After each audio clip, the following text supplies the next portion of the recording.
And welcome, everybody, to this very special edition of Narrative Live. What we're doing today is playing back the full gavel-to-gavel coverage of the deposition by Hillary Clinton on Epstein.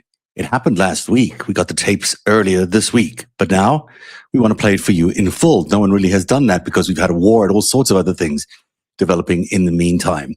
This is the first time in American history that a former First Lady and Secretary of State has sat before Congress under oath, compelled by subpoena after refusing, by the way, to appear and then being held in contempt, or at least the threats of being held in contempt were there. Hillary Clinton testified for 4.5 hours. It's long, it's detailed. Some of it gets quite drawn out, but equally, much of it gets very, very feisty. And especially towards the end, you'll find a lot of fireworks going on, especially as she's questioned about some pretty unusual territory. Now, you will hear her being confronted about the Clinton Foundation donations from Epstein, about her husband's flights on the Lolita Express, which she called complicated, but of course were much more than that. But then you'll also hear about Pizzagate, which was a surprise addition into these conversations, and about UFOs, about a whole lot of other things, including a classified program called Gilgamesh, which frankly I'd never heard of before. That's all coming up. Plus, there's Nancy Mace in a pretty feisty interaction with Hillary Clinton and a lot more. What you're about to see is the raw deposition. We've not edited any of it. Maybe a little bit off the top has come out, but for the next 4 or more hours, we'll be playing back the full deposition and we'll be reading your comments. So please be as vocal as you need to be, but be respectful in those chats. We've veered off into some crazy territory lately. Everyone's entitled to an opinion. If you're wondering where the 5-stack is, it will return tomorrow. We really wanted to get this in, and this is only a few hours in the day. So here we go. Without any further ado, here's Hillary Clinton and the deposition on Jeffrey Epstein as it happened just the other day in Chappaqua. Congressman Eric Burleson, Southwest Missouri. Michael Cloud, 27th District, Texas. Lauren Boebert, Colorado Sports District.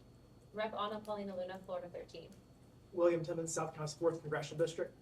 Rep. John McGuire, Virginia 5th District. Will the minority staff please identify themselves for the record?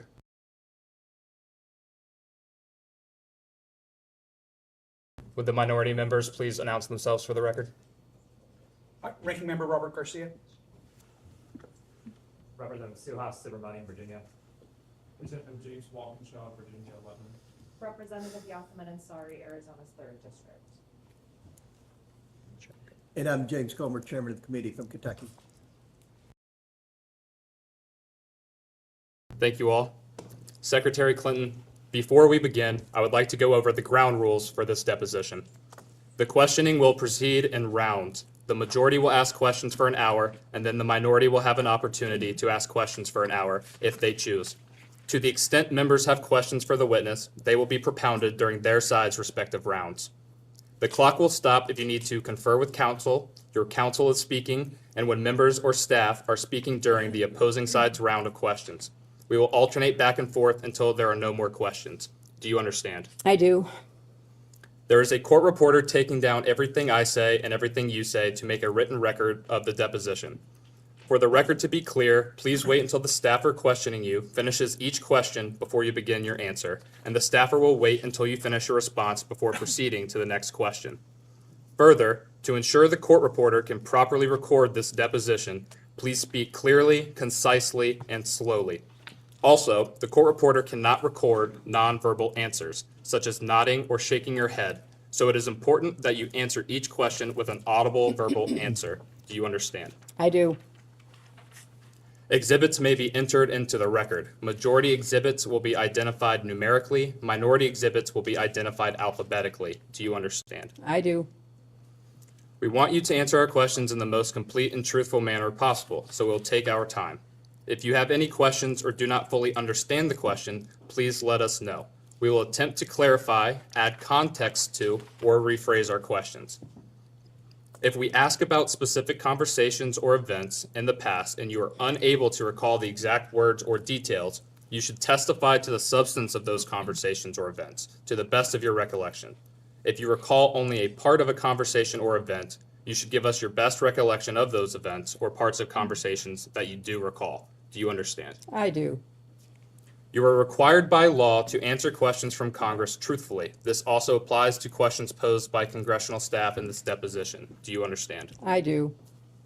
If at any time you knowingly make false statements, you could be subject to criminal prosecution, including but not limited to perjury. Do you understand? I do. This includes both knowingly providing false testimony, but also stating that you do not recall or remember something when in fact you do. Do you understand? I do. Furthermore, you cannot tell half-truths or exclude information necessary to make statements accurate. You are required to provide all information that would make your response truthful. A deliberate failure to disclose information can constitute a false statement. Do you understand? I do. Is there any reason you were unable to provide truthful testimony in today's interview? No. Please note that if you wish to assert a privilege over any statement today, that assertion must comply with the rules of the Committee on Oversight and Government Reform. Pursuant to that, Committee Rule 16C1 states, for the chair to consider assertions of privilege over testimony or statements, witnesses or entities must clearly state the specific privilege being asserted and the reason for the assertion on or before the scheduled date of testimony or appearance.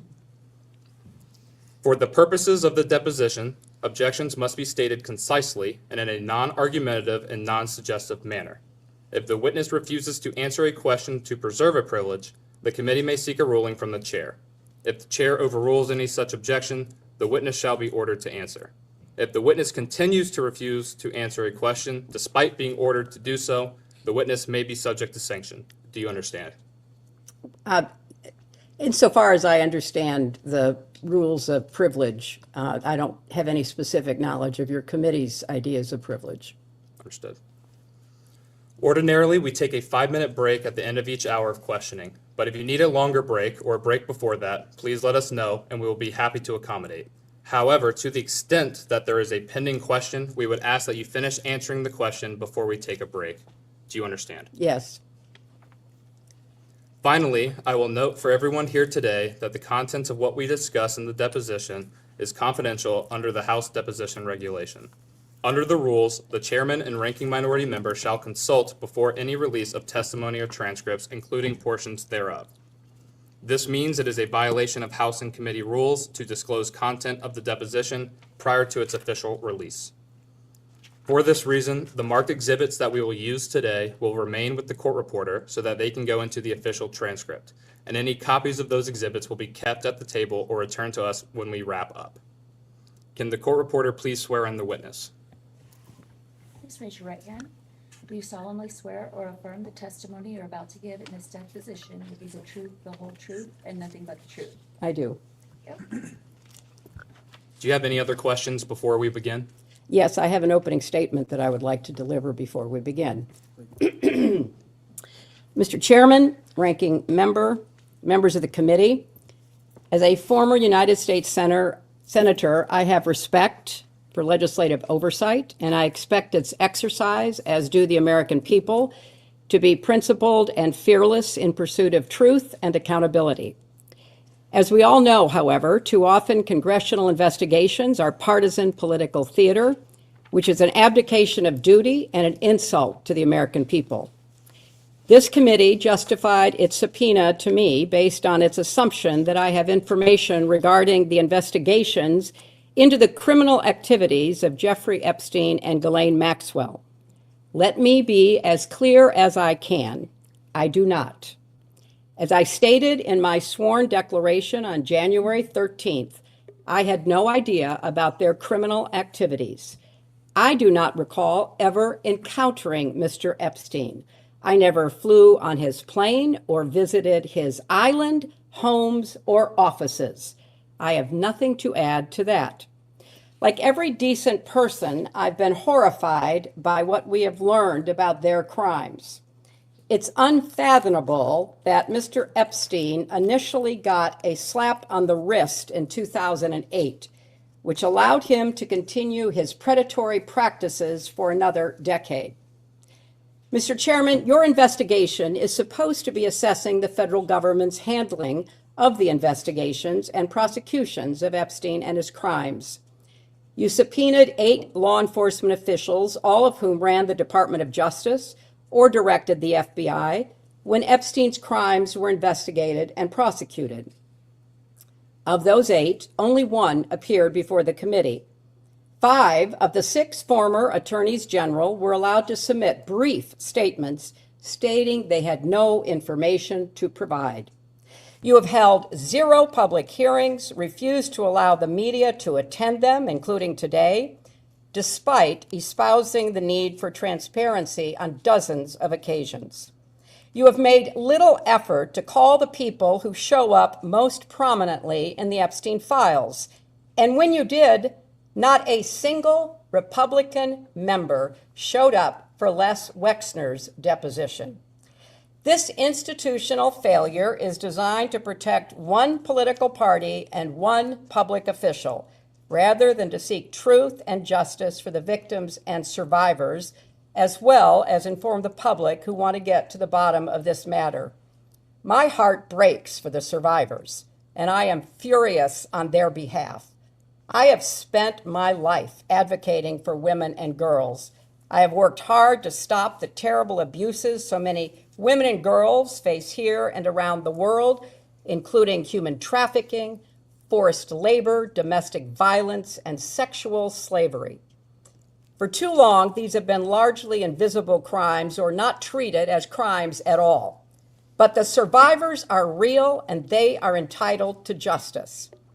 In Southeast Asia, I met girls as young as 12 years old who had been forced into prostitution and raped repeatedly.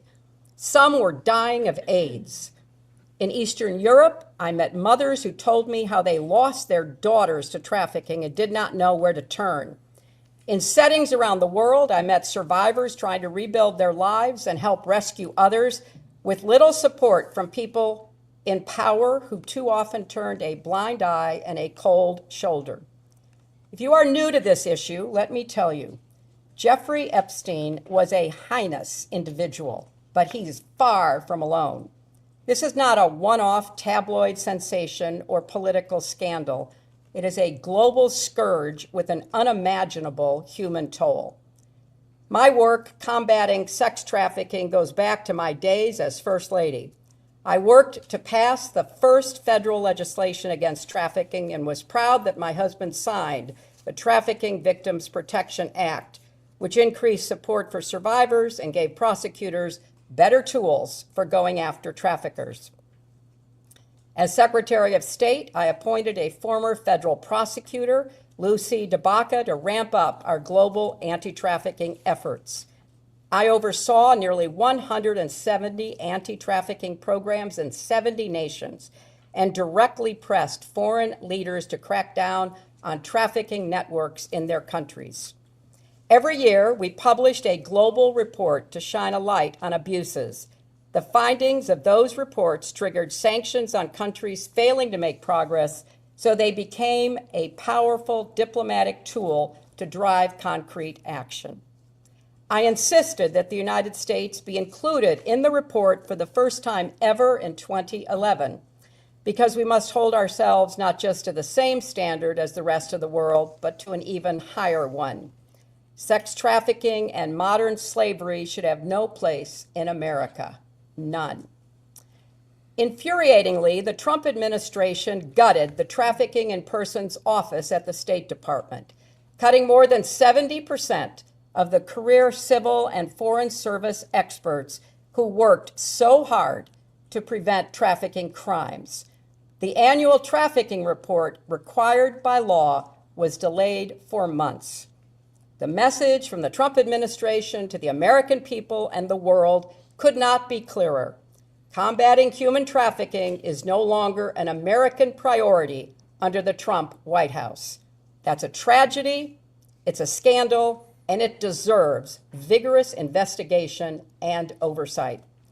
A committee endeavoring to stopping human trafficking would seek to understand what specific steps are needed to fix a legal system that allowed Epstein to get away with his crimes.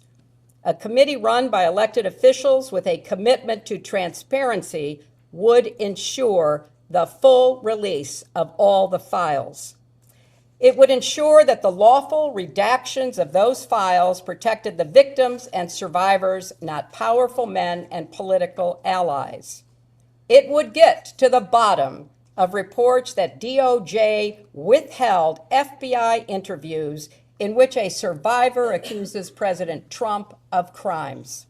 It would subpoena anyone who asked on which night there would be the wildest party on Epstein's Island.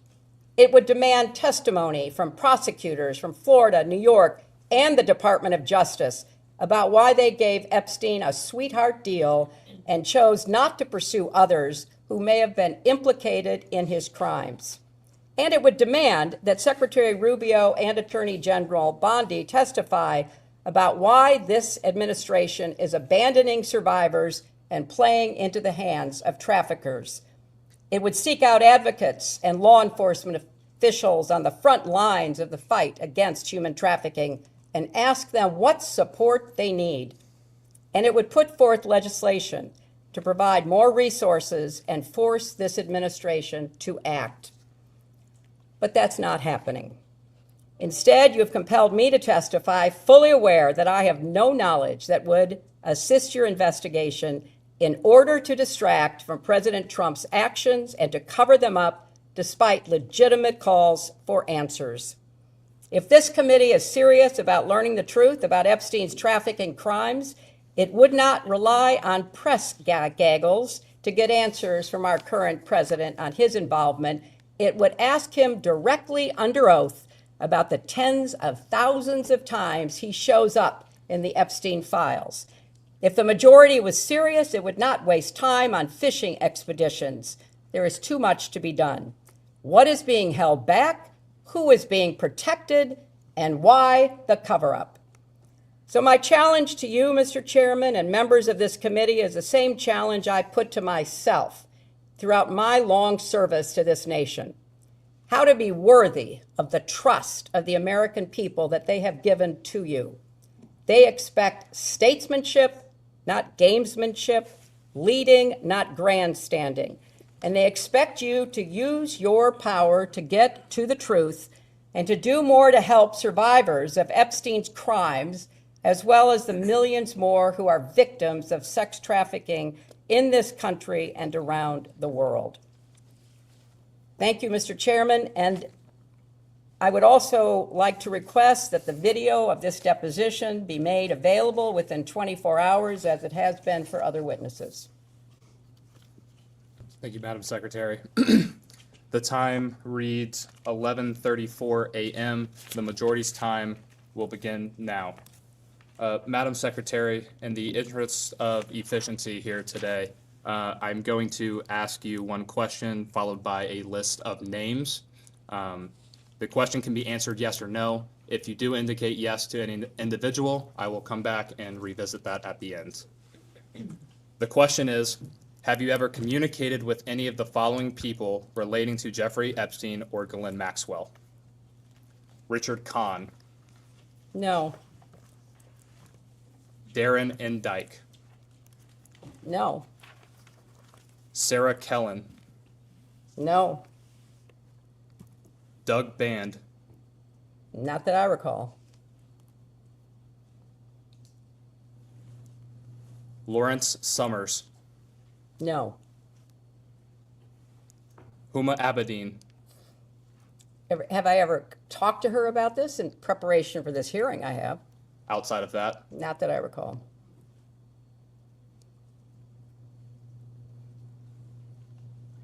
Noam Chomsky, No. Leslie Groff, No. Nadia Marcinkova, No. John Luke Brunel, No. I don't know most of these people. Should I tell you that I don't know who they are, or just tell you I never talked to them? just so you never talked to him, it's fine. Alan Dershowitz, No. Kathy Rumler, No. Bill Richardson, No. George Mitchell, No. Andrew Mountbatten Windsor, formerly Prince Andrew, No. Peter Mandelson, No. Reed Hoffman, No. Karina Shuliak, No. Bill Gates, No. Ehud Barak, No. Woody Allen, No. Sandy Berger, No. Jess Staley, No. Paul Morris, No. Leon Black, No. Sultan Ahmed bin Sulayam, No. Leslie Wexner, No. Jack Kessler, No. Mark Middleton, No. Harvey Weinstein, No. Ellie de Rothschild, No. Ariane de Rothschild, No. Lynn Forrester de Rothschild, No. any other members of the de Rothschild family, No. Glenn Dubin, No. Eva Anderson Dubin, No. Casey Wasserman, No. Larry Visoki, No. David Rogers, No. Ira Magaziner, No. Daniel Gilbert, No. Karen Ewing, No. Stacy Plaskett, Not that I recall.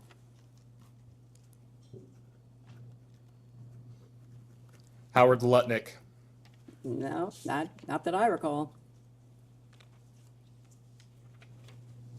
Steve Bannon, I don't know if I've ever met him. You all have to introduce me. I take that as a no. Just to be absolutely clear, you've asked if I've ever communicated about Jeffrey Epstein, a man I never met, with any of these people, most of whom I've never heard of and certainly not met. That's the premise of your question. Mr. Epstein or Mrs. Maxwell. You did not say that. I did say that in the beginning. I will repeat the question. No, that's okay, but I didn't talk about her with any of these people either. I Understood. barely knew her. David Gergen, No, Elon Musk, no, Abigail Johnson, no, Jeff Bezos, no,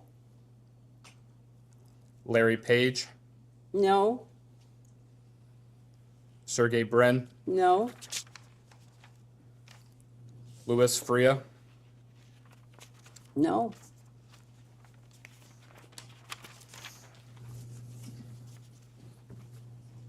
a new member arrived. Would they please introduce themselves for the record? Wesley Bell, Congressional, Missouri First Congressional District. Thank you, sir. Can I understand, could you read back the initial premise of your question, because I too did not hear? Yes, ma'am.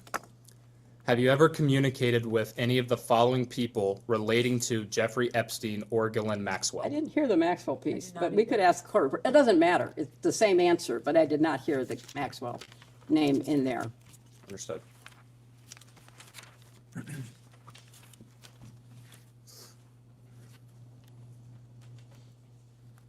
So was the last name you said Larry Page? It was Sergey Brin.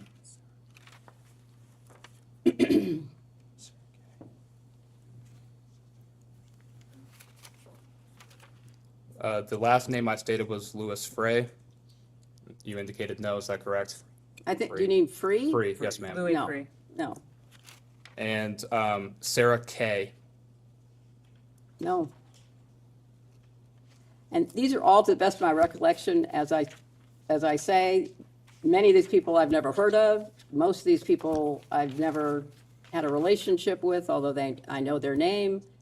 Some of them are deceased.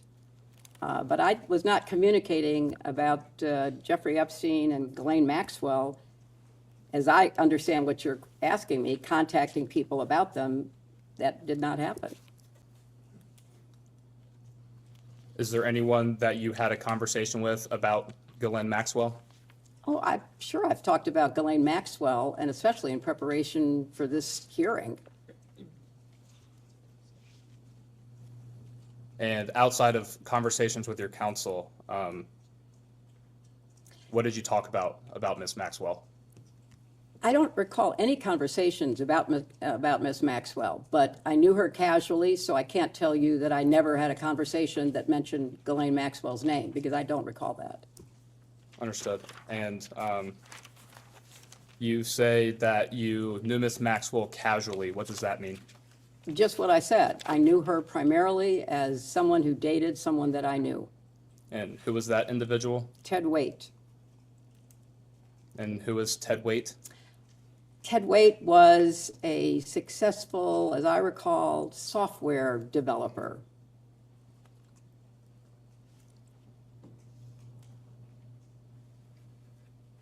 And roughly, when would the first time Ms. Maxwell would have come up in relation to Mr. Waite? I don't recall, but, perhaps sometime around 2010, because he was invited to my daughter's wedding and she was his guest.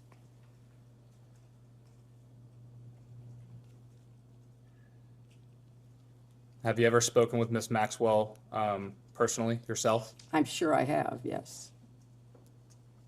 Did you estimate on how many occasions?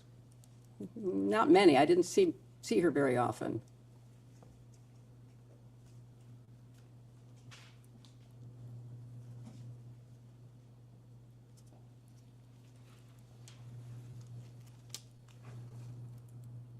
When would the first occasion have been?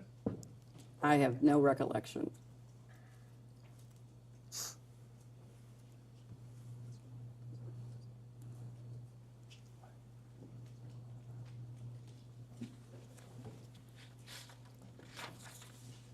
Did your first interaction with Ms. Maxwell occur while President Clinton was President of the United States and you were First Lady of the United States? No, I do not recall ever meeting her while Bill was still in the White House.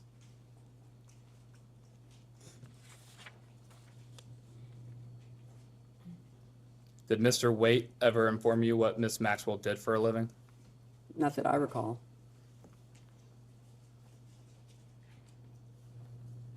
Did anyone ever indicate to you what Ms. Maxwell did for a living? Not that I recall.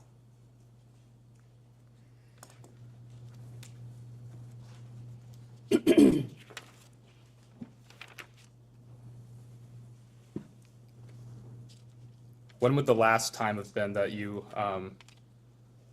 either communicated with Ms. Maxwell, even if not directly yourself, but been around Ms. Maxwell?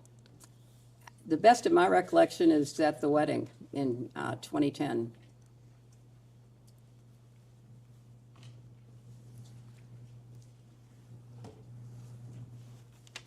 Would you consider Ms. Maxwell a friend?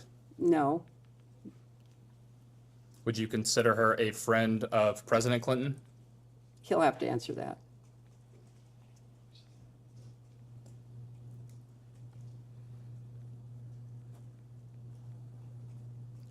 Would you consider Ms. Maxwell a friend of your daughter? She probably was friendlier with her than I was because I didn't see her very often.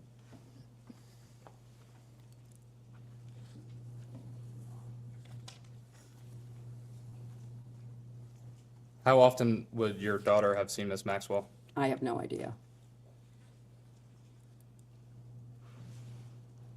But again, it was in the context of her being in a relationship with Ted Waite.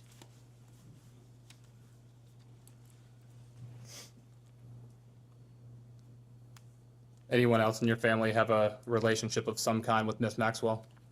Well, that's my family. You asked about Bill and Chelsea.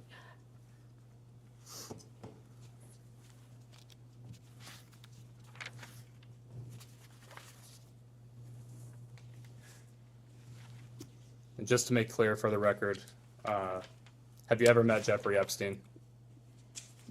I do not recall ever meeting Jeffrey Epstein. In preparation for this hearing, I was told that he attended an event at the White House that was put on by the White House Historical Association. But I have no recollection of that.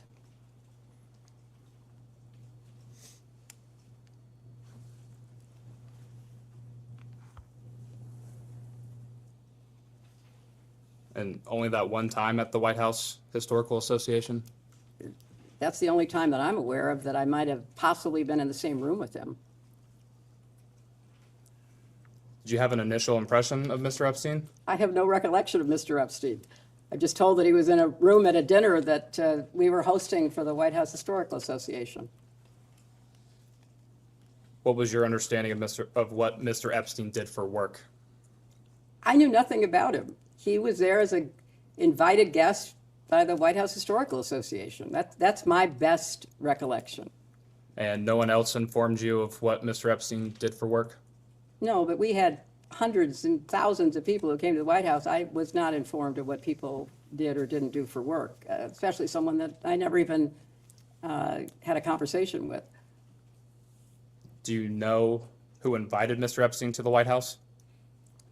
I can only tell you what I know, which is that he apparently was a guest invited by the White House Historical Association to attend a dinner to thank people who gave money to the White House Historical Association for the upkeep and maintenance of the White House. That's what I was informed of in preparation for coming here. Yes, ma'am. And understanding we focused the last few questions on your time in the White House with President Clinton. After that time period of President Clinton's administration, did anyone ever tell you what Mr. Epstein did for a living?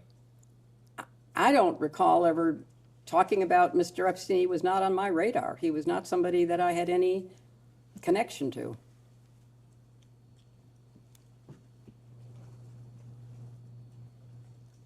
When President Clinton was traveling with Mr. Epstein on Clinton Foundation business,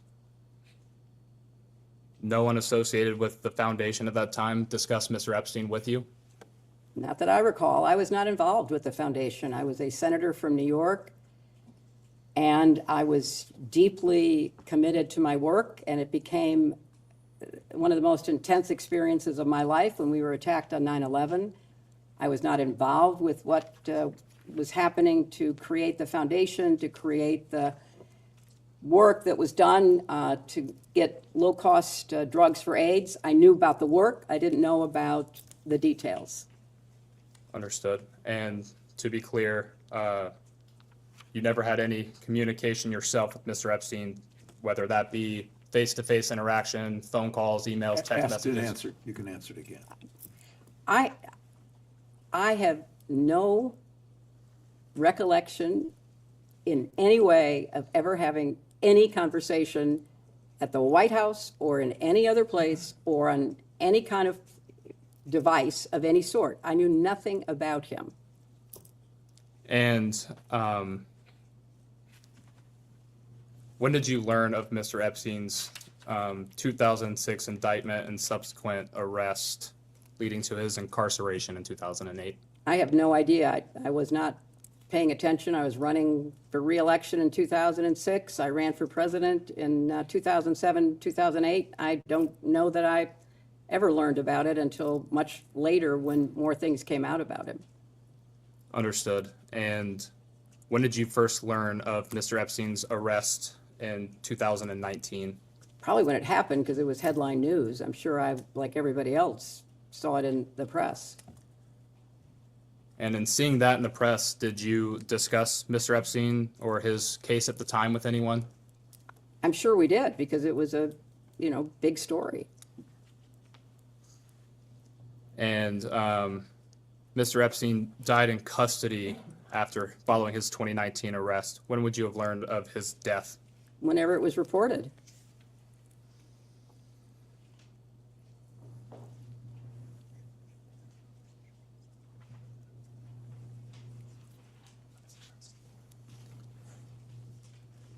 going back slightly a question, you said you likely would have talked to someone regarding his arrest in 2019.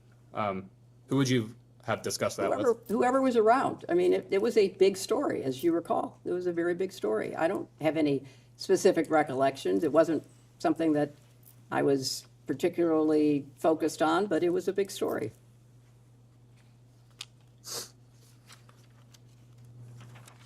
And going back to Ms. Glenn Maxwell, when did you learn of her arrest in 2021? Again, whenever it was reported as happening. And did you discuss that with anyone? I'm sure I did. It was another big story.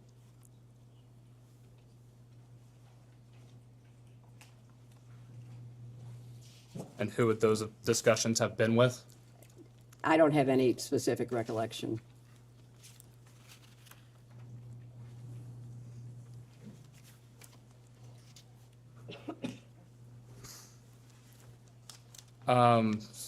So moving forward in time just a little bit, you were Secretary of State under President Obama, is that correct? Yes, it is. And it was during his first term, 2009 to 2013? That's correct. And after you completed your time as Secretary of State, did you return in any role to the Clinton Foundation?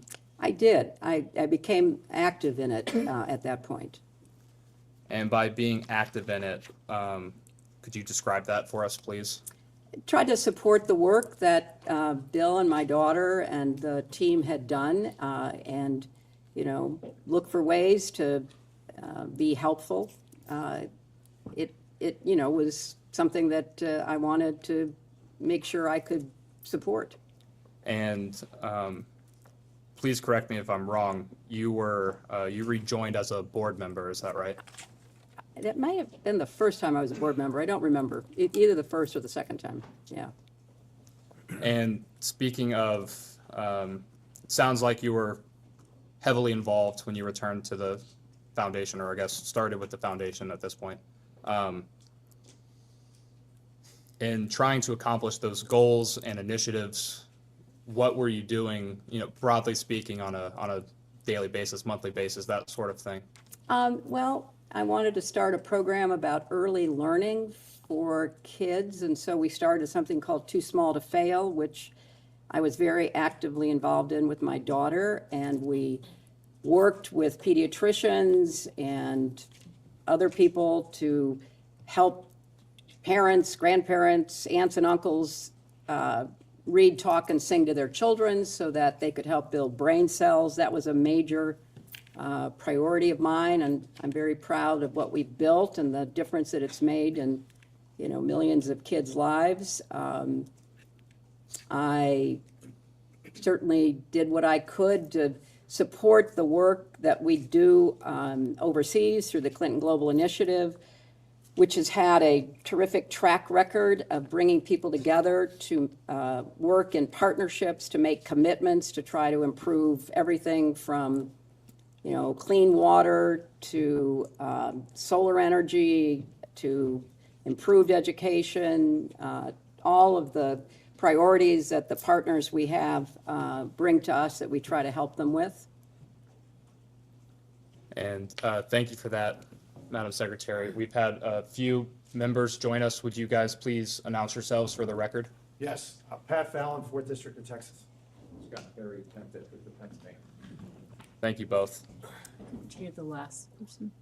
Mr. Perry, Scott Perry. Thank you so much. And Madam Secretary, as a board member, what type of responsibilities does that entail? Attending the board meetings, approving the agenda of work for the year, the budget that goes with it, that kind of responsibility. And you mentioned the Clinton Global Initiative. Just for clarity, I will likely refer to that as CGI as we go forward with this.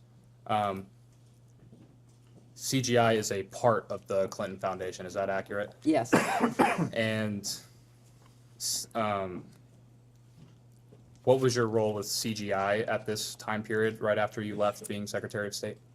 It was, again, to, support the staff that put together both the annual meeting, but also work during the year with our partners who'd made commitments to help them fulfill their commitments. So, if there were a meeting about a commitment that was made to get clean water to some very remote place, if there were a meeting, I might be invited to it to meet with the partners, to encourage them. It was mostly around the work that happens throughout the year in preparation for the annual meeting. And forgive my ignorance, please. What happens at those annual meetings? The annual meetings are a way for people to come together to make commitments that they have previewed with our staff. So I'll give you an example. Probably around, I don't know, somewhere between 12 and 15 years ago, I don't know specifically, Matt Damon, the actor, came to the Clinton Global Initiative because he said he really cared about clean water, and could we connect him with people that he could work with to get more clean water in more places in the world? So we did. We connected him to this gentleman who was a real expert on clean water.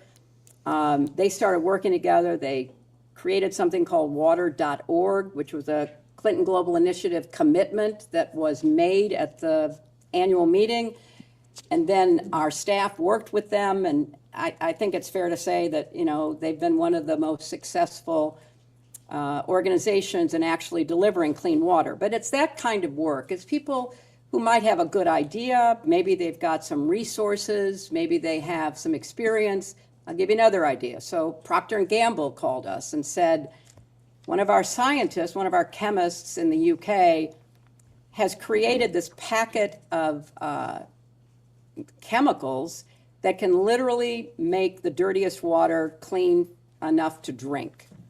But we don't know what to do with it because we're a consumer company that sells products to middle-class people. This is something that would go to the very poor. What do we do with it if we come to CGI? Can you connect us with somebody who can help us? So we connected them with World Vision, and I think maybe one or two other organizations. And so they used the packets to literally go around the world cleaning water. And Bill went with them, Chelsea went with them, and they would go to rural Myanmar or rural Kenya, and they would take this bucket of dirty water and they'd dump the packet in, and then my daughter and my husband would drink it to show that it was clean. And that was a CGI commitment. We bring together governments, local, state, national, businesses, philanthropies, NGOs, academics, anybody who has a good idea that we can help them work on and try to fulfill. That's what we do. And thank you. The Clinton Foundation started shortly thereafter. Your husband, President Clinton, left office. Is that correct? That's correct. And CGI started a few years later. Is that right? I think that's right. I think it started maybe 2005, maybe? I'm not sure. And does CGI or the foundation more broadly perform any work in sex trafficking or human trafficking around the world? There may be partners who make commitments about that. We have thousands and thousands of commitments, so I can't answer yes or no, but it might be an area that some of our commitment makers would be focused on. And how did the foundation, the Clinton Foundation, how did that idea come to fruition? Was that your idea, President Clinton's idea? Oh, no, the Clinton Foundation was all Bill's idea. He set it up as he was leaving the White House. It was the entity that raised the money to build the Clinton Presidential Center, and then to carry on the work that he wanted to do. You know, shortly after he got out of the White House, he and Nelson Mandela were asked to come to the annual AIDS conference to see whether the two of them could do something that needed to be done, which was to try to stem the epidemic of HIV/AIDS. And so Bill started out trying to figure out how to deal with this problem and came to the conclusion that the best way would be to lower the price of the drugs that were being used in the United States but were too expensive to be used around the world in order to treat more people. And I really give huge credit to both Bill's idea about how to do that, but also huge credit to President George W. Bush, because when President Bush took Bill to Pope John Paul's funeral in Rome, he and Bill were talking because President Bush was coming forward with the PEPFAR program. And so he and Bill were talking, and President Bush was very committed to this, and Bill was very committed. And so Bill said to President Bush, I now have generic drugs being made in places like India that are much cheaper than the brand name drugs, and you could, with tax money, treat many more people. And so President Bush, to his credit, said, yeah, but my folks tell me that the drugs aren't as good as ours. And Bill said, I'll give them to you, you give them to the FDA, you test them, and I'll abide by your test. I think you can ask him if you want tomorrow, but I think he gave, I don't know, like 24 drugs, and the FDA approved 22, and President Bush was as good as his word. And so we began as the United States and the Clinton Foundation, because of that connection and that partnership, we began treating millions of people with low-cost drugs with federal PEPFAR money, saving millions of lives. Sadly, that's going to be reversed because of the attitudes of this administration and the cutbacks, but it was one of the great services to humanity. And I give President Bush and I give my husband enormous credit for doing something that wasn't going to get them headlines, wasn't going to get them, some kind of, statue put up, but was saving millions of lives, preventing mother-to-child transmission, preventing, people from dying. So that's what he was doing. And thank you for that. Did Mr. Band play a significant role in helping set up the foundation initially? Yes, he did. And when CGI was initially created, whose idea was that? It was Bill's idea. He went to Davos, and he called me after he'd been at Davos, and he said, a lot of interesting people, but they don't do anything but talk. And I have a better idea. Why don't we get people together? And yeah, they can talk, but they have to make commitments, and they have to follow through on the commitments. And we could have an annual meeting that would bring people who were willing to make commitments. And that was his idea, and I thought it was a really good idea, and I encouraged him to go out and see if he could put it together. Are you aware of Are you aware of anyone else helping formulate the idea for CGI? Oh, I think he talked to a lot of people. I couldn't tell you who, but he talked to a lot of people.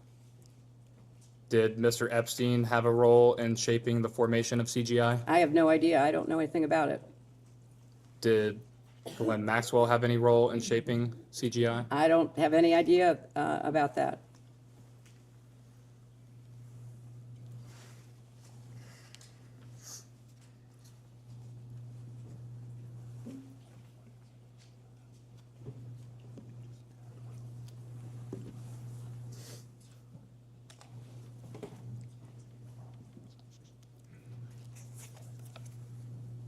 I will enter as Majority Exhibit 11 the interview between Deputy Attorney General Todd Blanche and Ms. Glenn Maxwell from July of 2025. We will get you all a copy momentarily. Thank you so much.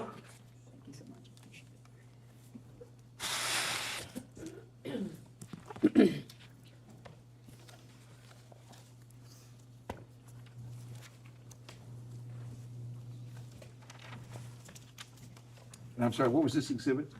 This will be Majority 11.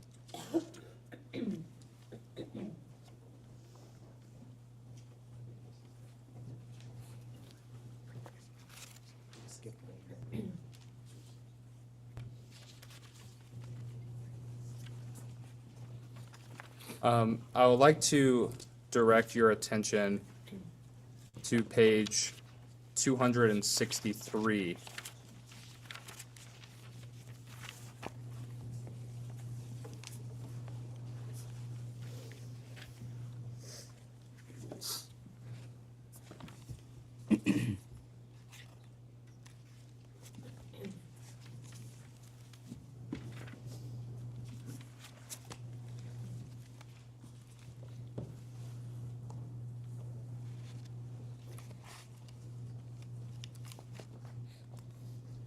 Okay.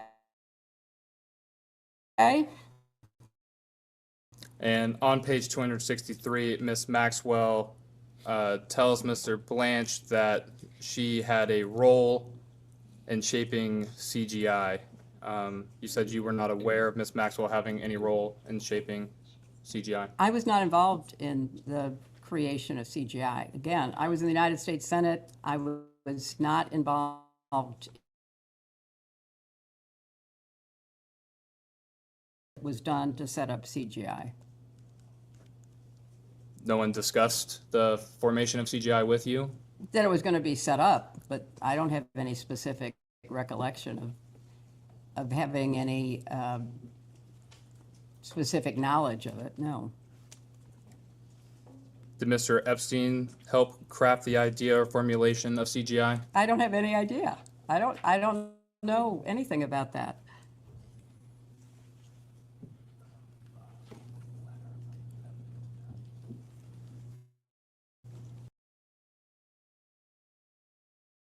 Possible that Ms. Maxwell had a role in creating CGI? I'm not going to speculate. I'm here to tell you what I know, and I don't know anything about that. Understood. And is it possible Mr. Epstein had a role in crafting CGI? I'm not going to speculate about that either because, you know, I have no way of knowing that because I have no direct knowledge. I will enter now as Majority Exhibit 12. This will be a letter from Mr. Epstein's attorneys. I will give you a second for it to be passed out.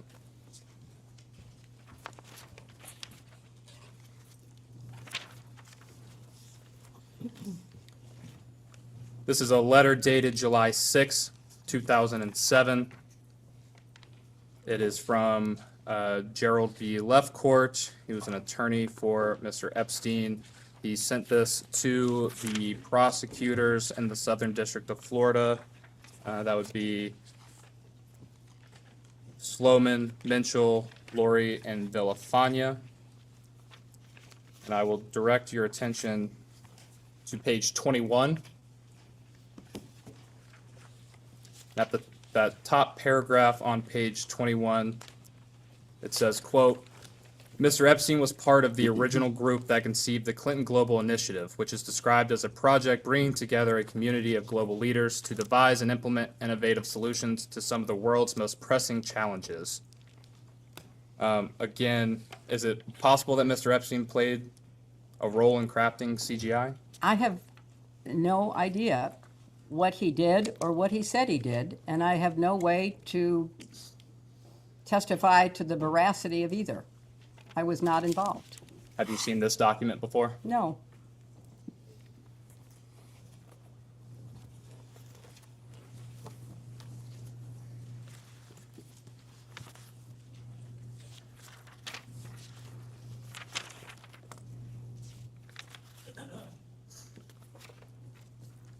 The Clinton Foundation accepts donations as part of carrying out its work. Is that accurate? Yes. And when seeking, let me take a step back. People charitably provide donations to the foundation? It's a 501c3, yes. And do you or anyone else at the foundation ever solicit donations for the foundation? I'm sure that happens. People talk to us, we talk to people, they ask questions about the work that's being done, and I'm sure that happened in the years before I was involved.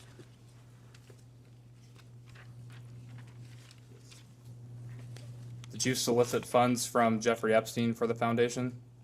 I had no contact with Jeffrey Epstein. I did not solicit funds from Jeffrey Epstein. Did you solicit any funds for the foundation from Ms. Maxwell? I did not. Again, we're talking about the creation of the foundation. I was not involved in the creation of the foundation or the creation of CGI. In those early years, I was incredibly focused on my job in the Senate. Bill was focused on setting up the foundation and starting CGI. And understanding you were occupied with your career as a senator and then your presidential campaign leading up to 2008, but at this time, were you discussing starting the CGI with President Clinton? I'm going to object to any communications between the two of them. You can ask generally, but that's covered by the marital communications privilege. Understood. So generally speaking. I am sure that I talked to my husband about what he was doing to set up the foundation. It was more on the substance of the work. How many drugs was he getting made in India? What was the, idea that was going to motivate, CGI to be what he wanted it to be? It was not in the weeds. It was the concept. It was, the excitement that he had about trying to establish the foundation and CGI. And similar question for Mr. Band. Did you discuss the creation of CGI with Mr. Band? I may have, because he was around. He worked for my husband. He was a personal aide to my husband, but I don't have any recollections of any specific conversations.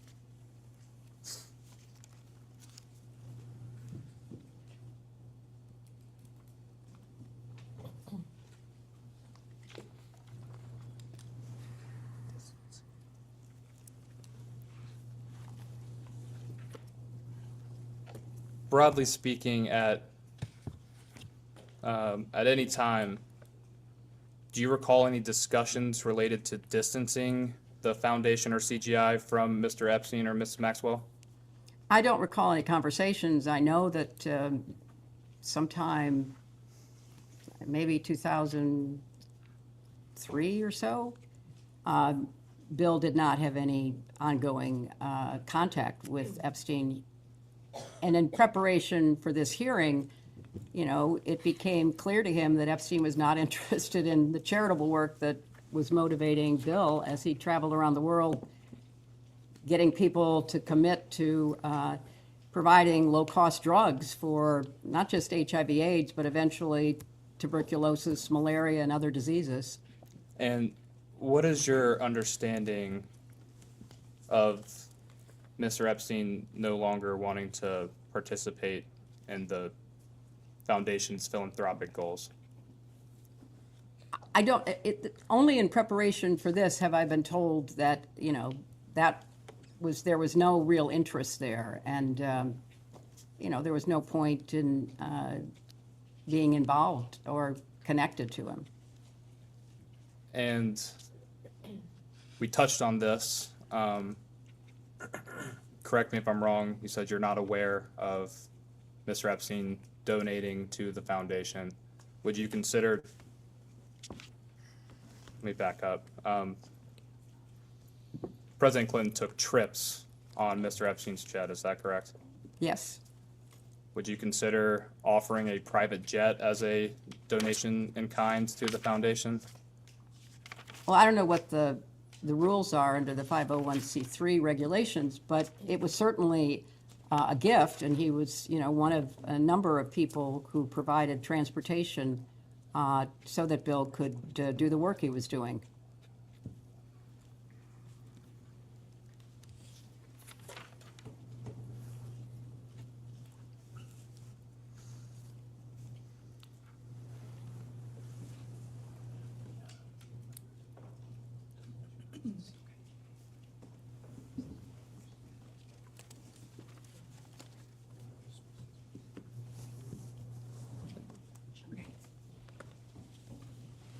I think we touched on this. Did Mr. Epstein end up donating to the foundation or CGI? I have no personal knowledge of that. You're not aware of a $25,000 donation from Mr. Epstein's affiliated companies to the foundation? Only what I was told was alleged in preparation for this testimony. I did not know about that, and I don't know that it's true. Are you aware of the Clinton Foundation reviewing any records in regard to Mr. Epstein donating to the foundation? I will have to ask our lawyers. 'Cause I did not. Have you had any conversations about the foundation reviewing those donations made by Mr. Epstein? I think I'll have to ask our lawyers. I don't know. I didn't review them. Understood. Ms. Mace, did you have some questions? I did. Thank you for being here this afternoon. In your opening remarks, you mentioned this is political theater and partisan. Do you believe the Epstein files are a vast right-wing conspiracy? I think if they are fully released as the Transparency Act requires, that would be fulfilling the responsibility of the Justice Department, but it appears that there have been many issues with the full release, so I'm not going to characterize it other than to say I think that's a well-known fact. Are you aware that both Republicans and Democrats voted to subpoena you and your husband? I am here. Okay. Are you aware both Republicans and Democrats voted to hold you in contempt when you didn't show up?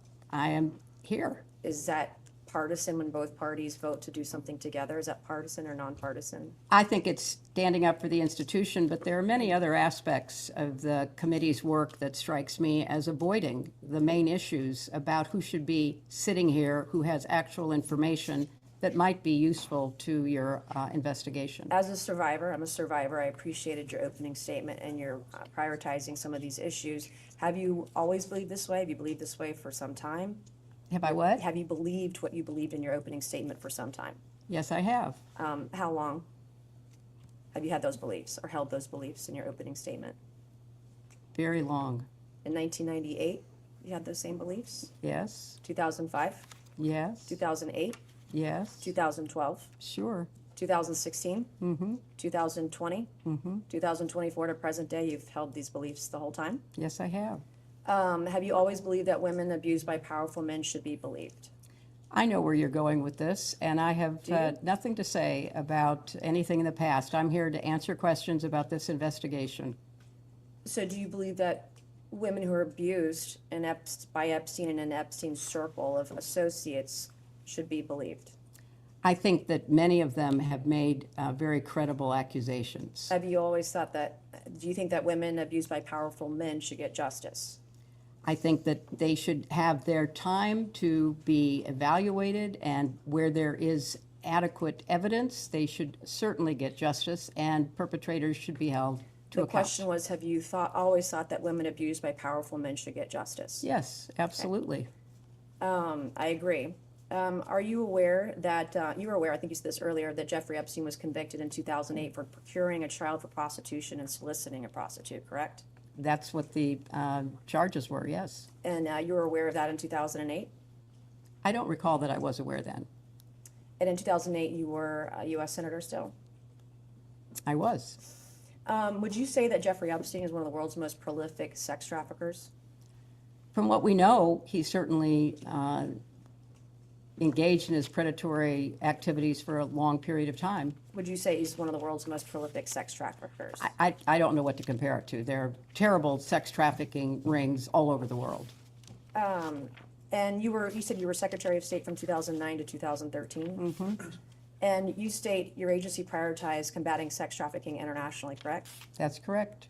During your time as Secretary of State, did you or the state receive any intelligence cables or briefings mentioning Epstein's foreign travel, pedophile island, or his network of pedophiles and sex trafficking? Not that I am aware of, no. How did you miss it? If he's, I believe, one of the most prolific sex traffickers in the world, you were Secretary of State, how did you miss it? Well, that would have been a matter of the Justice Department, not the State Department. But in your opening statement, and your statements earlier in your opening statement, you stated that Secretary Rubio should be called to testify.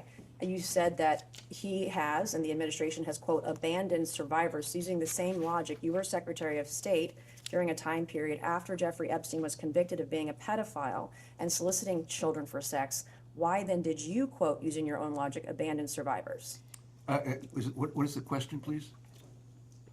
I followed her comment. First of all, we focused on whether there were laws that made sex trafficking, sexual slavery, domestic violence, other abuses of women on the books in countries. And then we tried to evaluate, were those laws being implemented?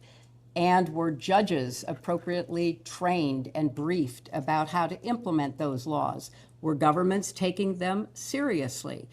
We looked at the broad institutional approach to these very serious abuses. Would you say the U.S. government at that time, during this time period, was appropriate with the way that it handled Epstein? I don't think that you could say that was true about any of the government's prosecutorial efforts, starting with the Southern District of Florida and Alex Acosta and all those who basically gave him a sweetheart deal. And then I think going up the chain, there was very little attention paid that should have been paid. But we had laws on the books. They were not being implemented. But that was not within my purview, because what we were looking at is what's the institutional structure, and can we do more to make sure countries take it seriously? Our country had laws on the books. So this man was not held to account. If it was not in your purview when you were Secretary of State, then why is it today in Secretary Rubio's purview? Because what's happened is that the office that was actually following what was going on around the world has been decimated. 70% of the staff is gone. It's impossible to carry out the functions of that office if you don't have a critical number of people. So my question would be to Secretary Rubio, is there more that can be done? I'm running out of time here. You were clothed with immense power as Secretary of State. You've stated on the record in your opening statement that child sex trafficking in general, human trafficking, trafficking of all kinds is a priority. You were clothed with immense power. Your husband was clothed with immense power. And until you got this subpoena and until these files were out in the open, you did nothing to try to effectuate all of these things. You say that should have been done. Is that correct? No, it's totally incorrect. I mean, all of your assumptions are ones that I reject. When you saw photos of your husband in a hot tub laying on a beach and getting massaged by other women, and you knew that Jeffrey Epstein was involved in some of these trips and these things, did it concern you at all? I'm here not to offer my opinions. I'm here to answer specific questions to the best of my ability. When you saw your husband in these photos with a young woman being massaged, what went through your mind? I am not going to speculate. You didn't have any feelings about young women massaging your husband? I am not going to offer opinions or speculation about anything that I have no context for and was not there. After you learned that Jeffrey Epstein was convicted of sex crimes with kids, did any of these photos of your husband with women being massaged on the beach, did it concern you? I have no context for even answering that question. And I think, obviously the innuendo, all the rest of it. I'm asking a black and white question. I'm not putting any leading statements into it or adjectives. Did you do anything to determine what was happening in those images or on those trips that once you saw these photos, once you realized Jeffrey Epstein was a convicted sex offender of children, did you do anything to determine what was happening on these trips with your husband? I don't find any of your questions to be relevant to the investigation. Well, it is relevant if a former president was traveling around with young women. Well, you'll have a chance to talk to him tomorrow. You said this morning you did not solicit funds from Jeffrey Epstein, correct? That's absolutely correct. Did anyone solicit funds from Jeffrey Epstein on your behalf? Not that I'm aware of. Did you ever invite Jeffrey Epstein or Ghislaine Maxwell to any of your political fundraisers? I did not personally invite them to my political fundraisers. Did anyone personally invite them on your behalf? I do not know. Is the purpose of a political fundraiser to solicit funds? You would know that it is. Okay, and you stated this morning you've never communicated with a Sarah Kay, correct? I do not know who Sarah Kay is. Okay, she is a councilwoman from New Rochelle, which is about how many miles from here? Not very far away. 20 to 25? I have no idea. I have an exhibit I would like to enter. This is an email dated September 30th, 2014. Am I allowed to enter an exhibit? Yes, ma'am. This will be Exhibit 13, I believe. Majority Exhibit 13. Okay, it's from September 30th, 2014. It Can you was please sent from- provide the witness with a copy? Okay, you have a copy of it? Yeah. You guys have it?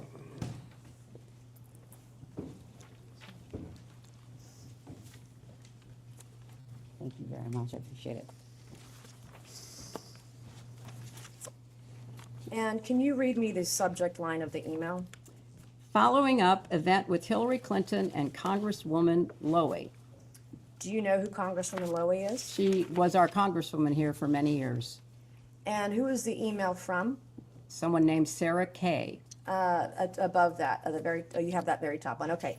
All right, from Sarah Kay, and it's redacted on who it was sent to. Can you read me the email? Okay, thank you very much for the prompt reply. Hi, Sarah, thank you for the invitation, but unfortunately, Jeffrey will not be able to attend. Thanks so much for speaking with me just now. Attached, please find the invitation and response card for the event we spoke about with Hillary Clinton and Congresswoman Lowy at the Harvard Club. That was a fundraiser, I believe, for Congresswoman Lowy that I attended to support her, is my recollection. Okay, and this is an email, this is an invitation to the fundraiser where you were there. Do you have any idea if the Epstein referred to is the Jeffrey Epstein? There's a lot of people named Epstein in this area. This is in the DOJ files. I have no knowledge of it. It says Mr. and Mrs. Epstein. Yeah, I have no knowledge of this. Okay, so it could be a different Jeffrey Epstein.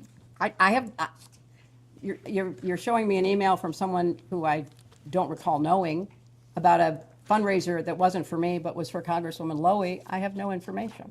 Okay. I went to the fundraiser to support my friend Nita Lowy. All right. Excuse me, can I interrupt?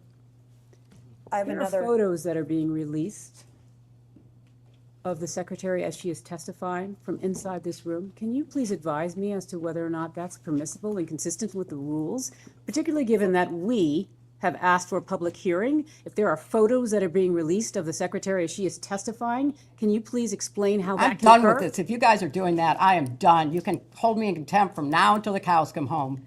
This is just typical behavior. We will go off the record. Oh, for heaven's So I would like sake. to understand how that's permissible. Before the hearing was, It doesn't Excuse matter. me. We all are abiding by the same rules. I will take that down. Yeah, So I would well, like to take a break at this moment. yeah, and we'd like to have a I'm done conversation. for now. Go off the record. Go off the record.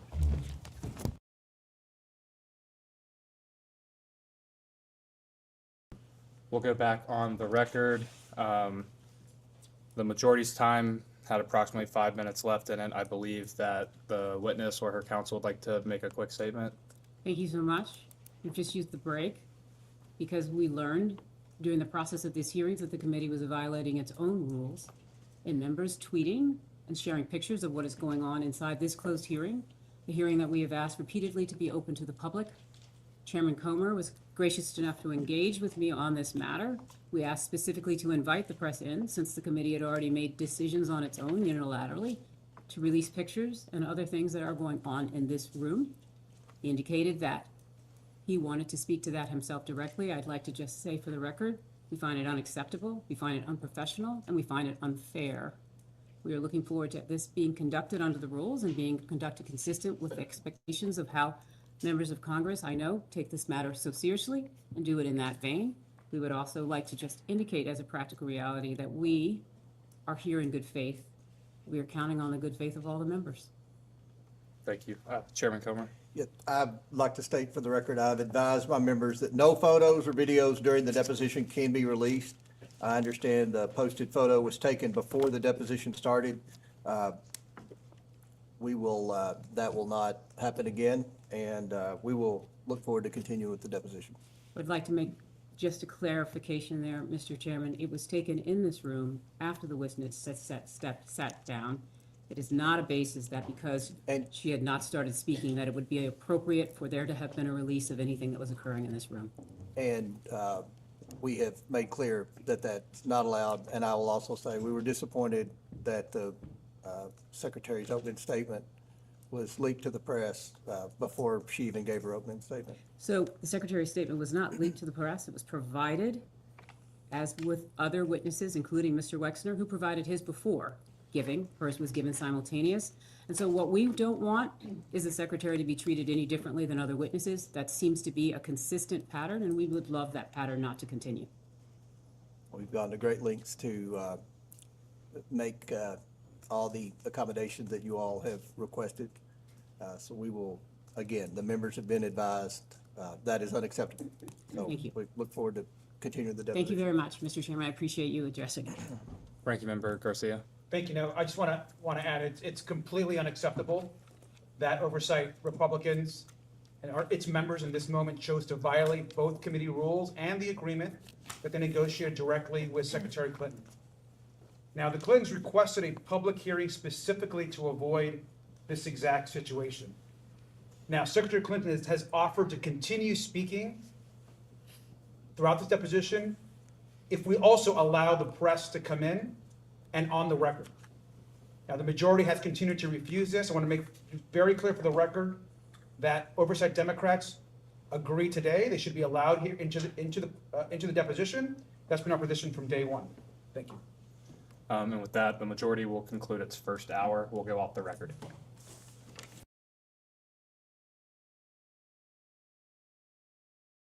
We can go back on the record. I understand council has something that they would like to say before we get started. Yes, I would.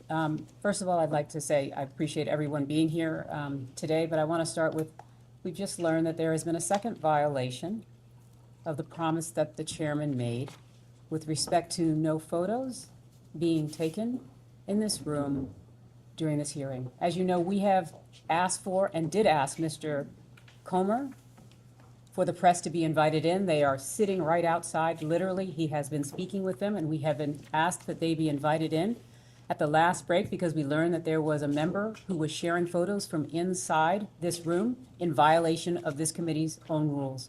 We have now been presented with a second photo of the witness, Secretary Clinton, while she has been testifying in this room. That is completely inconsistent with the rules. It's completely in violation, and it's also in violation of the promise that Mr. Comer just made with respect to it would not happen again. And indeed it did. And so I would like to ensure that when we go back on the record and when Mr. Comer elects to rejoin the room, I note he has left for the record, I would like to be able to ensure that we address that. Or, sorry, he has not left. He's down at the end. There's been a second violation, Mr. Chairman, so now I do really feel that it would be appropriate for the press to be invited in because someone has already violated the commitment and promise you made that there would not be any further violations. You have a copy of the picture? We're on the. I am confident that one of the individuals here can share with you a copy of the picture, and I would rather that at this point, we invite the press in. We don't know who's. We're gonna show the photo. It's from who? I believe it's from the same influencer. Emily, go with Andrew to make sure we have the same.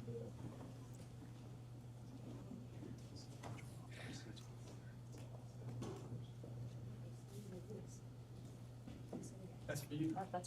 We were saving your seat.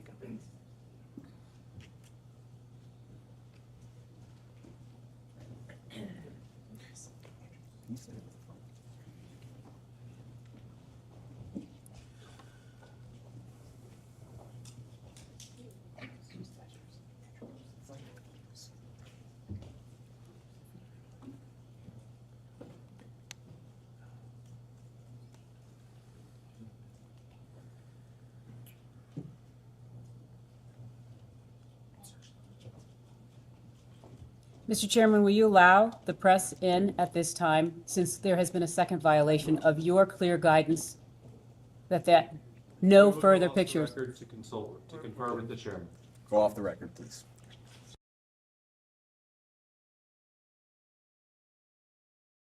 We can go back on the record. Thank you very much.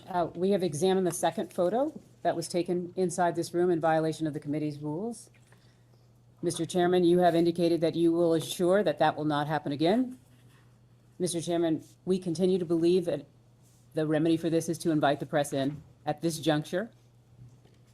We believe that there is no reason not to do so.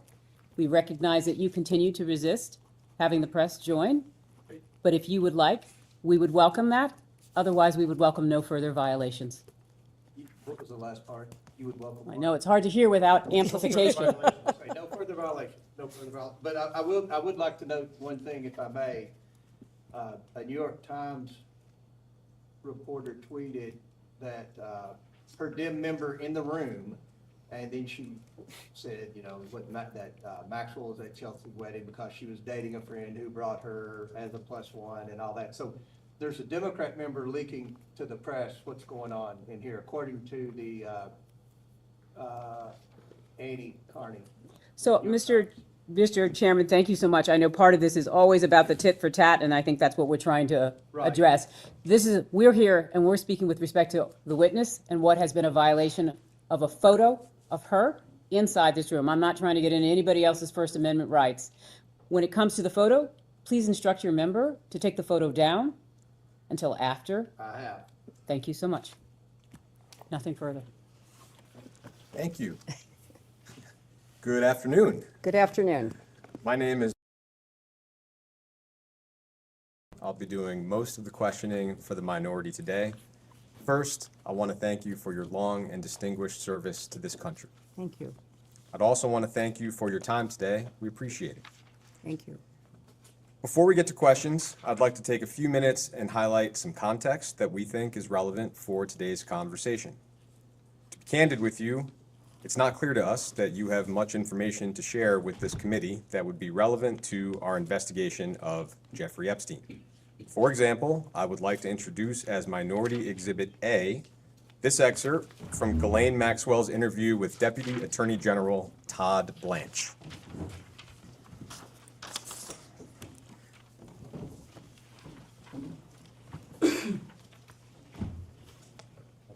I'll read out loud the relevant excerpt for you.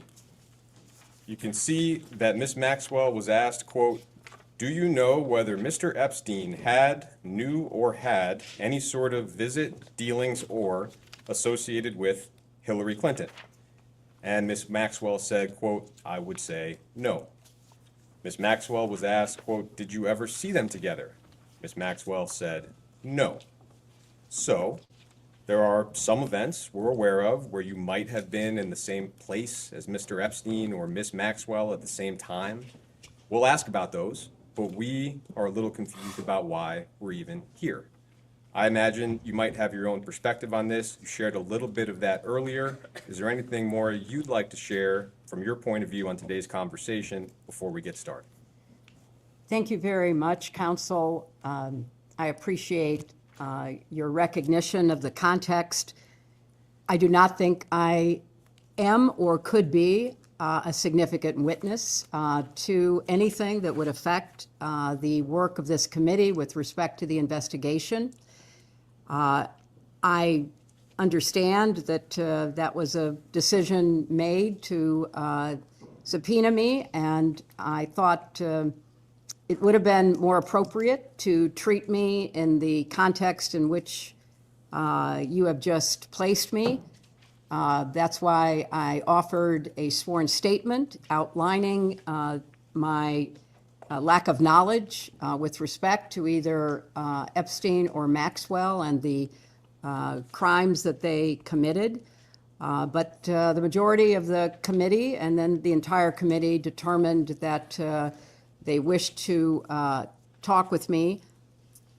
And it is, still somewhat of a puzzle for me to be here and trying to answer your questions to the best of my ability because I don't think it's a good use of the committee's time. The matters that are included within the broad scope of the investigation as described by the chairman are ones that I take very seriously, and I would personally like to see the committee pay attention to those who have information that could be responsive. Thank you. I appreciate it. I'd like to start our conversation with a few foundational questions so we can get a clear record from the very beginning. And you've covered some of this earlier, but I want to be really clear for the transcript. Before his crimes became public, did you have any knowledge of the sexual abuse that Jeffrey Epstein was committing against girls and young women? No, Before her crimes became public, did you have any knowledge of the sexual abuse that Ghislaine Maxwell was committing and facilitating against girls and young women? no, Our colleagues have suggested that they need to speak with you because Ghislaine Maxwell's nephew worked for your 2008 presidential campaign and then at the State Department when you were Secretary of State.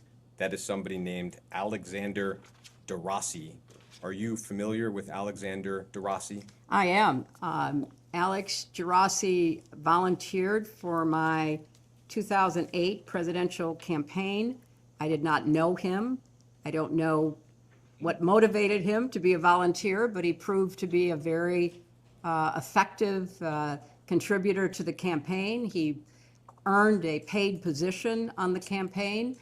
All of my staff that interacted with him on the campaign had a very high regard for his intelligence and his skills. He's an extremely well-educated young man.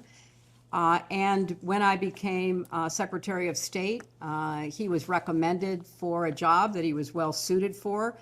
I had absolutely no idea that he was in any way related to Ghislaine Maxwell until I received the subpoena from this committee suggesting that he was, and that was the first I knew of it. So is it fair to say that as far as you know, Mr. DeRossi was not hired for your campaign or at the State Department because he was Ghislaine Maxwell's nephew? That is absolutely fair to say, and I can't speak for everyone in my campaign. Obviously, it's a huge enterprise, but I would be surprised if anyone knew that he was related to Ghislaine Maxwell, but I can absolutely testify to the fact that I did not.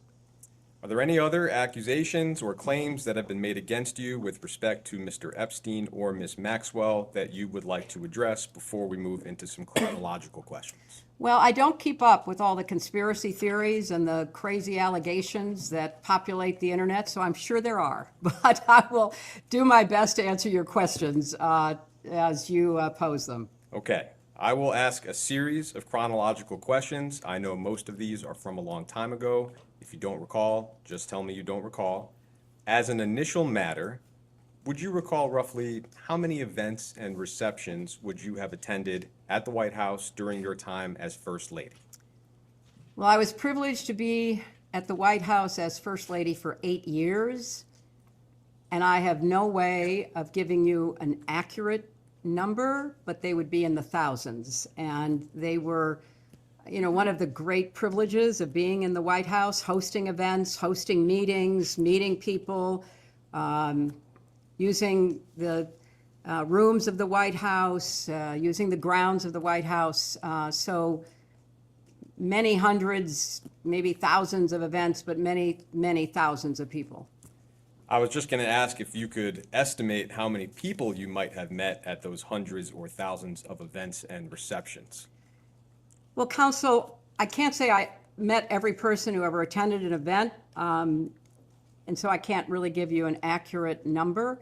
But if the event was a small event, perhaps I would meet everyone. But for most of the large events that we hosted, it was hit or miss if I met somebody or didn't meet somebody. For the huge Christmas receptions, which were thousands of people that would come to enjoy the holiday decorations at the White House.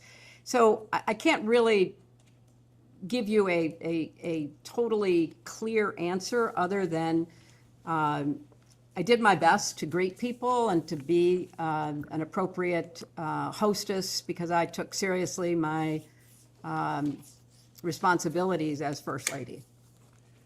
So Mr. Epstein visited the White House a fair amount during your husband's first term in office.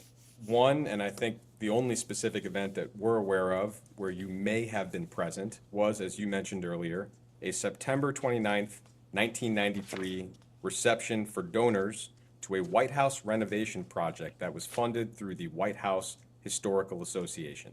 And our understanding is there was some kind of reception that night. Do you have any recollection of attending that event or that reception?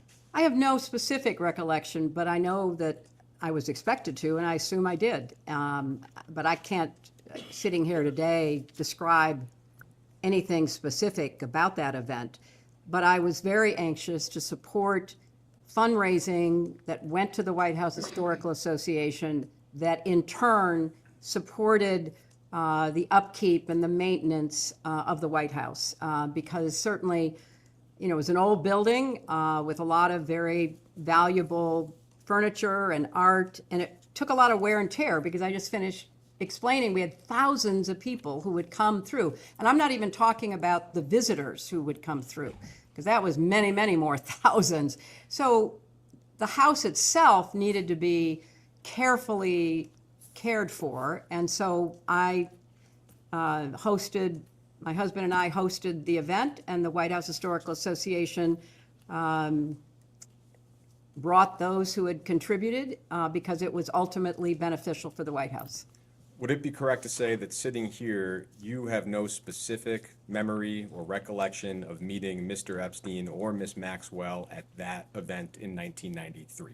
That is an accurate statement. In fact, when I got the subpoena, I was incredulous because I never thought I was in the same room with Jeffrey Epstein. And it was brought to my attention that he was very likely to have attended the White House Historical Association, but I have no independent recollection of that. Okay. It has been publicly reported that Mr. Epstein visited the White House 16 other times during your husband's first term. He was signed in by different staff members and visited different parts of the White House. Broadly speaking, do you have any memory or knowledge of any other visits by Jeffrey Epstein to the White House other than the one we just discussed? Not that I recall, but I want to be clear. That doesn't mean that, you know, I didn't pass somebody in the hallway, that somebody didn't pop in, but I have no recollection. Great. Of meeting with him, seeing him, conversing with him in the White House. I'm going to fast forward all the way to 1999. We believe that Mr. Epstein contributed $20,000 to your joint fundraising account with the Democratic Party. Would you have any specific memory, knowledge, or recollection of that particular contribution sitting here today? I do not. And again, this was something that I learned about in preparation for testifying. And as you point out, Counsel, the contribution went to the joint committee that was set up to support my Senate campaign. And my memory is that we couldn't coordinate between joint committees and campaigns. I mean, those were the rules back in the day as I recall them. So I don't have any recollection at all that I knew he contributed to my campaign. And he did not contribute, as far as I know, directly, but then this indirect contribution to the joint committee, I don't recall that I knew it at the time, and I was, you know, surprised to learn it in preparation for testifying. So at this point, toward the end of your husband's presidency, how would you characterize your relationships at that point with Mr. Epstein and Ms. Maxwell? Non-existent. Thank you. Moving to the period after your husband's presidency, again, we don't really have much of a record to work off of. There is public reporting that sometime in 2007, Ms. Maxwell may have co-hosted a fundraiser for your presidential campaign in New York City. We don't know much about it. Christina Aguilera may have performed, if that's helpful. Do you have any specific recollection of that event? I do not, but I, again, have been told and reminded that there was an event with a very large host committee for my campaign, and Christina did appear and I believe performed. I have no further information than that. I was attending many, many fundraising events, and I don't recall any specific encounter or conversation with anyone, including Ghislaine Maxwell. Ms. Maxwell also appears to have donated $2,300 to your presidential campaign that year. Do you have any memory or knowledge of that specific contribution? I do not.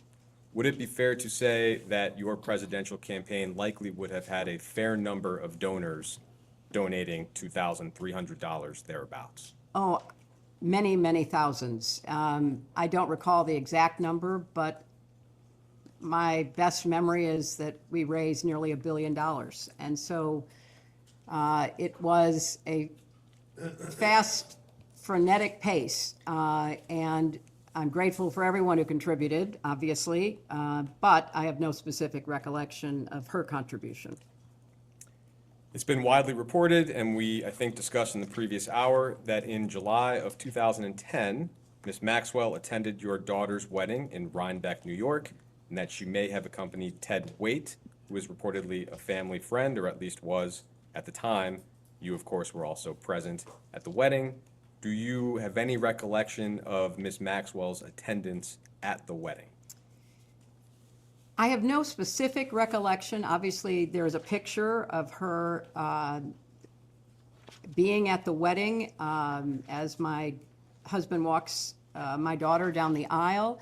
She was there as a guest of Ted Waite, someone we had known for 30 years, I believe, who was a strong supporter of my husband and became a friend.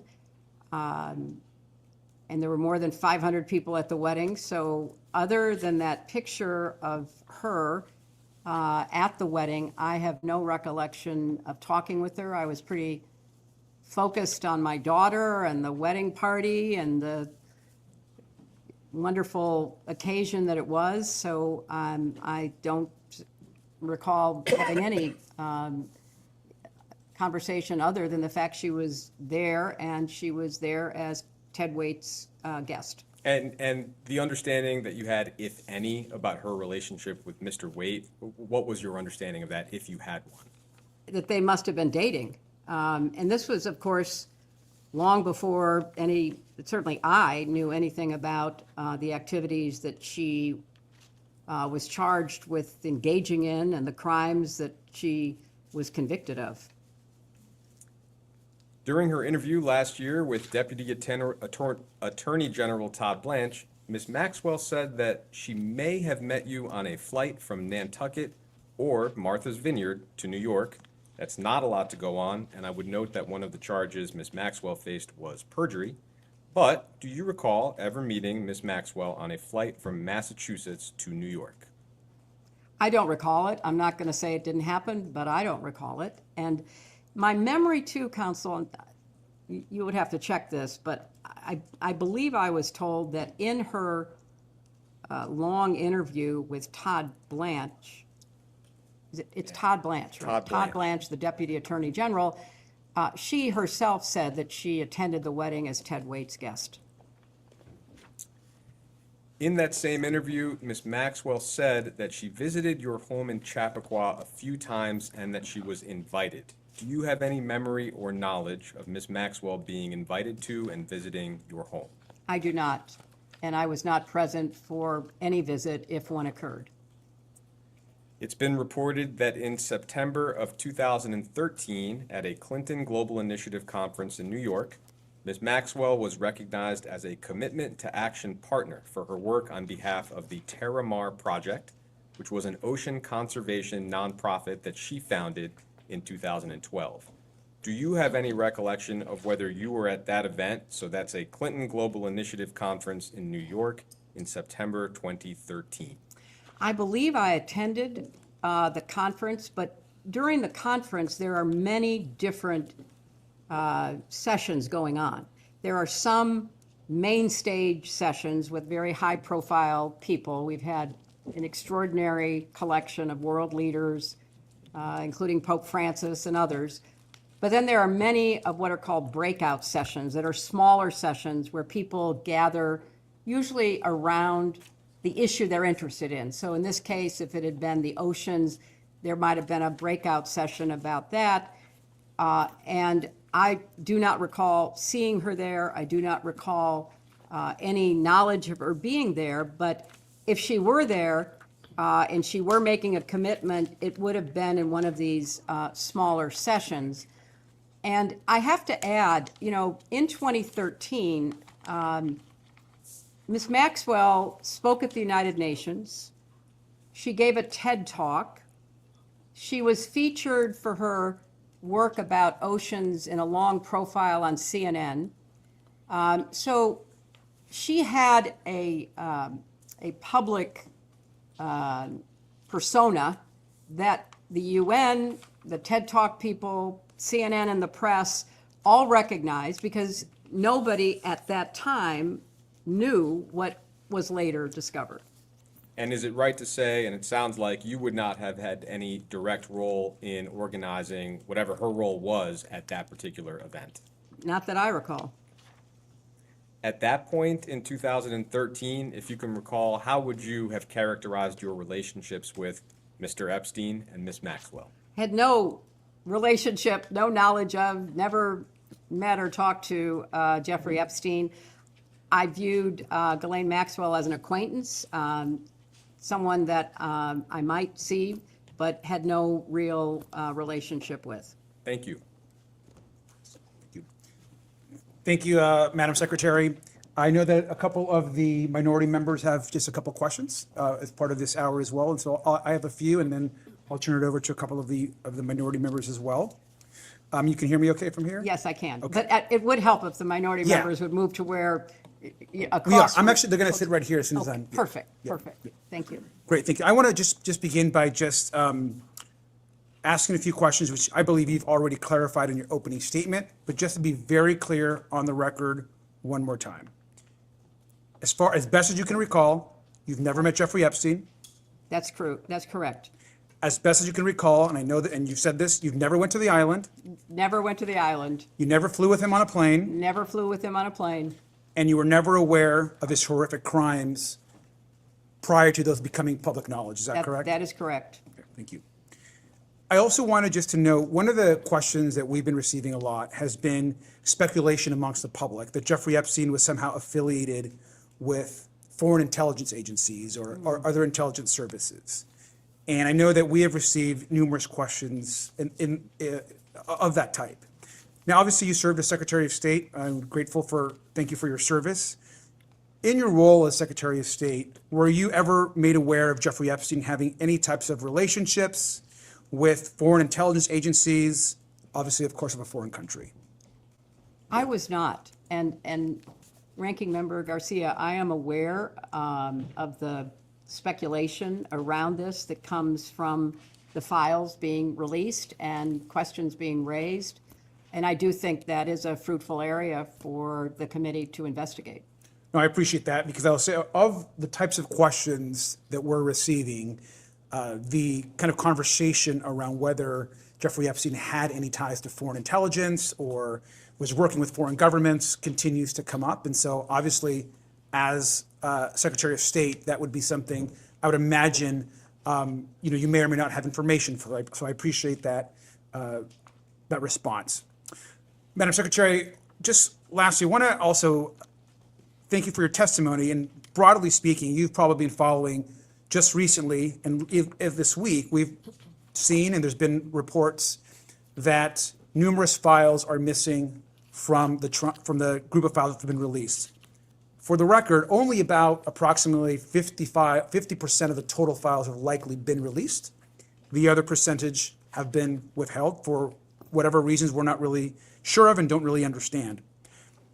It's also been reported by numerous outlets this week that the FBI has removed files that are supposed to be made available to the Congress that include serious allegations of alleged abuse by President Trump, sexual abuse to a minor. Now, these are allegations that we know have been corroborated in other ways, and the media have reported on these, but these files themselves have been removed. Now, we view this as a very serious matter. I've personally looked for these files in the archive manifest that lists which files should be placed there. Those files are no longer there. And we have been calling on the DOJ and the Attorney General to release all of the files. I'm wondering if, in your experience, obviously in the US Senate, as Secretary of State, if you've any response to the behavior of the DOJ in their withholding of critical information and the apparent removal of files that could suggest serious crimes by folks in this administration. Congressman, I appreciate your raising this issue, and I appreciated the statement that you put out when this became public knowledge, thanks to investigative reporting, which revealed it. And I think that this behavior by the Justice Department deserves the most thorough investigation that the Congress could carry out. As I understand the sequence of events, this committee subpoenaed the Justice Department, as well as the Epstein estate, as well as law enforcement officials from prior administrations, as well as my husband and me. The Justice Department refused to comply, which is what led to the passage by the Congress of the Transparency Act, which then was signed into law. And I think from the very beginning, the behavior of the Attorney General and her staff has demonstrated either a gross incompetence, which is bothersome because they are the keepers of information that should be evaluated for law enforcement purposes, or a clear cover-up because they are protecting the president and others. Either one of those should be the focus of this committee to try to get to the bottom. If they are incompetent and they are incapable of complying with the law that the Congress passed, we need to know that because they are falling down on the job. They have an FBI director who's more interested in drinking beer in a hockey dressing room after our team won the Olympics, rather than being responsive and complying with the law as it has been promulgated. So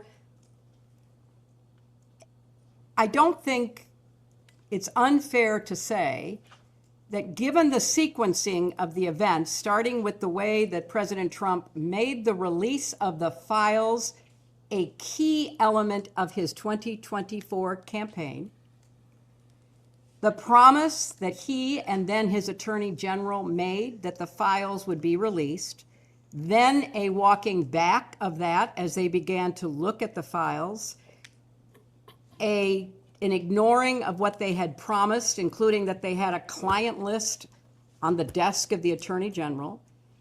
Reasonable people would have to assume they are engaged in a massive cover-up, which is infuriating. As an American, as a citizen, all of us should be, regardless of party, wondering what are they hiding? And that's why I said in my opening statement, the President of the United States is not above the law and should be, in a setting like this, answering questions under oath, as should others who are prominently featured in the files, and especially the group that is featured after 2008. Because prior to 2008, when Jeffrey Epstein pled guilty to the watered-down charges that Alex Acosta negotiated and then was rewarded for in the first Trump administration with a cabinet position, there are so many unanswered questions. And I looked at the transcript of the Alex Acosta testimony that was taken before this committee, and I don't think that any Republican members asked him a question. So you have to conclude that there is something rotten in the state of Denmark, or clearly the Justice Department, starting in the White House and at the top with the Attorney General. And this latest example of the missing files about the allegations, and they are absolutely nothing more than allegations. But the FBI interviewed that witness 4 times. You don't interview a non-credible witness 4 times. You don't put into the FBI reporting, protect this source, if you think there is nothing to it. So, of course, I would like to know, like every other American deserves to know, what is in those files and who is going to hold people accountable, because the Justice Department seems to be either unwilling or incapable of doing so. Thank you, Madam Secretary. Let me also just add one thing. You've probably also read reporting that Secretary Lutnick was pretty open in an interview about not having spoken to Mr. Epstein or interacted with him after 2005. And then we go on to learn that Secretary Lutnick not only went to the island, there were visits, they went into possible business together, communicated with his wife. So there were numerous interactions that happened after that interview. We believe that Secretary Lutnick should be in front of this committee answering questions, especially when he's choosing to essentially lie about his interactions with Mr. Epstein. Would you agree that Secretary Lutnick should come and testify? I think everyone that the committee sees playing a prominent role in the files should be deposed. That is your job. Your job is to try to get to the truth as best as you can determine it. And that should be the guiding principle, it seems to me, as to who you ask to come before you. Thank you.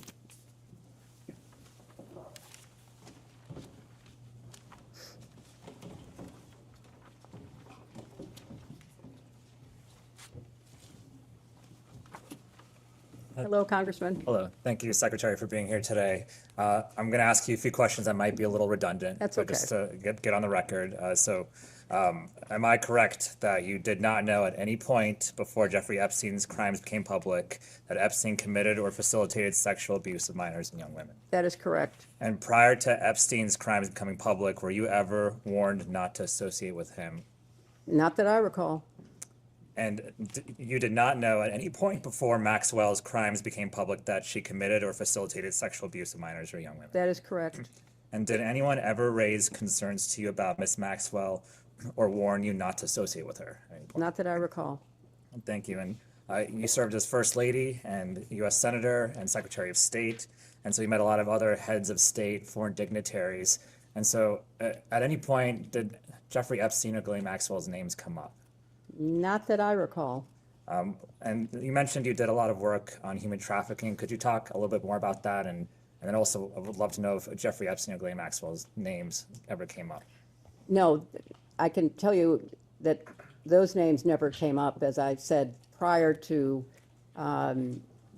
their crimes becoming public. I don't think people knew. Or if they did know, they were not sharing that. Or if they did share it with the FBI or the Justice Department, the investigations never went anywhere. So I don't know that anybody would have ever raised those names, and I don't know that anybody knew to even look into it.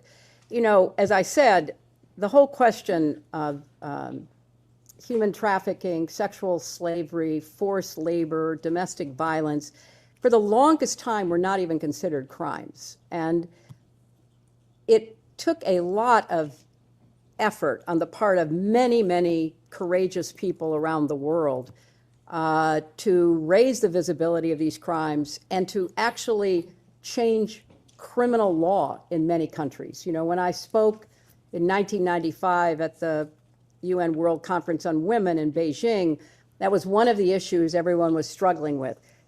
Domestic violence was considered cultural, not criminal. Sexual slavery was just something that happened.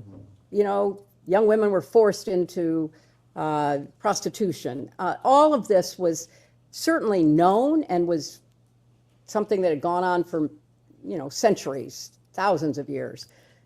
But there became finally enough outrage and organizational impetus to begin to try to change that. And that's what I worked on when I was First Lady, because I really became aware as I traveled to Asia and Africa, even Eastern Europe, particularly after the fall of the Soviet Union, what a big criminal network was operating around the world to traffic people. And obviously we're here focusing on what happened to, girls and women with being sexually abused, but it's also true that people were forced into labor in mines and fishing boats. I mean, this was a phenomenon that finally was getting attention. And we worked very hard to raise visibility. I mentioned the law that was finally passed in our country in 2000. There was also something called the Palermo Protocol, where nations came together to pledge themselves to change laws, to implement enforcement against trafficking. So it's been a long struggle, but we've tried to focus on preventing it, prosecuting it, and protecting the survivors, and we've made progress. But obviously, we're here today talking about crimes that still are happening even in our own country.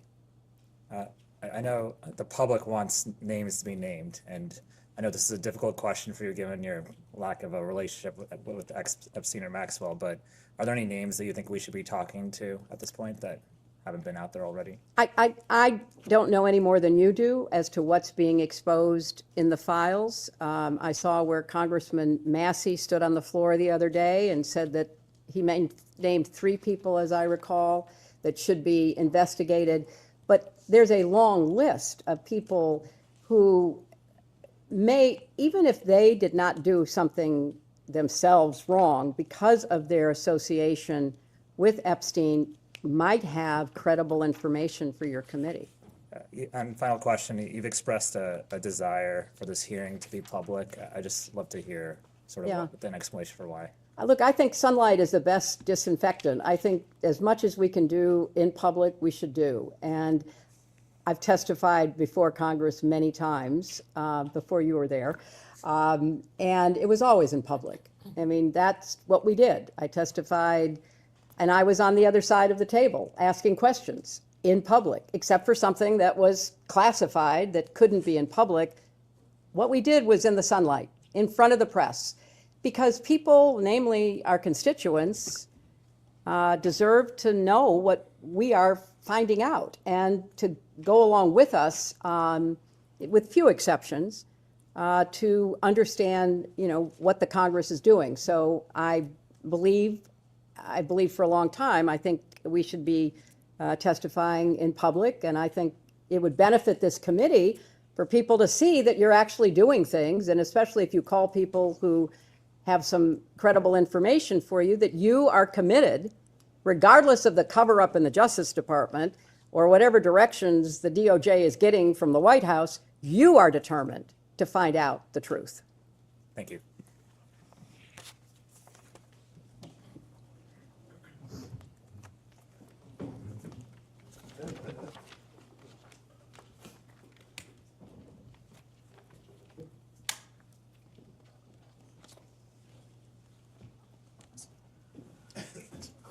Hello, Congressman.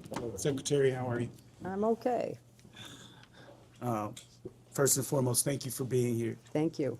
Secondly, as an attorney, I know sometimes things are done differently in DC, but when an agreement is made and our word is given, it should be kept. I agree with that.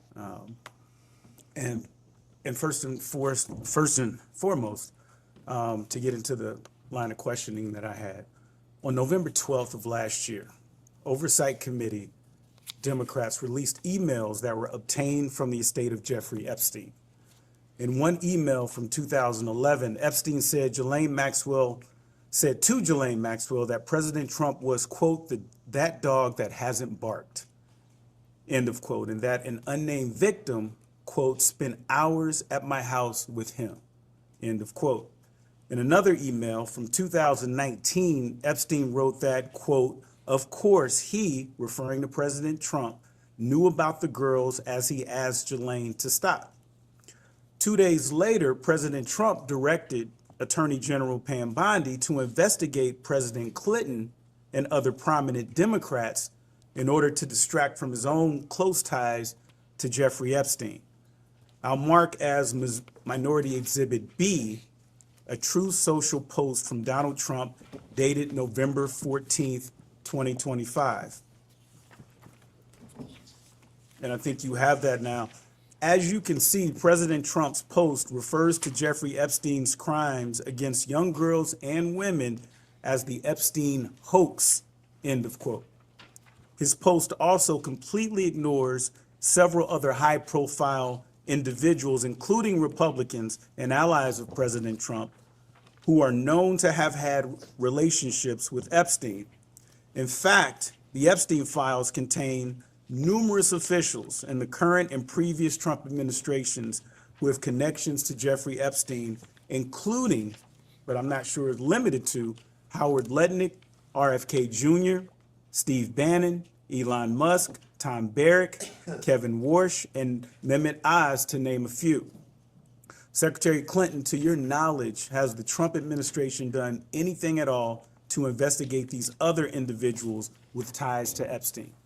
Congressman, I know of nothing, just reading the press. I obviously have no inside information that there has been any effort whatsoever to investigate the names that you just mentioned or any others who might have credible information about Jeffrey Epstein's crimes. And I think that's where this committee comes in. You are not beholden to the Justice Department. You have an independent Article I jurisdiction. You are the co-equal branch of government, and you have the responsibility to pursue what the Justice Department apparently is failing to pursue. The other point I would make is, having observed President Trump up close and personal for a number of years now since I ran against him, he has a tell. He has a behavioral tell. Whenever he is worried about being found out himself, he accuses somebody else of doing what he actually has done. And it's just a pattern with him. So it's no surprise to me that all of a sudden, what he promised in his campaign to reveal, everything about the files, and then when his people began looking in the files and realized how potentially incriminating they were of him, all of a sudden, that was no longer the focus. It was blaming Democrats, talking about a hoax, saying move on, there's nothing to see here.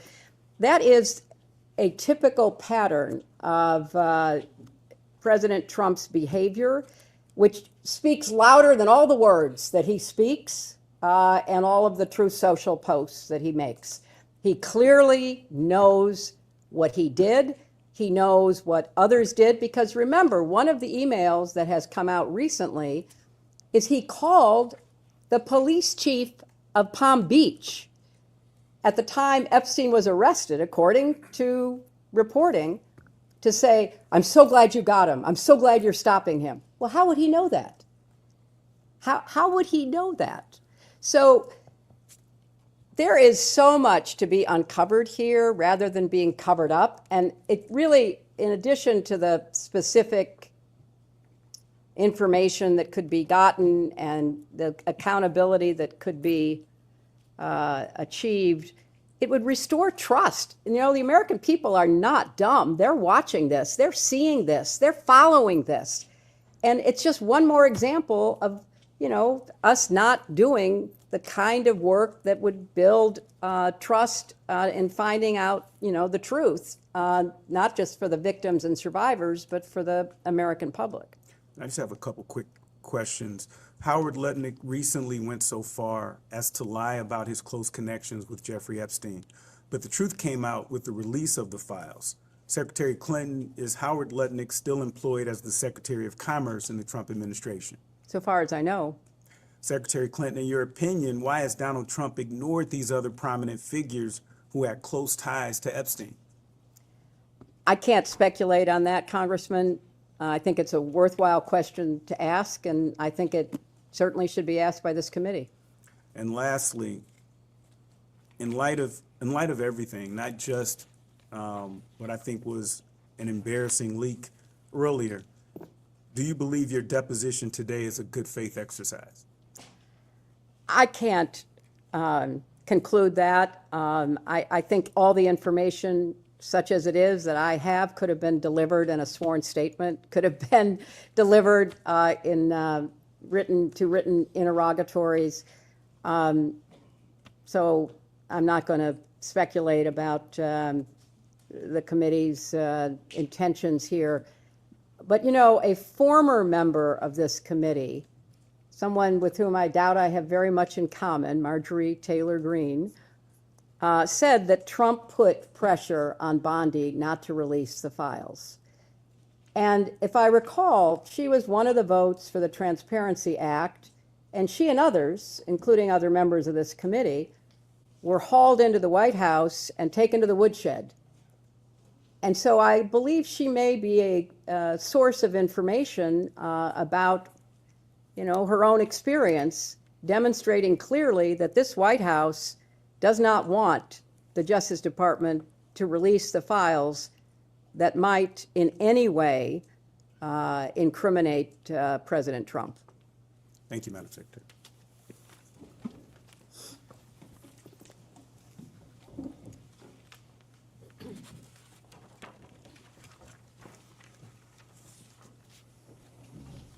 Thank you so much for being here, Madam Secretary. Some of this was briefly touched upon, but as you know, there is wide speculation among the public that Jeffrey Epstein may have been affiliated with domestic intelligence agencies and services. Alex Acosta, for example, Secretary of Labor in the first Trump administration, allegedly said that Epstein, quote, belonged to intelligence, end quote. We know that Acosta has denied the statement, but it nonetheless raises questions about Epstein. You obviously served in a variety of highly sensitive positions, allowing you to access some of our nation's most sensitive and secretive information. Either during or after your time in government, were you ever made aware of Jeffrey Epstein having any kind of relationship directly or indirectly with a United States intelligence agency or service like the CIA? I was not, but obviously I served in the Senate and don't recall anything like that ever being presented. I was on the Armed Services Committee, so perhaps there might have been a mention if there was any relevance, and in the State Department, I don't recall any information like that at all. And were you ever made aware of Ghislaine Maxwell having any kind of relationship with an intelligence agency or service of the United States? Thank you. Now, during the committee's deposition of former Attorney General Bill Barr, he indicated that, quote, many American businessmen who have foreign contacts sometimes will talk to intelligence agencies and provide information to them. Are you aware of Jeffrey Epstein having these less formal interactions with the CIA or any other domestic intelligence? I'm not aware of any intelligence connections of Jeffrey Epstein at all. And that applies to foreign intelligence? Yes, it does. Okay. I want to move to... But I do think, Congresswoman, as I said earlier, your questions are well taken. There are so many threads of this investigation that need to be followed. You are talking about the intelligence. We have talked about the sexual abuses. And we also should be following the money. One of my former colleagues, Senator Wyden, is trying to get out of the Treasury Department records about Jeffrey Epstein's financial transactions. The Congress should, and this committee certainly should, subpoena the Treasury Secretary for the information that Senator Wyden has compiled. In my experience in the Senate, Senator Wyden is a thoughtful, careful investigator. If he says there's something there, I would take it to the bank. And so follow the money. Follow these foreign involvement, intelligence potential. Whether they're true or not, I don't know. And of course, follow whatever leads you can get out of the emails and other information that are being put forth by either DOJ or the Epstein estate or anybody else on, you know, the crimes that he committed. Thank you. That brings us to the issue of transparency, which is related to what you just said. You and President Clinton have been very clear about your desire to testify publicly before this committee. In fact, on February 5th, 2026, you posted on social media, quote, "If you want this fight at Rep. James Comer, let's have it in public." You love to talk about transparency. There is nothing more transparent than a public hearing, cameras on. Secretary Clinton, why is it important for you to testify before this committee in a public setting? Well, first of all, I believe in public testimony. I believe that the public has a right to know what its elected members of Congress are investigating and legislating. Having served for 8 years, I think it is useful as a member to do a hearing in public because you're going to learn things by the coverage of it, by the response that you get from people. You know, this hearing, if it were in public, maybe somebody, your question about intelligence, maybe somebody watching it would have said, "Oh my gosh, I just remembered having a conversation with Foreign Minister X or Prime Minister Y, and that person mentioned Jeffrey Epstein." Most people are not going to look at the video, they're not going to read the transcript, but they will follow a live public hearing. So I think it actually enhances the work that those of us who've been privileged to serve are doing and can do. So to me, it is just an absolute prerequisite for doing the kind of legislative and investigative work as effectively as possible by doing it in public. And did you know that you would be photographed today?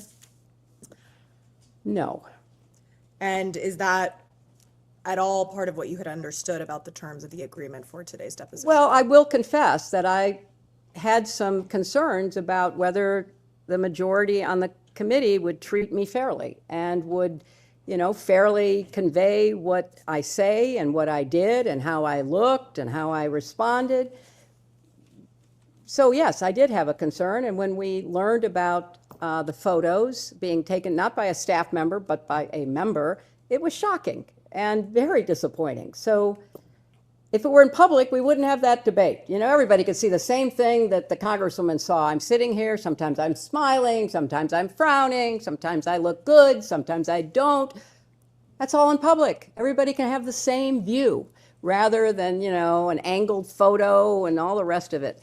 So it was disappointing, and I regret that it happened and it violated your rules, but that's not the real concern I have. The real concern is get busy. Focus on the people that have something to tell you, that can tell you about intelligence, money, and crimes, and get them before you, and whenever possible, do it in public. And finally, do you think that Donald Trump should be deposed by this committee? Absolutely. You know, I was a lawyer, and as a lawyer, you would look for pattern and practice. If you were deposing a witness in a case that you were trying, if you were in court, what did you know about this person? What you knew could influence how you questioned that person, how you tried the case. Donald Trump has been held civilly liable for sexual assault by a jury of his peers. 9 members of a jury found him liable in the sexual assault of E. Jean Carroll. That is behavior. That fits a pattern if one were looking for a pattern. He has also been convicted on 34 felony counts for attempting to hide his relationship with an escort and then to commit business fraud to prevent it from becoming public in the 2016 campaign, which was ultimately election interference.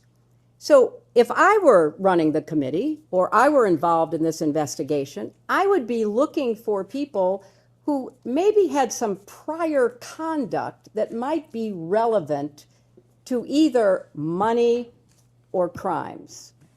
And yes, I think that it would be in keeping with the scope of the investigation of this committee to set up a deposition with President Trump. I know he's been deposed many, many, many times. He's taken the Fifth Amendment many, many hundreds of times, so I'm not saying you're going to get a lot of information.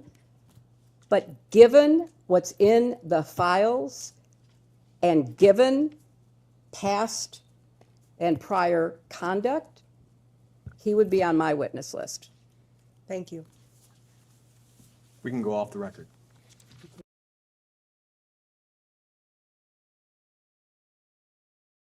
All right, we'll go back on the record. It is 2:49 p.m. I believe Chairman Comer has something he would like to say. Yes, and thank you, Madam Secretary, and we appreciate what you said in the last round of questioning. I want to be very clear. This committee is taking this investigation very seriously. We are following the money. We have a history of doing that over the past 2 years. I wrote the Treasury Department requesting suspicious activity reports related to Jeffrey Epstein. Treasury has been in full compliance, and our staff has spent untold hours reviewing those documents. I know the minority staff have also reviewed those documents. Anytime we subpoena anything, both sides get it. Based on the suspicious activity reports, I then issued subpoenas to 2 banks, Deutsche Bank and JP Morgan.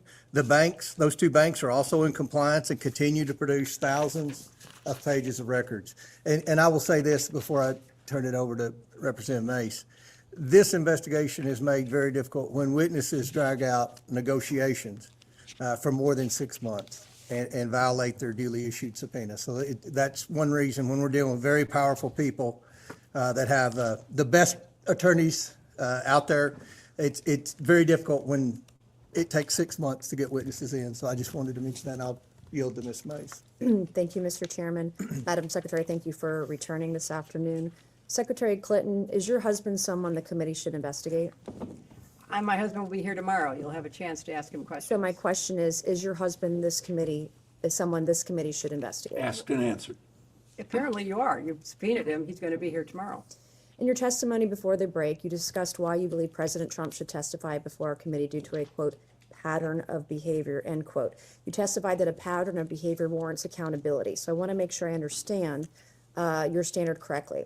The pattern of behavior you describe includes being held civilly liable, indictments, sexually deviant behavior, correct? Yes. In 1998, your husband was found civilly liable for sexual misconduct with Paula Jones and settled for $850,000. Is that correct? Yes. By your standard of pattern of behavior, should your husband testify before this committee? He is testifying tomorrow. On December 19th, 1998, President Clinton was impeached on charges of perjury and obstruction of justice, which directly related to his extramarital affair with Monica Lewinsky. Is that correct? Yes. And your husband was impeached for perjury related to sexual behavior, correct? I didn't understand what you said. Your husband was impeached for perjury related to sexual behavior, his sexual behavior. He was impeached for several reasons, and then was acquitted in the Senate. And your husband flew on Jeffrey Epstein's plane 17 to 26 times, correct? He made several trips with different legs on the trip, as I recall. But he flew on Jeffrey Epstein's plane Yes, he 17 to did. 26 times? Mhm. Were you aware that Secret Service was dropped on some of those flights? That is not my understanding. Where they were not on some of those flights? That is not my So understanding. your understanding is that Secret Service was on all of the flights that President Clinton was on? That is with my Epstein? understanding. By this standard of behavior, multiple credible accusers, including Juanita Broderick, who alleged rape against your husband was disbarred in Arkansas, lost his law license before the Supreme Court, flew on Epstein's plane dozens of times, visited Epstein's island. That is not true.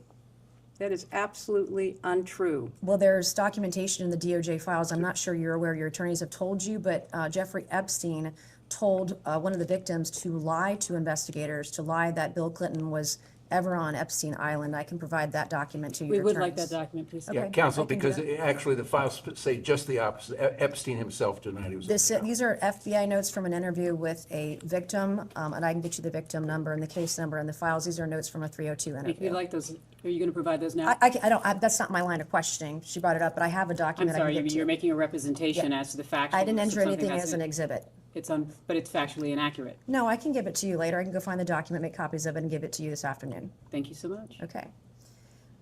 By your standard of pattern of behavior, according to documents released by the Department of Justice, your husband appears in photos in swimming pools, hot tubs, aboard Jeffrey Epstein's private plane with unidentified young women, we came here today and you told this committee that a pattern of behavior demands accountability, correct? I said that I believe the committee should call anyone who had a substantial pattern and practice of contact with Jeffrey Epstein and his crimes before they came to light. Does that include your husband? And after they came to light. You're going to have a chance to question him tomorrow. So I'll ask you again, by the standard you just set in your own words just now, does this standard apply equally to your husband or only President Trump? I have said that my husband has been subpoenaed. He will appear. He will answer your questions to the best of his ability. But there is no evidence whatsoever of any connection with Jeffrey Epstein's crimes. And I think that that will be obviously apparent in the questioning. What makes you so sure of that then? I mean, he's photographed with. Objection is to speculate on something that's not evidence. It is so speculative. I mean, swimming in a pool, sitting in a hot tub, there are millions of people who do that without any improper behavior or certainly committing any crimes. So I Do you think most of the men are like your husband that did anything wrong by where they're being surrounded by young women, giving them massages on Jeffrey's private estate or private plane? Are they all innocent then? You know, you are making assumptions in your questions that have not been proven and I don't believe are provable. Okay, why did you wait 6 months to have this hearing today or have this testimony? You know, I've answered that. I thought that given the way that other witnesses who were subpoenaed at the same time were being treated, that there was an unfair treatment of both my husband and myself.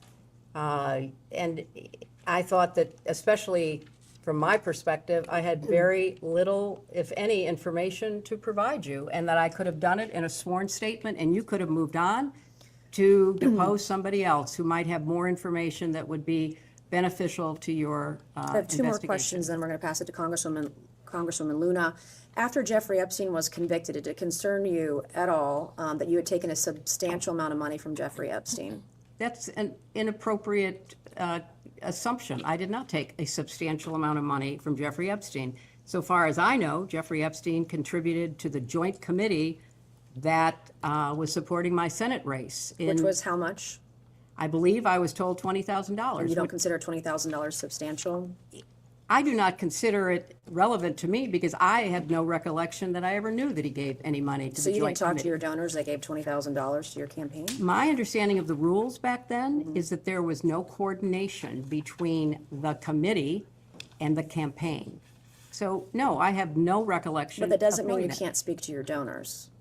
That doesn't prohibit, the law does not prohibit you speaking to But donors. I didn't know he was a donor. As far as I knew, he was not a donor until I learned this in Did it preparation concern you at for the all that Ghislaine testimony. Maxwell was heavily involved with people you knew and were close to? I knew people that I knew her. Yes, that's true. And you just shrugged, you didn't want to look into it or have any Nobody, question about it? until her crimes were revealed and she was indicted and tried and convicted, I don't think people knew very much about at all And what then she how do was you know doing. Howard Lutnick? I know Howard Lutnick because when I was senator, on 9/11, the firm he headed, Cantor Fitzgerald, suffered the greatest loss of life. As I recall, something like 650 of his employees were murdered by terrorists that day. Howard Lutnick missed being a victim because he was delayed dropping know his that. I child asked off him. to You asked kindergarten. You asked the question. I'm going to answer your question. Now you're gonna yell This at was me? what I spent You're my going to yell at time me. doing. I'm a I survivor spent trying to look out for other Well, survivors, trying to and get to the I bottom was of it. taking care You of waited the 6 people months who to lost get here today. 3,000 6 months, lives and now you're being at World defiant Trade and Center. indignant today. You asked me I about have met Howard with Epstein Lutnick. survivors. I'm a survivor myself. You have emails. You've denied that Jeffrey Epstein, that you tried to get Jeffrey Epstein to give money to you. I did but not. Howard Lutnick was If used you to have an get email money. with me asking Jeffrey I Epstein have for an money, email from Howard Lutnick sending it to what's Jeffrey the question? Epstein and his What's the- people to I raise don't- money for I don't you know about- for an event, an intimate event for you at his offices Well, at Cantor Fitzgerald. You're look, going to sit if here you- today if you would and, let me and, finish. and obfuscate and say to this committee, you didn't try to get money from Jeffrey I didn't. Epstein when I there was an didn't. intimate event in an email that Howard Lutnick emailed to Epstein's people and Epstein to get him to come to your intimate event at Cantor Fitzgerald, a very small event. And so I'm not going to put it. You want to yell at me, that's fine, but I'll yell right back. Well, okay? I am looking out for it's survivors. very- I'm doing look- the job that you would not do and refuse to do as Secretary of State. Thank you, and I yield back to No, Congresswoman. I'm going to finish answering the question, which I have a right to do. I am very sympathetic to your personal situation. I have read about it. I have seen you testify or speak on the floor about it. And I very much sympathize with not only what you went through, but appreciate your effort to stand up for survivors. I was a senator representing the people who were murdered on 9/11. Nobody lost more people than Howard Lutnick. You can say whatever you want. You can call him and have him appear before the committee. But I knew him as the man who lost the employees that he knew intimately, including his brother. And he was a So go-between I between worked- you and Let Jeffrey her finish Epstein her raising answer, money for please. you. Let her finish her answer. You know what? If you don't want to hear what emotionally affected me, that's fine. But that's why I know Howard Lutnick. I went to the memorial service every 9/11 after the formal service was held. I see what you're with doing here, all- and you're with obfuscating all from of the his questions. He was the people, the go-between families. between you and Jeffrey Epstein raising money for your Well, campaign. you know, Howard Lutnick and I did work Thank you. I will together now yield because to we had a lot of Congresswoman Luna. victims Thank you. to take care of, and we worked together to rebuild downtown Manhattan. That is how I know Howard Lutnick. Why don't you, let me get over here. Fine, I'll do the heavy lifting. Or you could like it later. Yeah, I got it.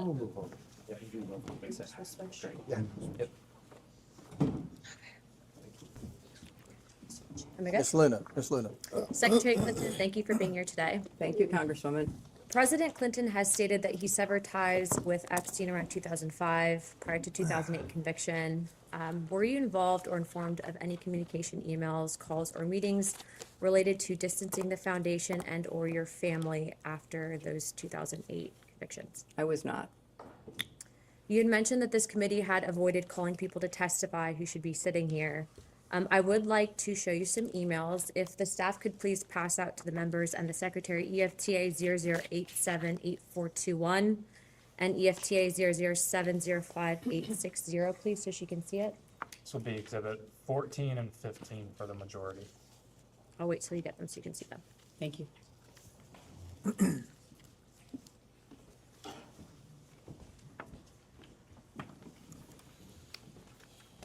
Thank you very much. Thank you very much. Okay. Yes, we want.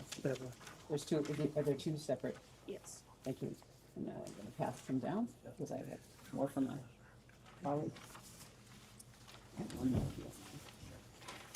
Thank you so much. I appreciate that. They're the same. There's two different documents. There's that are two, here. yeah, they're two emails, both different EFTAs. Secretary Clinton, would you please read EFTA 0070586? Just, you don't have to read from, it's to Jeffrey Epstein, but can you read the context of the email? Sorry, could you state the number again? Is the number at the Yes, bottom? it's at the bottom. It's EFTA 0070586. This is majority 14. 14, yes, sir. Thank you for a fun night. Your littlest girl was a little naughty. How does that make you feel? Makes me sick.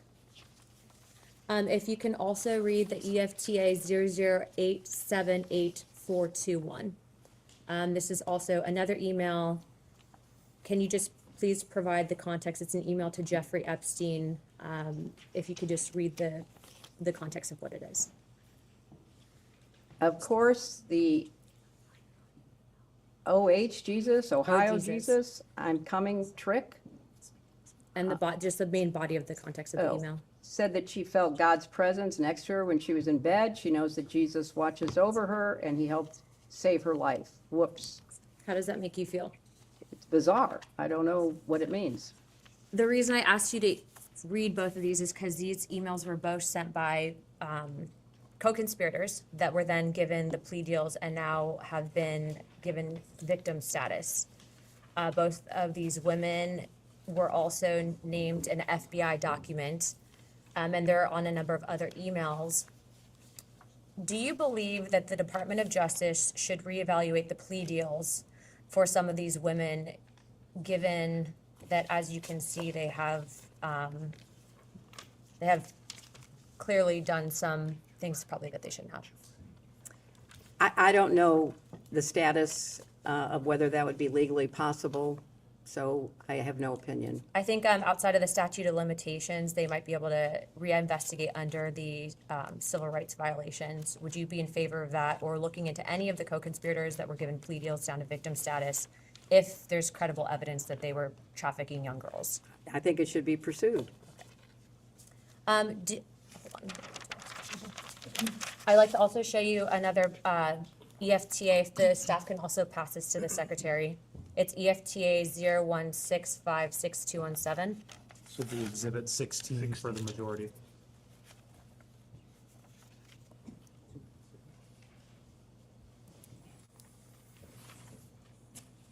And I'd also like to reflect on those previous EFTAs. The EFTA 0070586, that was actually sent by a woman by the name of Susan Hamlin. And then the other EFTA 0087841 was sent by a woman named Nadia, who's also listed in other files as well. Is it single pages? Oh, sorry.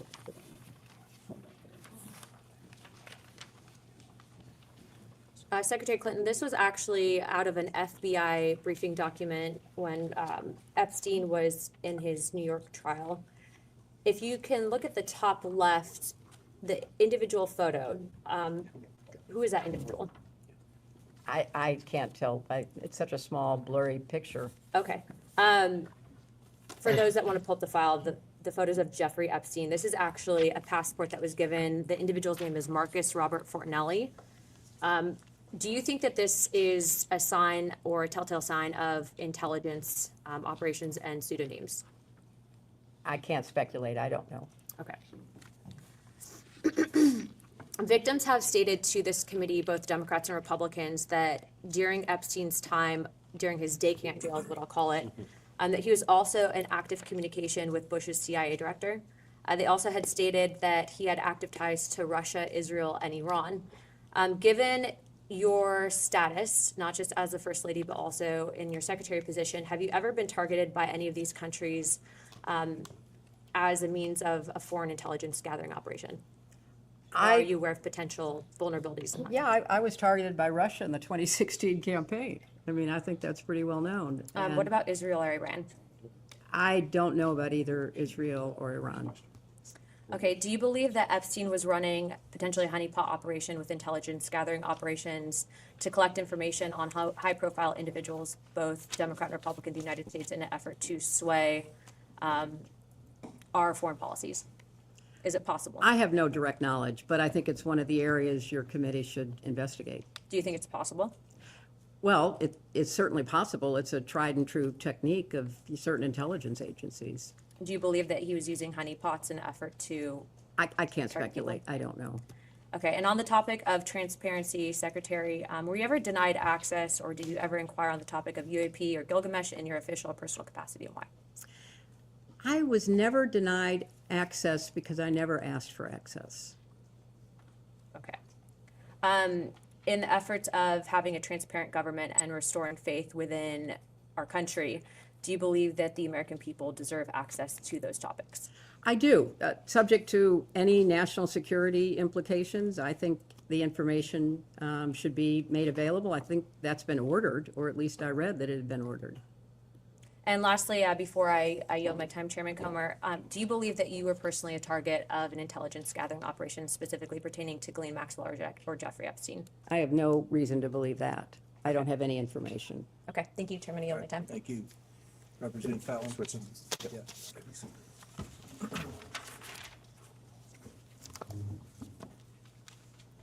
Can you get in front of me? No. I'll just- Okay, all right, good.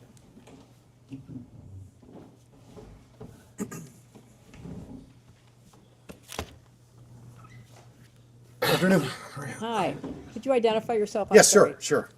Pat Fallon, 4th District of Pat Texas. Fallon, okay. Native of Massachusetts, but no one would vote for me there. I moved to Texas. So, Matt, I'm a pretty simple guy. I just want to keep things simple and just ask you some questions and give you a chance to respond. So July 25th, unanimous oversight subcommittee voted to subpoena yourself and your husband. On the 25th of August, Chairman Comer issued a lawful subpoena, which I would think it's fair to say you didn't cooperate. There was a lot of delays. It was August. We're now in February. The deposition was set in December, then it was delayed and moved to January, and now here we are in February. We all get accused of things. The higher you go up in the ladder, the more people are accusing things. If I don't have anything to hide, I'm eager to come in and testify. I just find that interesting. Why the delay for 6 months? Well, I think, as I've said, we negotiated in good faith, and I believe the committee negotiated in good faith for a while, because we thought, at least I'll speak for myself, that I could provide whatever information I had, which was not much, in the same form that you accepted it from former attorneys general and FBI directors who had much more direct knowledge, or could have had much more direct knowledge about the investigation you were conducting. And I found it bewildering that I couldn't provide what I knew in writing under penalty of perjury, as others had done. Okay. I'd say better late than never, so I'm glad you are here. On the in September of 22, ABC program The View had you as a guest, and you were quoted as saying, "No one is above the law." Still agree with that? I agree with that. As do I, and I think Secretary Clinton, that's why you're here. I absolutely agree with that. When did you first meet Jeffrey Epstein? I never met Jeffrey You never yet, Epstein. okay. When did you first meet Giselle Maxwell? Ghislaine Maxwell. I have no recollection of when I first So met you her. might have met her, but you don't remember. I do not. Okay. So you'd obviously describe your relationship as pretty much non-existent with both of them. Yeah, I had at least a casual acquaintance with her. I had her, nothing okay. with him. Okay. Would you describe your husband's relationship with Jeffrey Epstein as limited, cordial, close? Limited for a limited period of time with respect to using his airplane. Okay. And how about your husband's relationship with Ms. Maxwell? I think that they knew each other for a longer period of time. Okay. So just for the record, in 1992, Epstein donated a grand to your husband's presidential campaign. In 93, 10 grand to the White House Historical Association while you were in the White House and your husband were. And then he visited the White House, as we've said, I think ad nauseum, 17 times from 93 to 95. And then in 99, a $20,000 donation to Senate campaign or an affiliate allied campaign. And then in 2006, 25 grand to the Clinton Foundation. And then post-Clinton presidency, your husband was on the plane somewhere in the neighborhood of 26 times. Right? I can't vouch for everything you just said. I can't vouch for. All right, but you're not disputing it vehemently. So, No, I'm not accepting it, but Okay. I can't vouch for it. I can't Okay. respond to I it. see. All right. In 2008, Jeffrey Epstein was convicted of 2 felony counts. Correct? Were they felonies? I don't recall. They were federal felonies, yeah. Were they felonies? They're state felonies. State felonies, okay. Felonies nonetheless. Okay. So just bear with me on this because, again, give you a chance to respond. Your husband ran for governor 5 times. The last time in 90 or in 86, I think he got almost 500,000 votes. In 92, he got 45 million votes, 47 million in 96. When you ran in 08, you got nearly 20 million in the primary. And he was governor, you were senator, secretary of state, he was president. You've met hundreds of thousands of people, probably way more than the average typical person would. And my point here is all these millions of people that supported you and your husband, hundreds of thousands that you met. In 2010, one of the most significant events of your life is going to be your only daughter's wedding. You have 500 wedding guests from all reports. That means, and there's a groom involved, so you're distilling down to 250. Only 250 people can attend. And it's your testimony that, how did Ms. Maxwell end up at the wedding? She was the guest of Ted Waite, who was a longtime friend of our family. So it was just an odd coincidence that she was at one of the most, no, I mean, that's fine. If Yeah, that's your testimony, that's your testimony. I was not telling my dates who their guests could, or my guests who their dates could be. It's just an odd coincidence, okay. See, would you describe your husband as a smart guy? Excuse me, are you asking her to testify about her husband? I'm not. Instead of, because His- he's going to be here tomorrow, so you can you ask think questions he's- to the witness Ma'am. that is for her, but it seems to me that you are asking questions that are Counselor. requiring opinion. Can you ask a question that is? How long have you with been respect to married? fact? Can I ask that? Oh, do I have to answer that? 50 years. He's a pretty smart guy by all accounts. Would you agree with that? Highly intelligent. I think he is. I didn't vote for him, Well, but I think he then is. I will, We're going to agree concur on with that? your I mean, I don't opinion. think that's controversial, Counselor, because everybody that I've ever met that has met your husband and has firsthand experience describes him as the smartest guy in the room when you're in the room. Very smart, scary recall. Like if he meets you 20 years later, he remembers what you wore, what they were saying, which is a great tool and asset when you're a politician. I don't think that's, so with this great recall, I'm sure it served him well in his political career. So I just find it surprising that in January 26, y'all sent a joint letter from you and him where he asserted that he, quote, didn't recall encountering Mr. Epstein or any specific interactions with him while in office. that was his recollection. Okay. But even though we've established that he was in the White House, Epstein, I'm talking about 17 times, and there's a public report that there were personal tours given, not only the White House, but even the residence. And somebody that smart just happened not to remember any of it. This witness can answer questions about her own declaration, about what she recalls or knew. Again, the president is going to be here tomorrow. All right, so well, he can answer. your client talked about patterns in practice. And Bill Clinton, her husband, said that he doesn't remember meeting Epstein during his time in office. Took trips with him, or took trips on his plane to New York, England, Japan, China, Singapore, Bangkok, Brunei, Rwanda, Mozambique, South Africa, France, Norway, and many more. So it's really not a question of where they went together, but where they didn't go together. Do you know the colloquial name for Little St. James Island? No. It's Epstein Island. Okay, I'll refer to it in both contexts. To your knowledge, did your husband ever visit Little St. James Island? Not to my knowledge. Okay. Do you know who Doug Band is? He worked for my husband, yes. So by reports on the press, he was a key architect of the Bill Clinton post-presidency, a top aide, the body man, the fixer, a counselor, and close advisor. Would you disagree with any of those? He worked for him in a number of capacities. About 10 years, 02 to 12, I think it was. He worked for him, I Decade, give or don't take. know. Give or take, I fair can't to say, answer that. give or take a decade? Okay. He's on the record as asserting that Mr. Clinton did indeed visit Epstein Island. Do you think he's lying? Yes. Okay, why would he lie? I don't know. You'd have to ask him. Okay. And then, you know, Virginia, have you heard of Virginia? I'm sure you didn't meet her, but have you heard of Virginia Giuffre? I've heard about her in She the was press I coverage. didn't ever meet her. Yeah. She was a victim of Epstein. Tragically, she didn't survive. She's no longer with us. She testified under oath that she saw Mr. Clinton on Epstein Island 2 separate occasions. You think she's lying? Or at least I have inaccurate? no information whatsoever that he was ever on the Just, island. you know, just trying to be fair, why do you think that is? I mean, that's my question. I'm I not don't going to care. offer opinions. All I right, don't, that's I don't fair. have any Okay. information. Further to your point earlier about practices and patterns, now there's a third person, Steve Scully. Have you ever heard of him? Who? Steve Scully. Steve Scully? Yes. I know of a Steve Scully who was at Apple. He was an IT contractor on the infamous aforementioned island. He also asserts that he saw Mr. Clinton, and this is a quote from him, lounging around the porch area of Little St. James Villa. It's just oddly specific. Do you think this third person was lying as well? I don't know information about You'd Mr. see how that Scully. would, you know, I wanted to ask you that because I find that odd. It's a pattern in practice, as you mentioned. Have you ever visited Epstein Island or Little St. James Island? No. Okay, so just to be clear, it is your testimony that, for instance, you never flew in a private plane, flew into St. Thomas Airport, and then didn't enter the terminal, but instead boarded a helicopter to Little St. James Island. You never did that. I did not. Okay.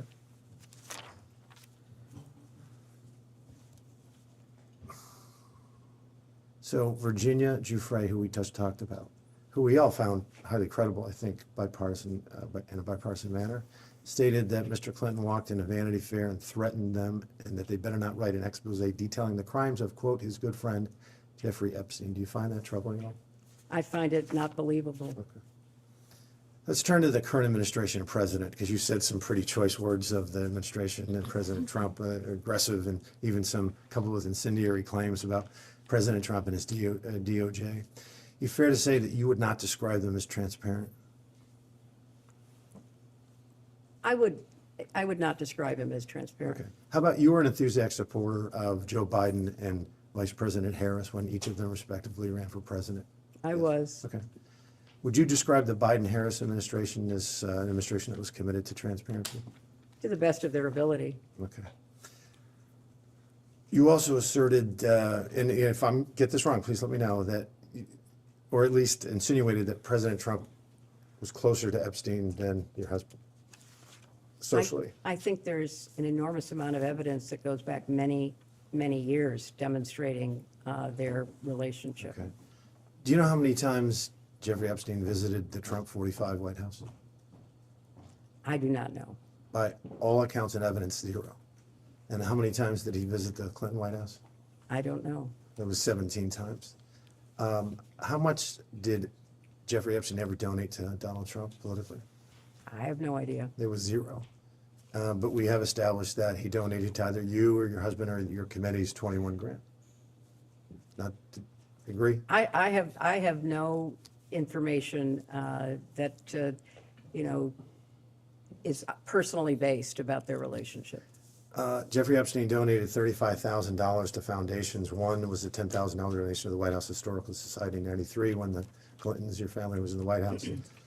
He donated, and then there was that 2006 donation for 25 grand, or 2006 donation to the Clinton Foundation. He's donated similarly to the Trump White House, never, no foundations either. How many pages of the Epstein files were released by the Oversight Committee in 2021 to 23 when the Democrats were in the majority? I have no idea. It was 0.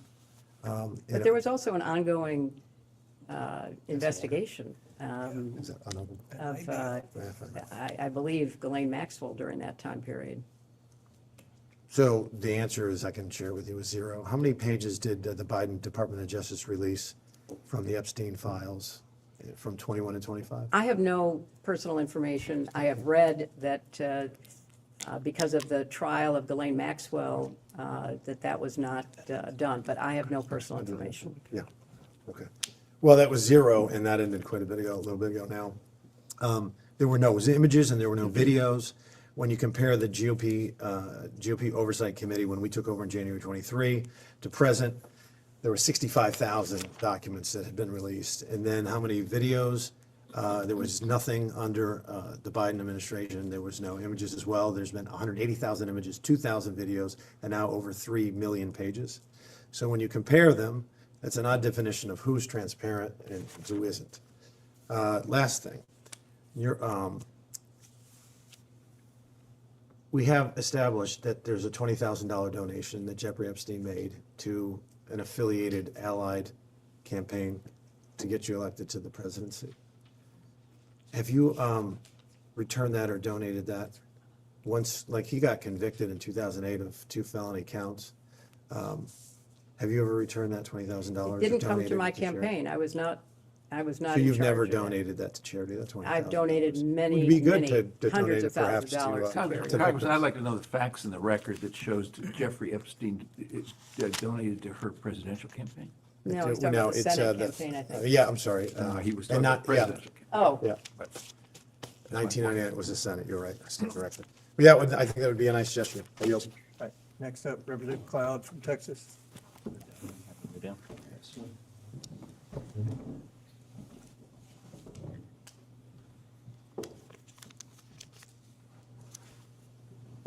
hi. Could you identify yourself? Michael Cloud, Texas, 27th.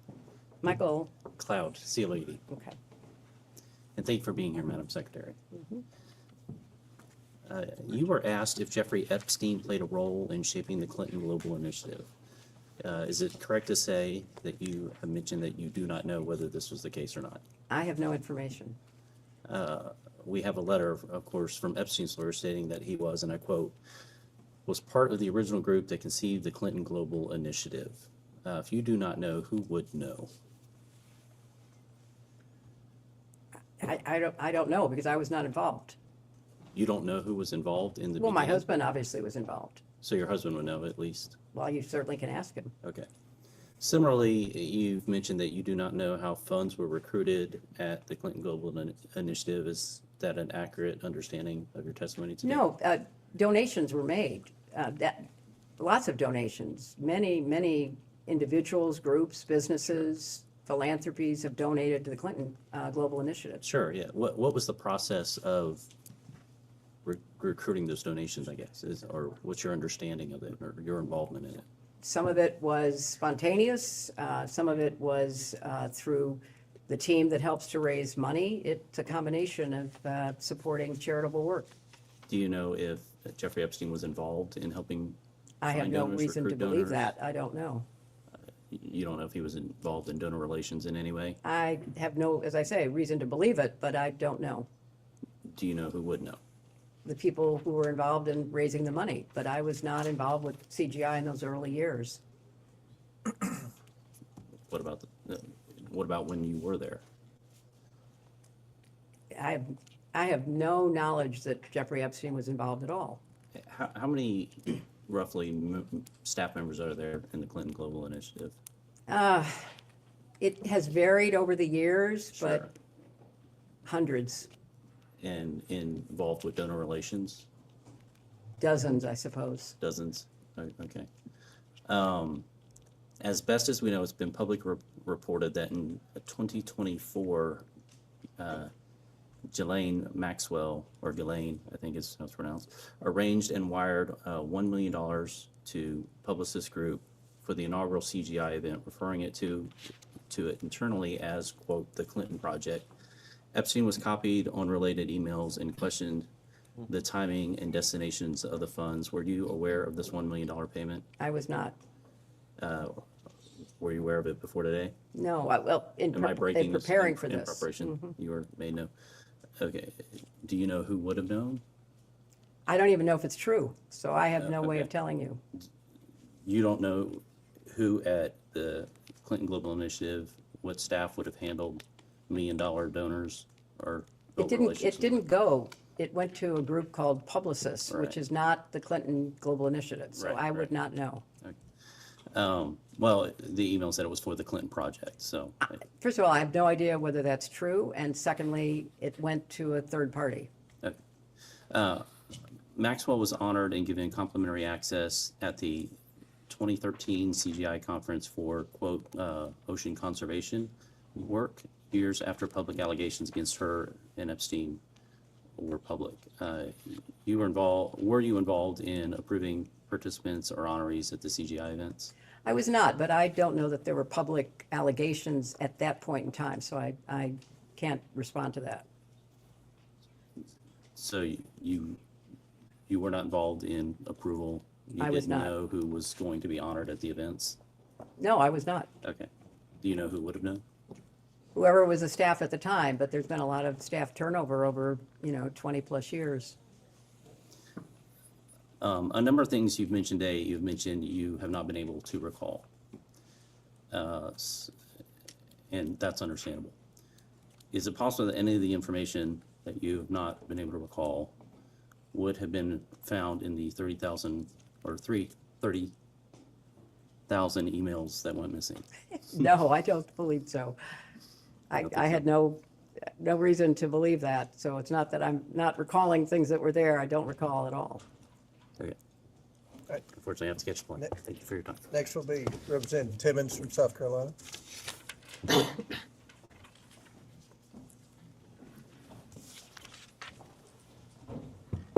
Madam Secretary, William Hello. Timmons from South Carolina. Thanks for being here today. Throughout this deposition, you've seemed to be a bit incredulous, indignant about being here. Do you think it's inappropriate, it seems? I guess I just want to highlight all of the reasons that I see you being here and ask you if you don't think that that justifies your presence. I mean, so we started out this deposition by asking you about a number of individuals, 50-plus individuals, and the specific question was whether you had spoken to them regarding Jeffrey Epstein or Ghislaine Maxwell. So I'm going to highlight 4, and I'm going to tell you why we asked you about them. So do you know Senator Bob Kerrey? I do know Senator Bob Kerrey. Okay, and was he not the chair of the Democrat Senatorial Committee when you got elected to the Senate? I thought it was Bob Torricelli, but I could be wrong. Okay, well, he was the chair of the DSCC for the 8 years prior to you getting there. He'd left office when you got sworn in, but obviously there's a lot of overlap. He's a prominent member. He was he resigned in disgrace because of his association with Jeffrey Epstein. So there's a community of property, he's in your orbit, he had to resign. Next person is Casey Excuse me, Wasserman. Mr. Yes. Representative, was Bob Carey one of the names that was listed? Bob Carey He was. wasn't listed in the original So list in that the council list that was read. shared with the witness, I don't see My that name. apologies, I he don't- was not listed, if he was not listed. No, he but was not. He Just, does I have was his. just seeking that clarification. Thank you. Casey Wasserman, do you know Casey Wasserman? I do. Okay, and was he a former trustee of the Clinton Foundation? I don't know. He wasn't during the time that I was involved. Okay, well, it is alleged that he was a former trustee of the Clinton Foundation, and he also had to resign in disgrace from his company, and obviously there's an association there. So, you know Larry Summers, I do know Larry Summers. okay? And he was obviously former Treasury Secretary, campaign advisor. Apparently, he didn't give you good advice, but y'all obviously have a long-standing relationship. He also was forced to resign in disgrace because of his association with Jeffrey Epstein. Yeah, but I've never talked to these people about. I understand, but you Jeffrey understand, you were the Secretary of State, you were the First Lady, and you were a United States Senator, and you have all of this power and influence and these connections, and when there's just this enormous amount of smoke that I'm gonna go over, it is appropriate for us to then ask you questions, because we're trying to get to the bottom of this to make sure it doesn't happen again, and to hold people accountable. It might not be you. But all of the people you just read, it seems to me, should have been ahead of me being subpoenaed than me. But that's okay. I'm here and I want to keep Do you plowing know George forward. Mitchell? I, of course, knew George Mitchell. Okay, obviously, he also had to resign in disgrace. So that was the purpose of the people that we were trying to get your associations with. So obviously, I'm not going to go over this too much in length, but I've been in Congress for 7 years, and I've only been to the White House, I don't know, a dozen times. Jeffrey Epstein doesn't even live in D.C., and he went to the White House 17 times in 2 years. So that causes us to wonder what's going on there. Obviously, President Clinton flew on the Lolita Express over 24 times. That gives us more questions. He is your husband, so we are just curious about all of these things, and that's the purpose of this. You say the fact that Jeffrey Epstein donated $20,000 to the Joint Fundraising Committee, you were not allowed to solicit that, but it is record of who gave money. And so you would, if somebody gave $20,000 to my JFC, I would know eventually, and I would say thank you.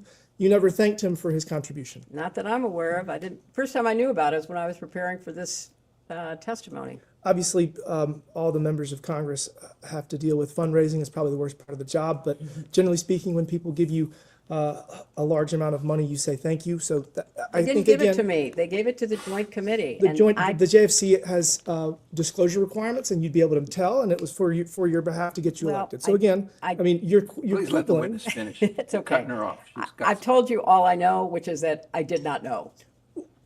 There's dozens of pieces of information that create a pattern, and you're here because that pattern causes us to have questions to understand. What are your questions? Did I'm- I know anything about his crimes? I've told you, no, I did not. Did I know anything about her crimes? No, I did not. Was I in a position of responsibility to investigate those crimes? No, I was not. Again, there's a pattern. You gave the best line of the deposition. Patterns. Lawyers look at patterns to try to assess veracity and classify information to understand truth. And so we are here trying to seek truth, and we appreciate you being here, but it is appropriate for us to ask you questions about all these things. Jeffrey Epstein And you used the have been Clinton. all day, and I will try to the best of my And we're ability about to done. keep answering them. Trust me, your husband's gonna have a much worse day tomorrow. The Clinton Global Initiative was used in the plea. Jeffrey Epstein's lawyers used Epstein's role in facilitating the Clinton Global Initiative to justify his plea deal. That was entered into evidence earlier. Obviously, Ghislaine Maxwell has alleged that this is part of her, one of her successes to facilitate setting it up, and there's been reports that $1 million was wired for the launch party. So there's just all of this data, all of these different pieces of information that come together that cause us to be here. And so, I mean, we've obviously discussed the fact that Ghislaine Maxwell was at your daughter's wedding, which, again, is not indicative of anything, but when you take all of this and you put it together and you look at it holistically, it causes us to have these questions. So given all of that information that I just went over, that we've gone over today, do you understand why you're here? And do you think it's appropriate for us to ask questions of someone that's in such a position of authority and has all of this smoke? I mean, maybe there's no fire with you, but in order for us to get to the bottom of it, the American people want this transparency and accountability. So, I mean, do you understand why we are doing this, or do you think this is just a waste of time? You'll have to determine whether it is or it isn't a waste of time. But, you know, you make all of these assumptions. I don't believe anything Jeffrey Epstein says. So whatever he said, I would discount completely.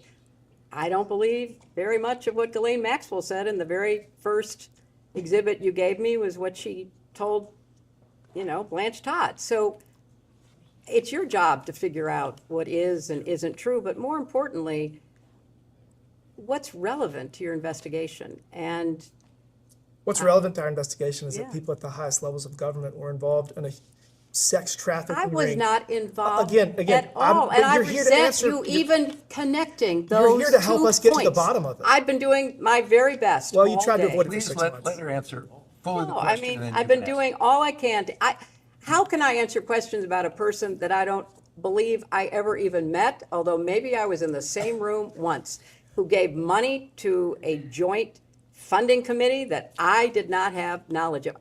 I'm doing the best I can to answer your questions. I appreciate that. Again, patterns is what we're following, and I think we're gonna have a lot more questions for the president tomorrow. Thank you. McGuire. Accepts Representative McGuire from Virginia. How much time?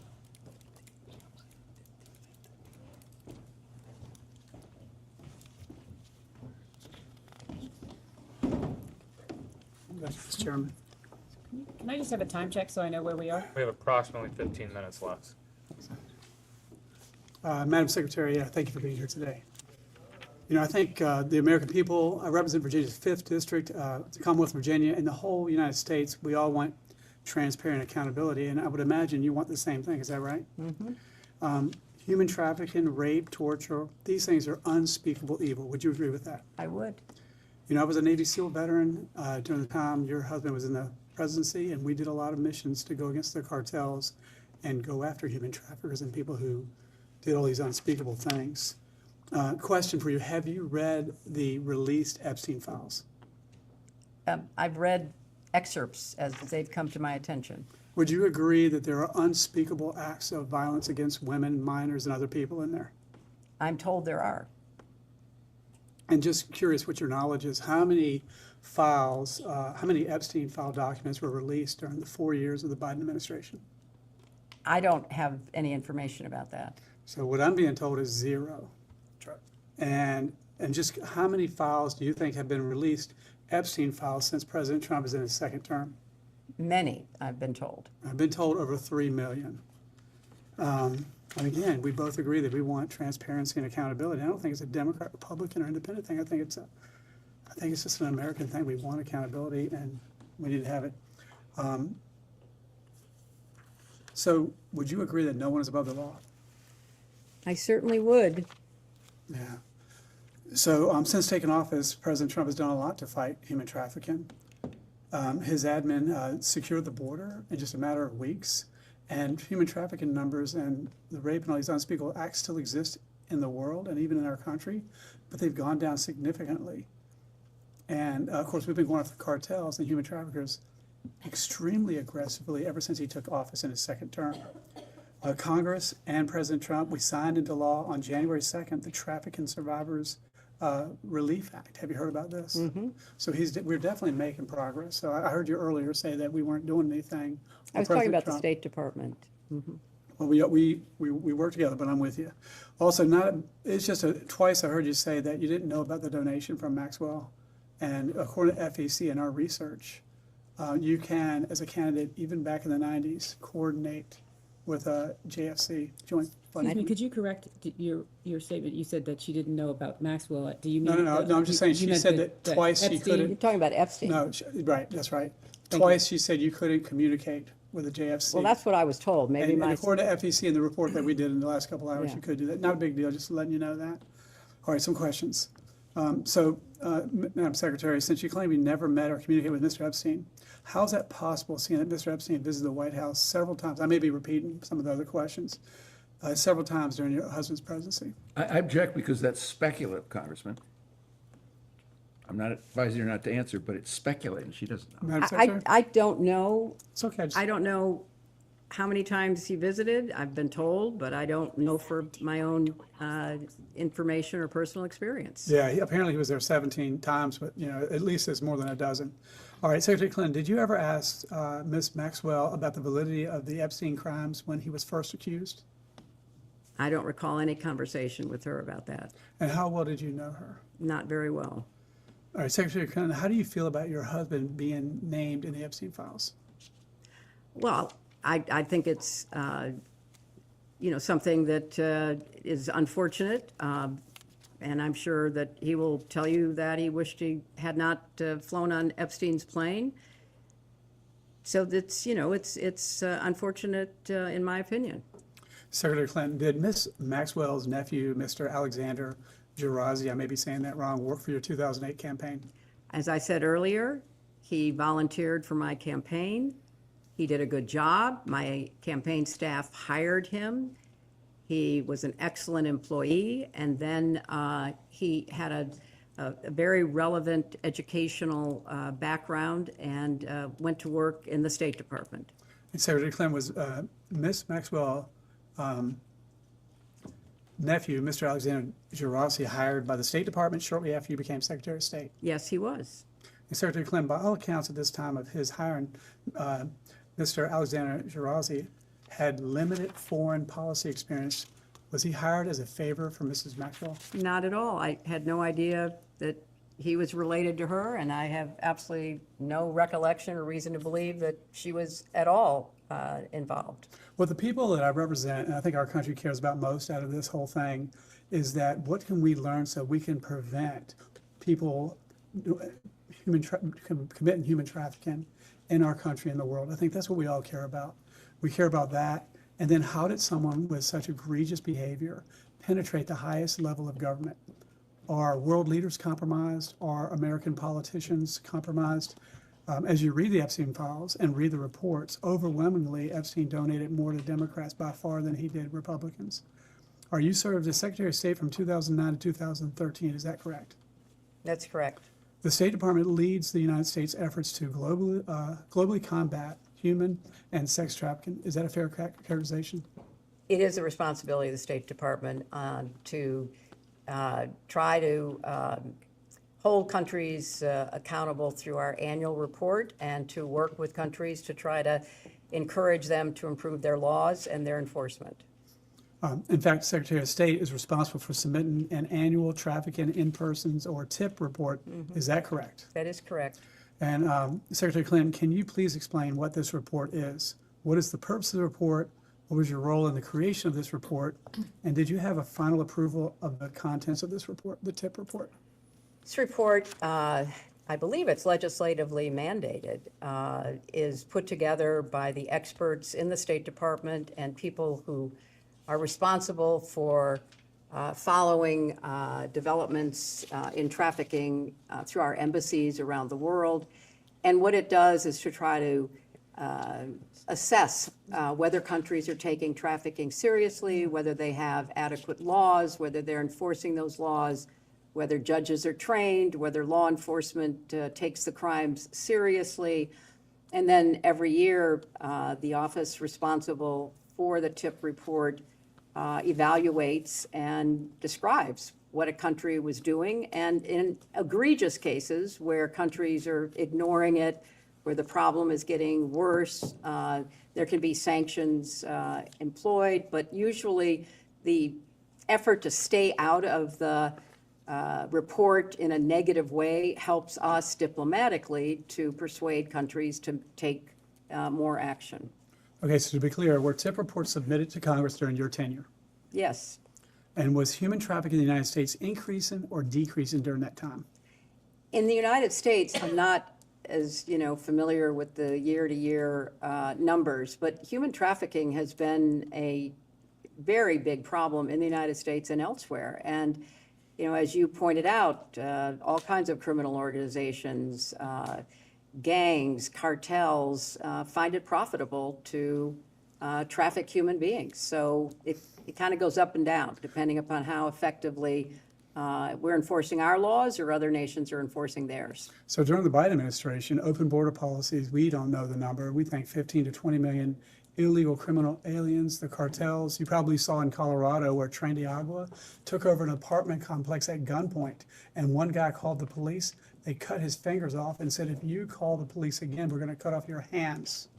So would you agree that having a secure border is very important to prevent these cartels and these human traffickers from coming into our country and victimizing the American people? I have been in favor of secure borders and effective, humane immigration policy for as long as I've thought about it. And when I ran for the Senate, when I ran for president, I advocated for security at our borders, but also additional resources so that we could process the people who came to our borders in a more efficient and timely way. I voted for comprehensive immigration reform on a bipartisan basis when I was in the Senate. So yes, I absolutely agree that we need secure borders. Yeah, so what are the tools, because we want to get to the bottom of whatever, this unspeakable evil, whoever's at fault, we need to stop it from happening again. So I'm just wondering, what other tools does the State Department have to foster international cooperation and address international sex trafficking? How can we utilize these tools? Now, obviously, we've been very effective in the first year of President Trump's second term, but going back into what you learned when you were there, what could we do? I think, the efforts that we attempted to deploy in terms of sanctions, in terms of pressure, coercive diplomacy to try to make countries, either have the laws or comply with the laws, were the tools that we use diplomatically. Law enforcement uses other tools. We are not a law enforcement agency in the State Department, but we did our part to try to work jointly with law enforcement, not only the Department of Justice, but law enforcement in other countries. And I think that that's why it was, hard to understand why one of the decisions made in the State Department was to, gut that office, because I do think it plays a role.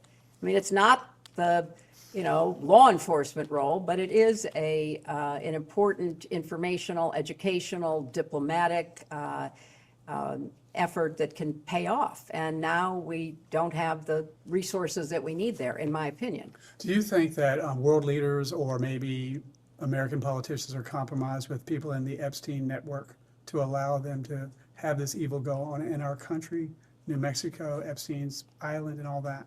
I have no information about any of that. If I take you at your word, or we take you at your word, you let Epstein and his close associates, close to your family, close to the Clinton Foundation, do you feel like you made a mistake? I never met him, so I have no way of, judging. I never met him, and I wish he'd been stopped in 2008 instead of given a slap on the wrist like he was. Thank you. And with that, we will end this majority's hour now. Got the record.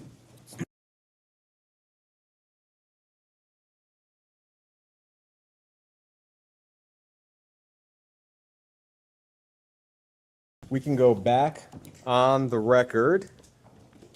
Ma'am, I have just a few questions about things you discussed in the previous round, then I'll turn it over to a member of the committee.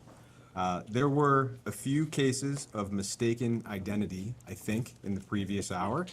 So, for one, we understand that Bob Torricelli was the DSCC chairman when you ran for Senate, not Bob Kerry.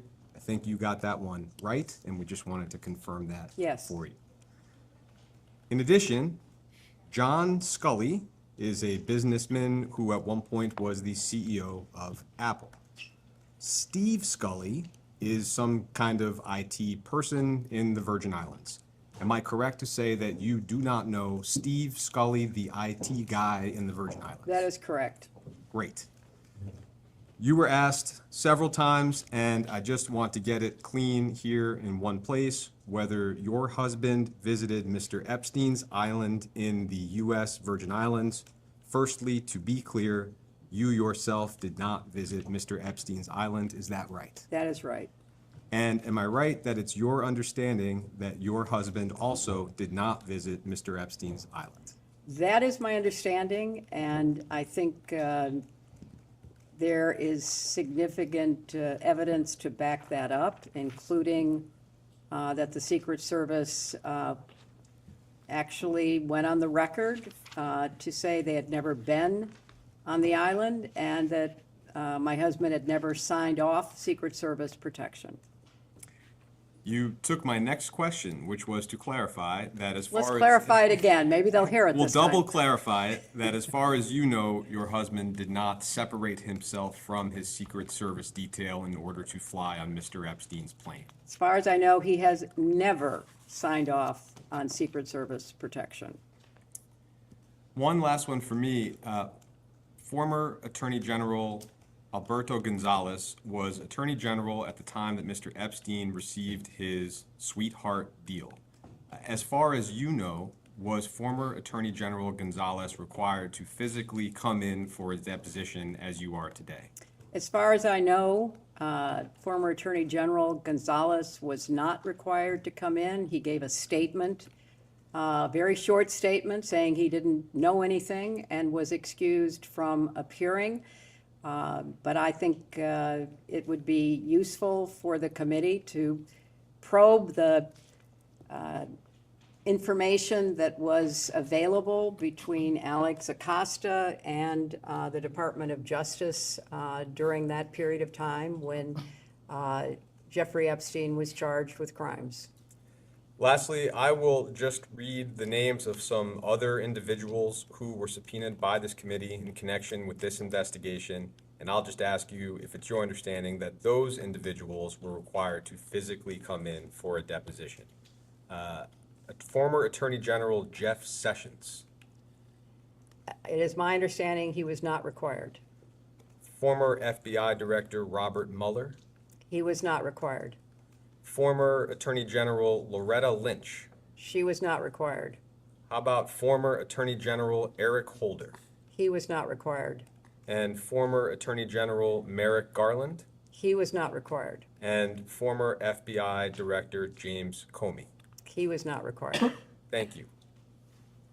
Madam Secretary, good Hello, afternoon. Congressman. Thank you for your patience today.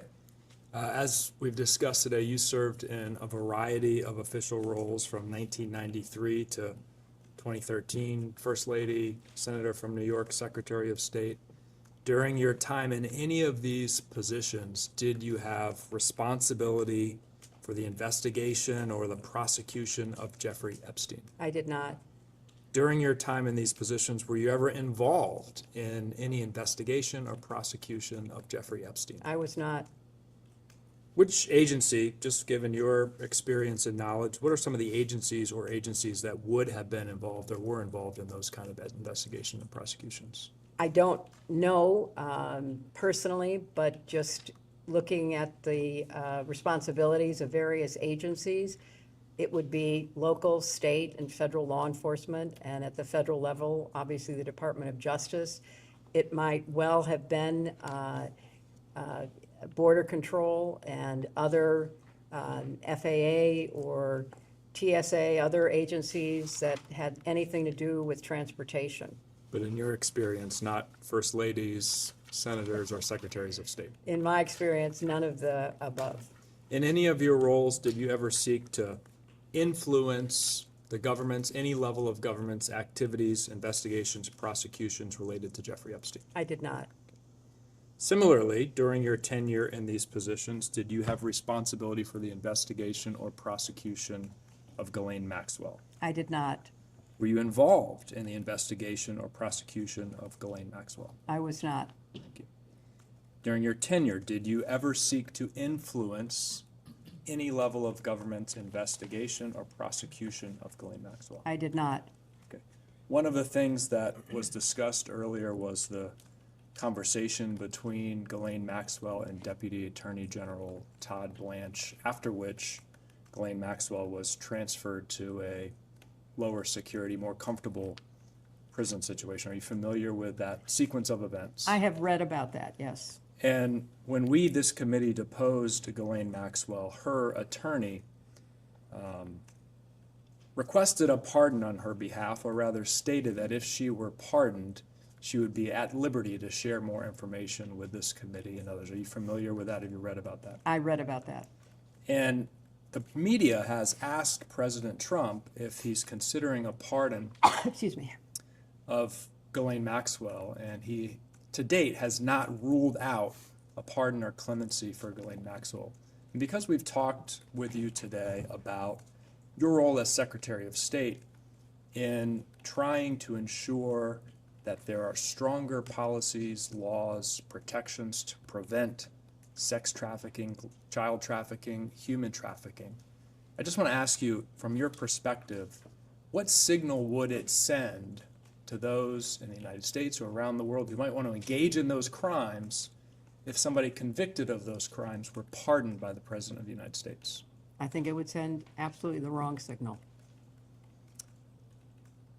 In your experience, I'll ask again, do first ladies or secretaries of state or senators oversee or involved in specific sex trafficking investigations? No, as I said earlier, Congressman, the Secretary of State has a responsibility to try to use diplomatic authority, the power of sanctions, to convince other countries to improve their laws and enforce them. In your opinion, and you've maybe touched on some of this, who should this committee be speaking to if we wanted more information on specific federal sex trafficking investigations, previous, current, future? I think the Department of Justice, which is the primary law enforcement agency of our government, and perhaps some of the individual U.S. attorneys and attorneys general that might have units devoted to trying to prevent and prosecute human trafficking. Thank you. That's all I have. And we can go off the record.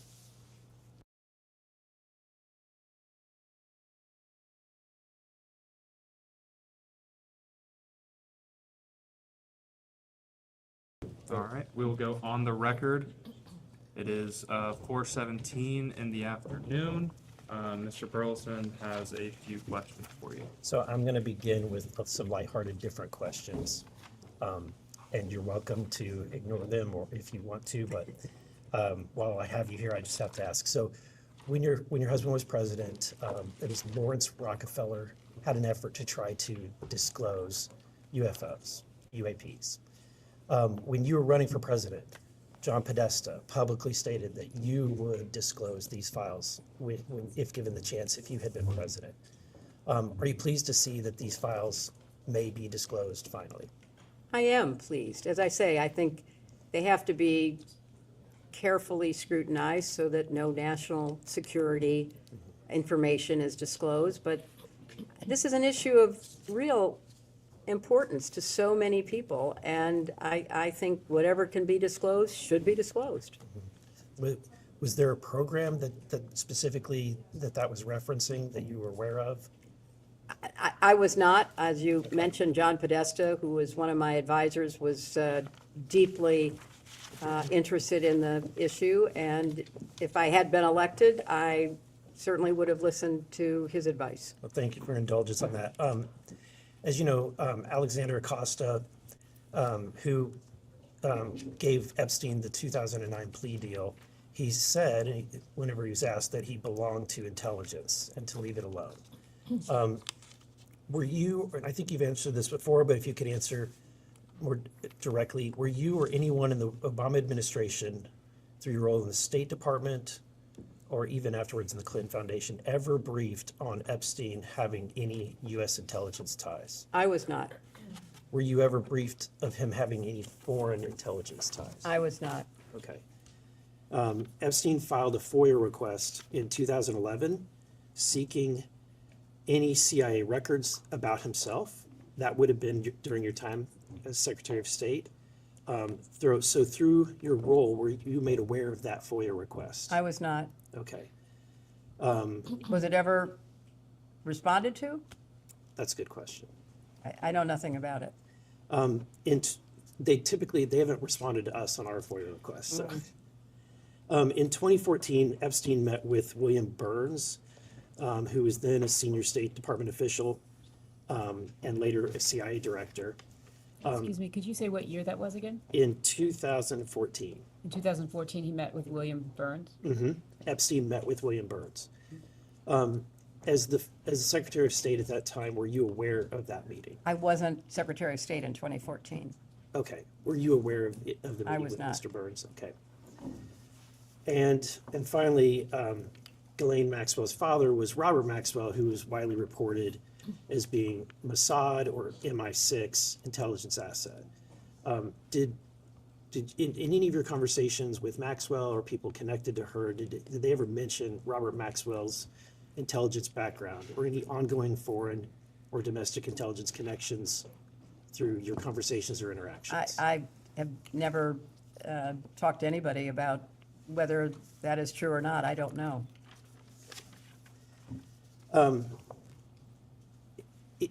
Were you aware that when Maxwell attended your wedding, she was skipping a court-ordered deposition in the Epstein victim's civil lawsuit? Excuse me, do you mean her wedding, or do you mean her daughter's wedding? Your daughter's wedding, I'm sorry. When she attended your daughter's wedding, were you aware that she was skipping a court-ordered? I had no idea. I don't know anything about that. Is this the first time you're hearing that? It is the first time I'm hearing that. But at the time, she was going through that investigation. I knew nothing about it at the time, and so I can't respond. Okay. Later, Chelsea vacationed with Maxwell in 2009 and reportedly remained. That was before the wedding. Before that, she vacationed in 2009, was reportedly friendly with her. Are you aware, what was the nature of that relationship? I think you've described it. It was a friendly relationship. Is it safe to say that she was closer to Ghislaine Maxwell than you were? I had very little contact with Ghislaine Maxwell, so I can't speak to anybody else's relationship, only my own. But it's safe to say that she was closer. I'm not going to characterize it because I don't know. Okay. Chelsea was also in attendance at the wedding in Morocco in 2002. It's also been documented that Epstein was there as well as Maxwell. At that time, she would have been 21, maybe 22 years old. Do you have any concerns, or have you asked your daughter about any maybe potential inappropriate all of activity? these questions about concerns that predate the charges and pleas of Epstein are very hard to answer because people did not know. At the time. At the time. Yeah. And, all the questions about, the contribution to the joint committee, people didn't know. I mean, Right. And so in retrospect, nobody would have Right. had any, contact with someone like that. And, those people who continued to have contact with him after he pled guilty are in a different group because that happened and they still maintain contact with him. I think we're all experiencing that, where we're having a revelation of what we didn't know at the time, but in reflecting back, certainly it's appropriate to ask questions. And so my question is, knowing what happened at that time, have you had a conversation with her? Was there any inappropriate activity during that time? At the time, nothing was known and nothing untoward occurred. And then there was no further contact with him. So I can't really speculate about that further. We can all agree, I think, that Jeffrey Epstein was a monster, that he was empowered or enabled by Ghislaine Maxwell. I think we can all agree with that, correct? I can't characterize their relationship. I think you can agree that he committed crimes. He was not fully held accountable for them, which could have stopped his predatory practices, perhaps, that continued for quite some time afterwards. And then he was finally indicted for serious crimes, and he was in prison, and then he mysteriously died. And with her, she was, finally indicted, tried, and convicted. And I think you have to look at it in the chronological way in which it unfolded. Yeah, I think that there's varying degrees of culpability. She was certainly going beyond just being silent in her knowledge about the horrible acts that he was doing, but she was actually enabling him. That's what she was convicted of. That's right. But if she had not been enabling, if she had not been taking those steps, if she had just been silent, Are you asking her Which- to speculate? I'm asking, would you agree that she would be culpable as well? Just in her silence? I have no information about that, so I'm not going to speculate. Okay. All right, with that, I'm done. Okay. Thank you. Thank you. Thank you. Next is Didn't, Representative. could I, this is sort of like off subject, but didn't you all require in the latest defense authorization that the UFO information has to be? What? They ripped it out, they killed it. Oh, I thought was- that had gone through. That was my No. amendment, and it got ripped out. Oh, okay, well, you've just, I didn't know that, so thank you for enlightening me, okay. Yeah, they've been killing it. I didn't know that. Next up's Representative Perry from Pennsylvania.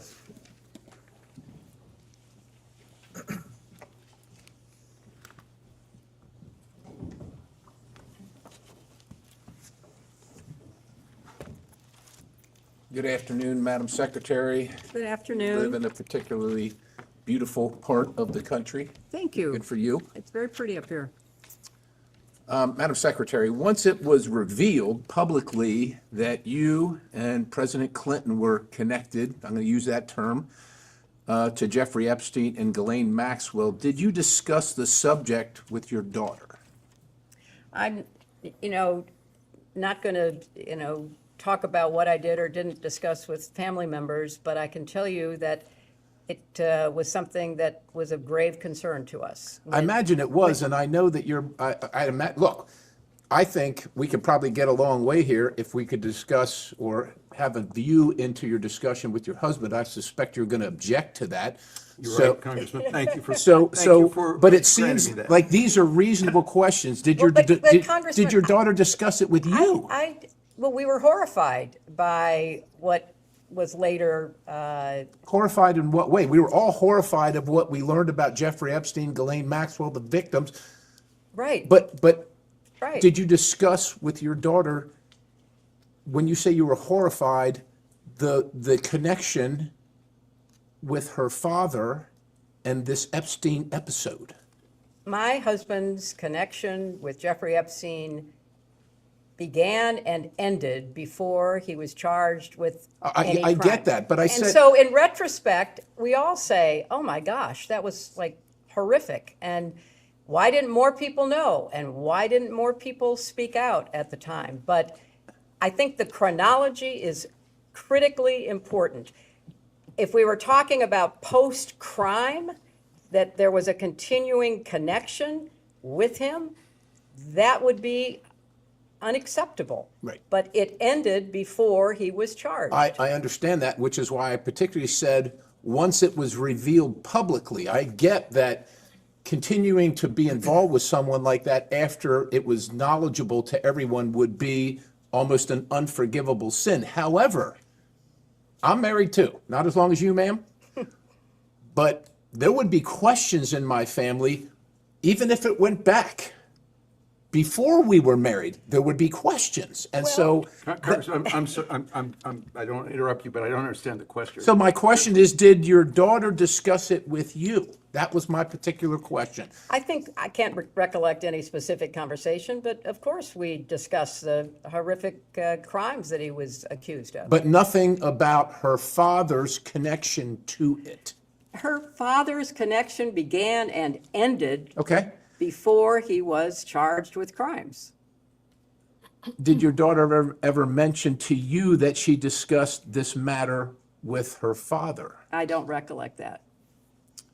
Did you see the photos of your husband with young girls related to Jeffrey Epstein? I saw the few photos that my lawyers showed me. Did you also see the photos of your husband with Jeffrey Epstein and Ghislaine Maxwell? I have seen such photos. They're out there, right? Yes. I imagine you're familiar, but I just want to make sure. Since seeing these photos, have any questions about the content, locations, general circumstances come to your mind? No, that it was unfortunate that he ever, did anything with Jeffrey Epstein. There was but- no curiosity. Excuse me, are you asking for an opinion, or is there a fact that she can share with you that would be helpful? Well, in the I did say, investigation were and the there any questions? legislative purpose of the So committee? if I saw, I'll give you an example. If I saw a picture with my wife, it's just really hard to be relevant. If my wife saw pictures with me as a grown man, hanging out with obviously or close to underage women, regardless if it was before we were married or not, it would be a question. And so what I'm asking you is, did any questions regarding those photographs come to your mind? I am going to, just as clearly as I can state, say I don't see the relevance of your question, and I am not going to talk about conversations that I had with my family, especially my husband. And for clarity, are you all asserting spousal privilege? For clarity, we're looking for the relevance of her conversations with her husband and what she might have thought about her conversations with the husband. How does that help further the legislative purpose of this committee as they investigate the prosecution and investigations of Jeffrey Epstein? I think Mr. Perry's questions directly relate To her daughter? To what, To her my state of husband? mind? Her What- state of what- mind? What possible relevance does my state of mind have to your investigation? I believe Mr. Perry's questions, and Mr. Perry can step in if he would like, are directly related to her relationships With her husband? with Mr. Epstein and Ms. Maxwell, and her opinions as it relates to She's her here to give husband's facts, not relationships. opinions. I am not here to give opinions. I'm here to answer factual questions, and I have answered Okay. for many hours now that I had no relationship because I never met the guy to my best recollection. And I'm not with Jeffrey implying, Epstein. and you shouldn't aver that I've made that connection. I'm not implying that. Well, yeah, okay. You're still married, Madam Secretary, still That's married, very correct? true. Okay. Can you identify the man in these photos? I can't see them across the table. Let me get a little closer. So, just for the record, you would like her to identify pictures of her spouse? You need her here to testify on pictures of her spouse? The 42nd President of the United States of America? That is my husband. Okay, Yes. how about the location? I have no knowledge of the location. I have no context for the location. I know nothing about the location. If you were informed that that's on Mr. Epstein's plane that Would you flew- like her to speculate based on your No, informant of that? ma'am, if you'd let me ask the question. If you were informed that was on Mr. Epstein's plane that is known to have frequented not only the island, but other locations where sexual abuse, horrific sexual abuse occurred, would you have any questions about those photos and who's in them? Objection, calls for speculation, states facts not in evidence.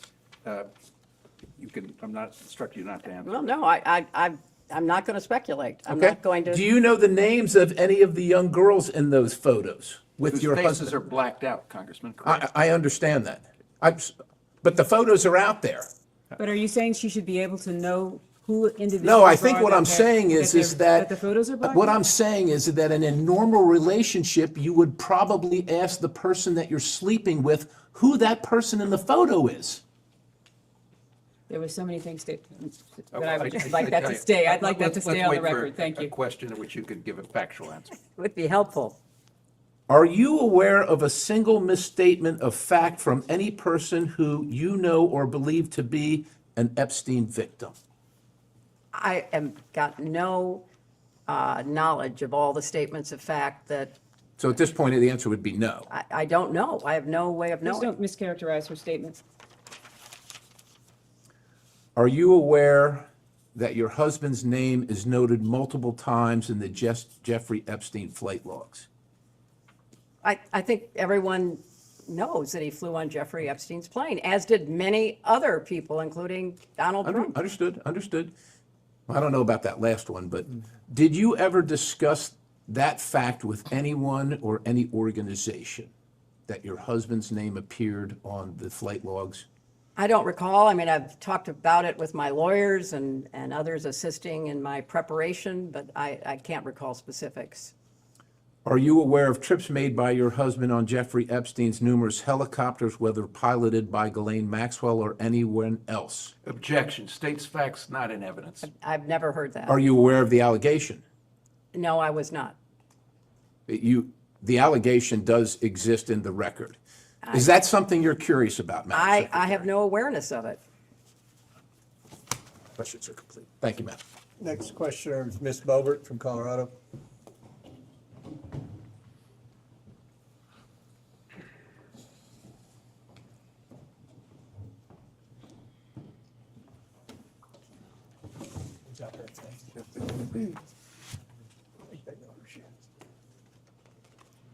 Ms. Clinton, Madam Secretary, while we sit on the record today, are you under oath?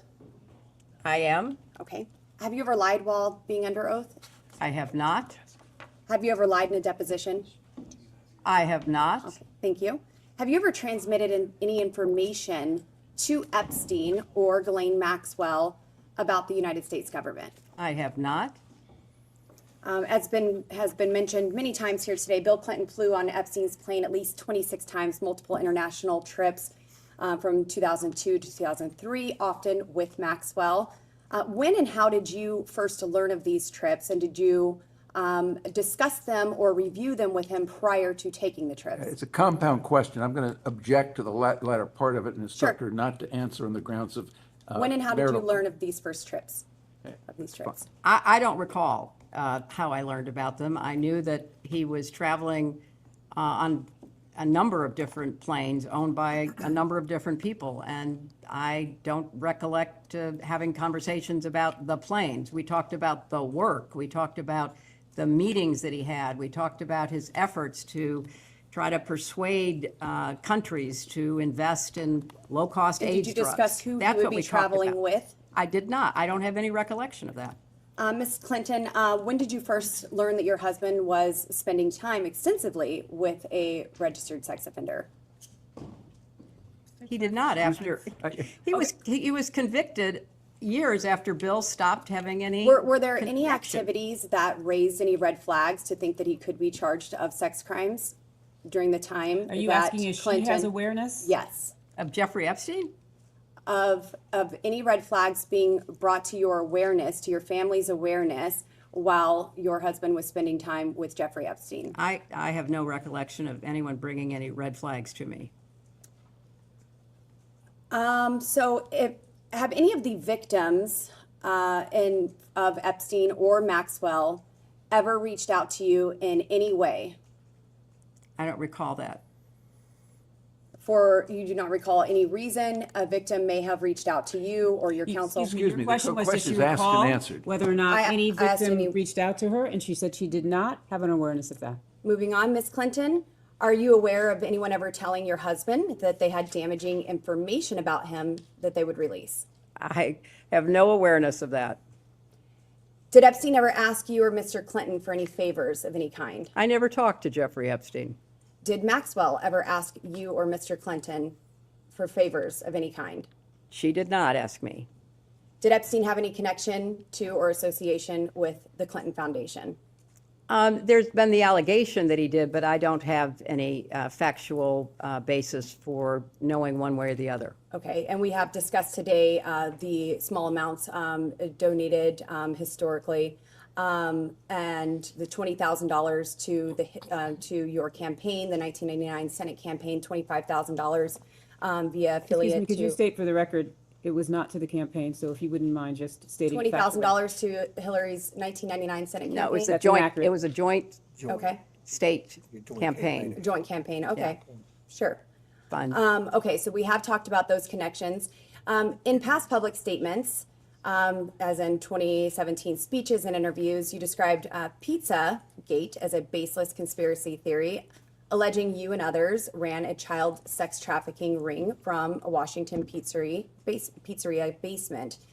Have you reviewed any 2025-2026 Epstein files that were released that you believe reference or relate to those specific 2016 claims regarding the Podesta emails, Comet Ping Pong Pizza used as code possibly?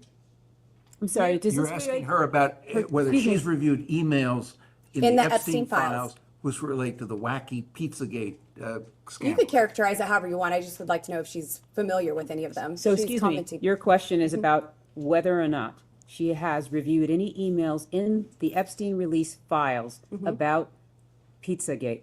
Correct. Pizzagate was totally made up. It was an outrageous allegation that ended up hurting a number of people, that caused a deranged young man to show up with his assault rifle and shoot up a local pizzeria. I can't believe you're even referencing it. You should be. There are connections to the language. Well, I'm the not talking QAnon about- people believe there are, so. I don't know what QAnon have at people it. believe. Have at it. But you've accused certain parties, and I think even right now today, of promoting slow walking or information in ways that fuels conspiracies. In your view, did any Epstein-Maxwell related investigations or file handling pre or post 2019 contribute to or intersect with the spread of Pizzagate style theories about Democrat figures? Objection. I have Calls no for way an of answering. That is the impossible amount of most speculation. ridiculously. Have you or your representatives identified any Epstein file content that has been misinterpreted online to revive those claims? And what steps, if any, have you taken to clarify? Again, object on the ground of I think that this is all very speculation. reasonable. Well, first of all, I don't follow the crazy conspiracy stories that are online. I regret that anybody does. I find it quite sad, but also disturbing that people would believe some of what is put forth, like Pizzagate. So I have taken no steps to review anything Do you think that might pizza- have any connection to something which I think is totally bogus. John Podesta, your 2016 campaign chair, appears in some Epstein file contexts. Social overlaps or mentions.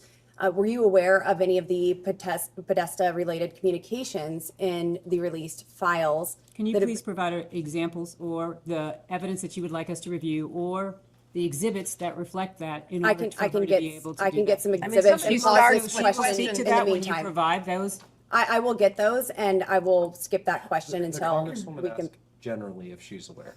Generally, she is asking if she's aware of specific information that is in the files that you all are relying on. Please provide the witness with If your copies of that client materials. doesn't know or has no recollection, she's welcome to state so. We're also welcome to actually see the information that you're speaking And to. again, the representative is asking general. I mean, general really, question if I she's mean, I familiar. expected a lot of interesting questions today, but Pizzagate was not on my list. That's okay. We're asking all sorts of things here. You certainly are. You certainly are. We're just trying to get the truth out to the American people Well, that and would get be some clarity. very helpful. Are you aware of any files that were on Anthony Weiner's laptop in a folder that was titled "Insurance, Life Insurance," with a zip file titled Excuse me, "Frazzle"? I'd like the chairman's, This is ru- no, way I'd like outside the the chairman's scope. ruling. This is way within the outside the scope? scope. This- Is this within the scope, Mr. If Chairman? the chairman rules that it's not within the scope, I Mr. have other Chairman, based on what questions. you said in the public hearing, is this within the scope? We can go off the record for a moment to confirm Mr. with the Chairman, is this chairman. within the scope? We'll go off the We'll go off the record and consult.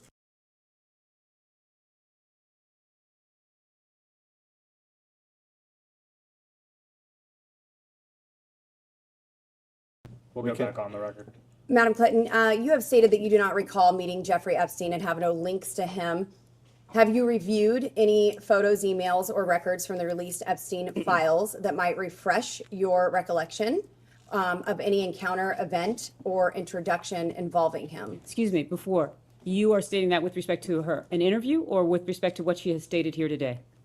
I'm asking in general, has anything that you have viewed since the release of the Epstein files brought any sort of recollection of an encounter with Epstein? Not that I recall. You acknowledged meeting Ghislaine Maxwell on a few occasions in connection with the Clinton Global Initiative.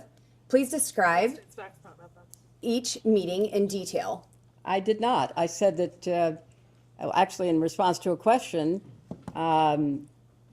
which posited that she had come to the Clinton Global Initiative in 2013, I stated I did not have any involvement in that, and I did not recall seeing her there, but I have seen photos that she has been there, and in 2013, she was very active promoting this ocean work that she was doing, and apparently everybody from the UN to CNN to the TED Talk people thought it was worth giving her a platform.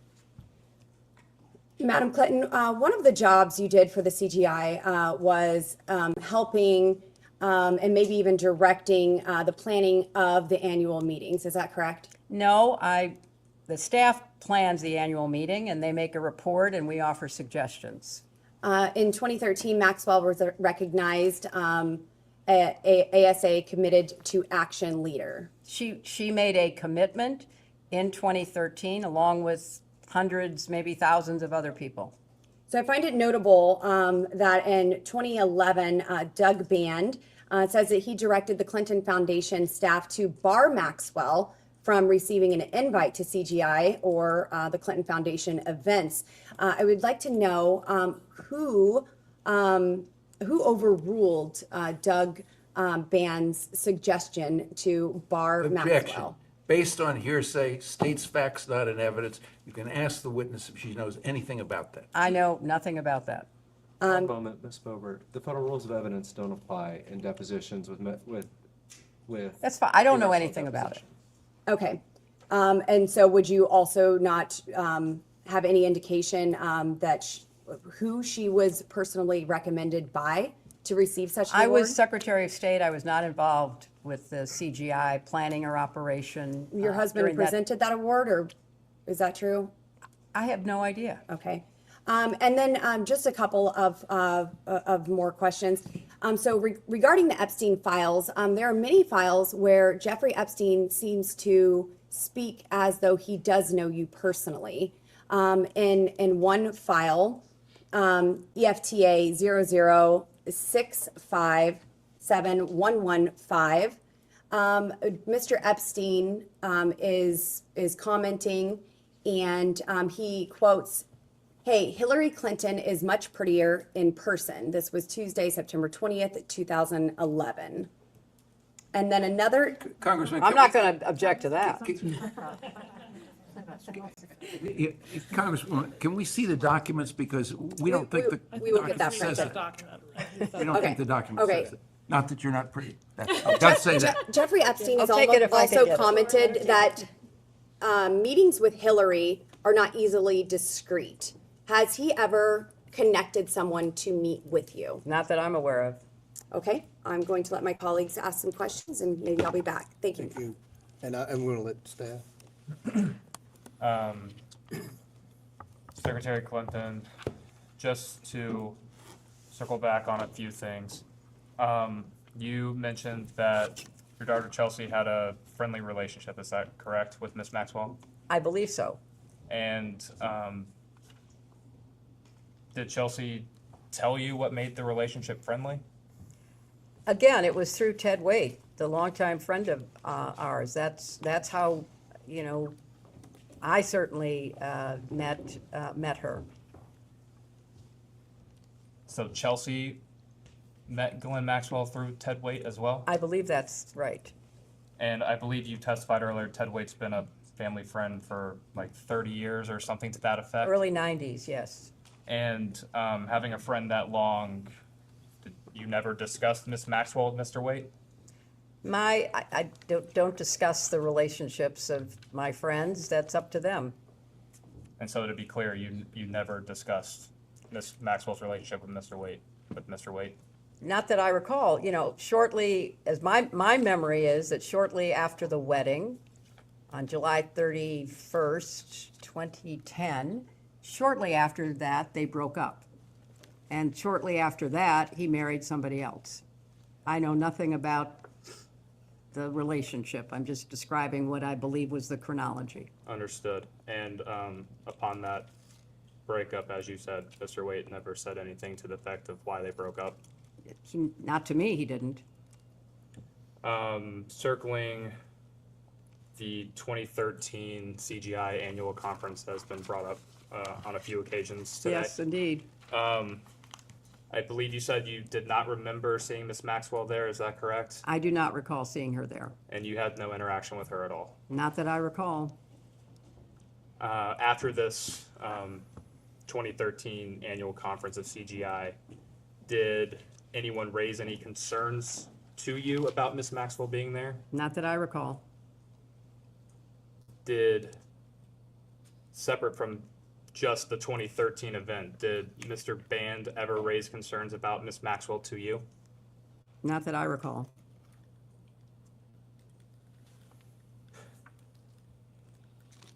And again, just to clarify, did Mr. Band ever attempt to blacklist Ms. Maxwell from any Clinton Foundation or CGI events?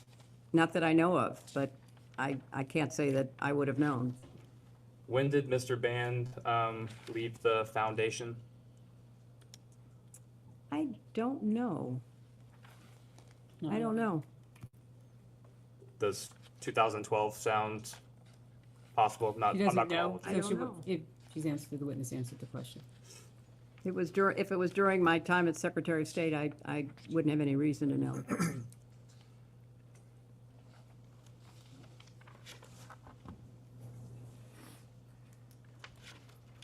Who would have final decisions over the list of individuals or entities that would get recognized at a CGI event? It was a staff decision.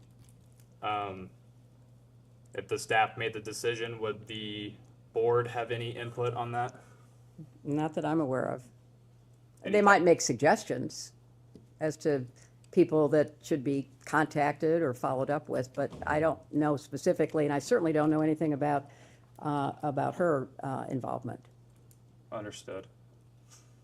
And suggestions, what type of suggestions would they make on individuals or entities? Oh, they might say, you know, this person's doing great work on affordable housing, or this person has done some really exciting, hygiene work, trying to improve the well-being of people in some countries. It would be things like that. So maybe invite this person because we can maybe introduce this person to somebody who's interested in doing the same kind of work. And maybe they can make a commitment together. Are you aware of President Clinton having a lunch or other type of meal with Ms. Maxwell in 2014?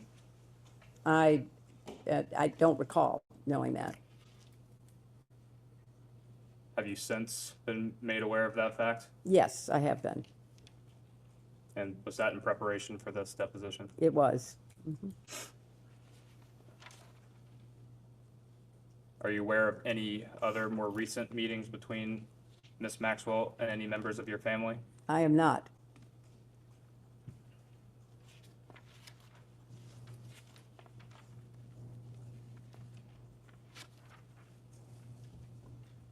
Does the Clinton Foundation often use jets of other individuals for foundation business? Yes. And that is still a common practice today? I don't know how common it is, but it has been in the past.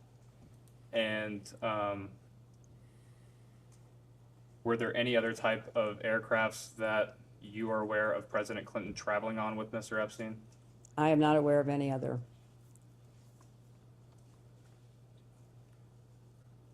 Secretary Clinton, do you know who Nicolas Sarkozy is?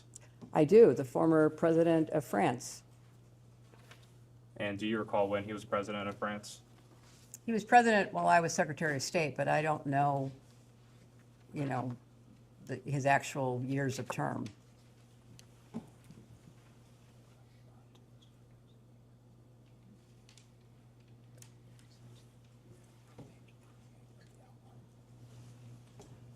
I'm going to introduce as Majority Exhibit 17 an email from the Department of Justice's release of Epstein-related files. Give us 1 second, we will provide that to you all. Thank you. I appreciate that. Also, while we have a break, I think that Congressman Perry, you wound up with at least 3 of your pages here. 2 of your Yeah, that's pages. true. Here. So I want to give them back to you because they may have notes or something. Sure.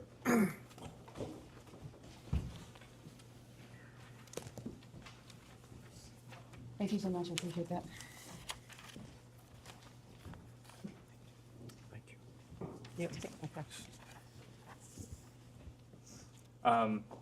Secretary Clinton, this is a email. The top of the page says to a Oliver Colomb. I will stipulate to you that he was an advisor to President Sarkozy.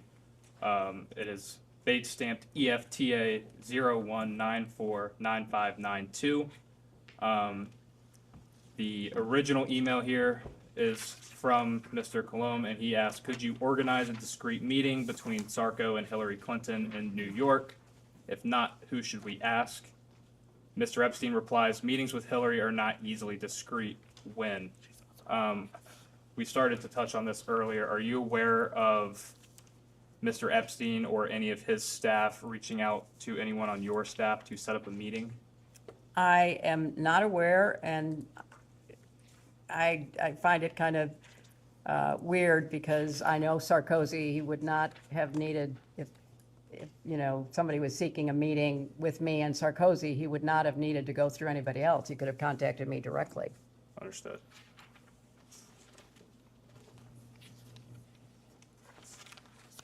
And just to be clear, have you seen this email exchange previously?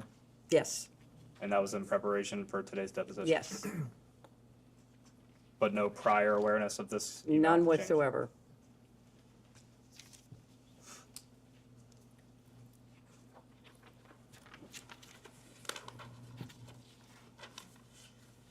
Did Mr. Epstein or any of his agents attempt to set up any other meetings with you? Not that I know of, but I have no idea what they thought they were trying to do.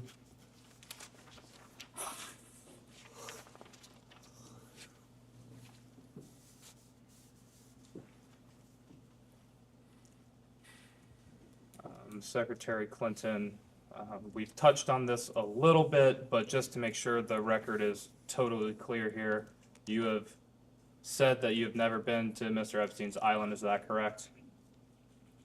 You You've know never what? been. I am so tired of answering that question. If you have one scintilla of evidence to the contrary, put it forward. I have never been on his island, period. I've never been in his homes, his offices, his anything. So I don't know how many times you have to say the same thing over and over and over again. And I just am struggling with the relevance of all of this. But no, I never have been. And based off that response, that would include you've never been to Mr. Epstein's Manhattan townhome, I have not. his New Mexico ranch, No, I have not. his Palm Beach residence, No, I have not. his Paris apartment. Didn't know he had one. Haven't been there.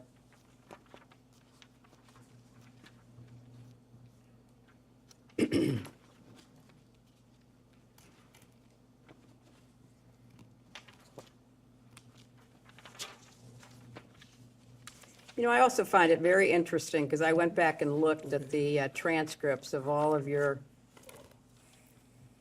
other depositions, and none of the Republicans asked a single question to any witness about Jeffrey Epstein, or any question that would help provide answers for his victims to any of the people you deposed. In fact, the only questions that were asked by the chairman to Attorney General Barr. And what were they about? They weren't about Jeffrey Epstein. They weren't about Ghislaine Maxwell. They weren't about victims and survivors. They were, General Barr, I may jump in for a couple of questions. Were you aware of the involvement of Hillary Clinton and the Clinton campaign in the Russian collusion investigation involving President A Trump? deposition of Ms. Clinton. Well, I'm just saying, you have kept me here for hours asking the same questions over and over again. I've given the same answers over and over again. Not a single Republican at any of your depositions has asked a question about Epstein or Maxwell. And it does seem to me that if the members were truly interested in getting to the truth, you would have asked Barr, Acosta, Wexner, you didn't even show up at. Madam Secretary, I believe we are very close to finishing. Madam Secretary, the Jeffrey Epstein ever request any meetings with your State Department officials? Not that I'm aware of. Did That's Ms. been asked and answered, Counsel. She said she's never talked to him. She said that repeatedly. Well, I guess they have to hear it over and over again for it to, But I think you can rely on your. yeah, whatever. Did Ms. Maxwell ever request any meetings between you and your State Department officials? Not that I'm aware of. Are you aware of any communication between your State Department staff and Mr. Epstein or Ms. Maxwell? I am not. Yeah, third and final round. Right. This is my third and final round. That's it that's for good. me, okay? That should make you happy. You stated earlier it was false that Secret Service was dropped from some flights with President Clinton and Epstein, correct? No, she did not say that. Okay, who said that said that was So let the false? record reflect. Okay. So just for clarification, her husband has never signed off of Secret Service. That means anytime he is traveling or anytime he has gone anywhere, he has not signed off from Secret Service coverage, which means the Secret Service was with them. Okay, did you know the Secret Service was FOIA'd by FoxNews.com in 2016 asking for this information, and Secret Service refused to provide it? I have a document here, which we can provide Is to the you. question that because they refused to provide it? Information to the press about flight logs, because on a 5-leg trip to Asia in 2016, it says from May 22nd to May 25th, and not a single Secret Service agent is listed on the flight logs. And every other flight that he was on, they were listed on the flight logs. I had So this is your printed out. question for the This is an Secret exhibit. Service or is your question for the Secretary? Well, I believe it was stated earlier that it was false. I'm clarifying that No, public what was stated is reports. false. Can we just make sure, can you read back for the record so that you are actually stating the actual Okay, fact? I had stated earlier this afternoon, while we're burning time, I suppose, with the last final 10 minutes of this, it was about the Secret Service not traveling with Clinton. I asked a question about whether or not they traveled with President Clinton at all times, and when I stated that they did not, I heard false. We can get the transcript tomorrow. But this is a Fox News report that you all now have, where it states that the Secret Service did not fly with President Clinton on all flight legs with him. So I wanted to clarify the record. To be clarify, you're saying that because Fox News reported that that the Secret Service are They lying. weren't on the flight logs on a 5-leg trip to Asia in 2002. I Just believe to the clarify the representative question, then. asked the secretary, not for your testimony, Ms. I'm not Mills. seeking to testify, I'm seeking to clarify that she is representing what the Secretary said and that she's not representing it accurately. Okay, we can quibble over something else then. Earlier, and I don't know if did this get printed off earlier? This 8-page interview with the victim, 1350144? This article will be majority 18. Okay, so I have exhibit from majority 19. I don't know if this got printed off. This is, will be a document that I would like to enter as exhibit for majority, I guess, what number are we on? 19. It is with victim 3501.144, and the document would be -032. I asked for it to be printed off earlier, but I know that we've had issues with printing. Can we go off the record for just a moment? Yes. Go off the rest.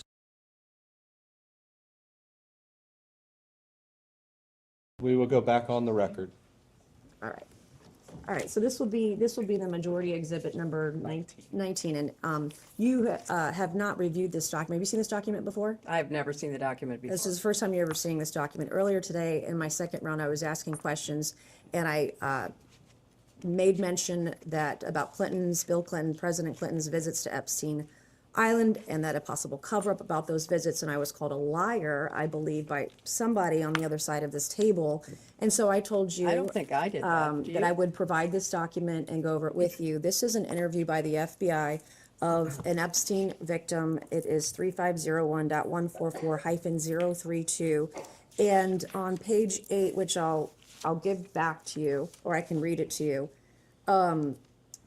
I'll give this back. If you can read the last You can read, then. sentence. Would you please read? I'm not interested in reading something. I have no idea what it is. If you want to read it, go right ahead. Okay, I'll read it. I was called a liar over this. So this particular victim stated on the record in an interview with the FBI, Epstein wanted blank, the name of victim number 1, to say that blank, victim number 2, was a liar and that President Bill Clinton was never on Epstein Island. So I stated earlier for the record that Epstein directed victims to lie about your husband's visits to Epstein Island. I was called a liar. This is the Excuse me, you were document. called, that is not accurate. The record will reflect, and the court reporter can read it back with respect to whether or not President Clinton had ever been on Epstein Island. If somebody had represented that, that would not be So accurate.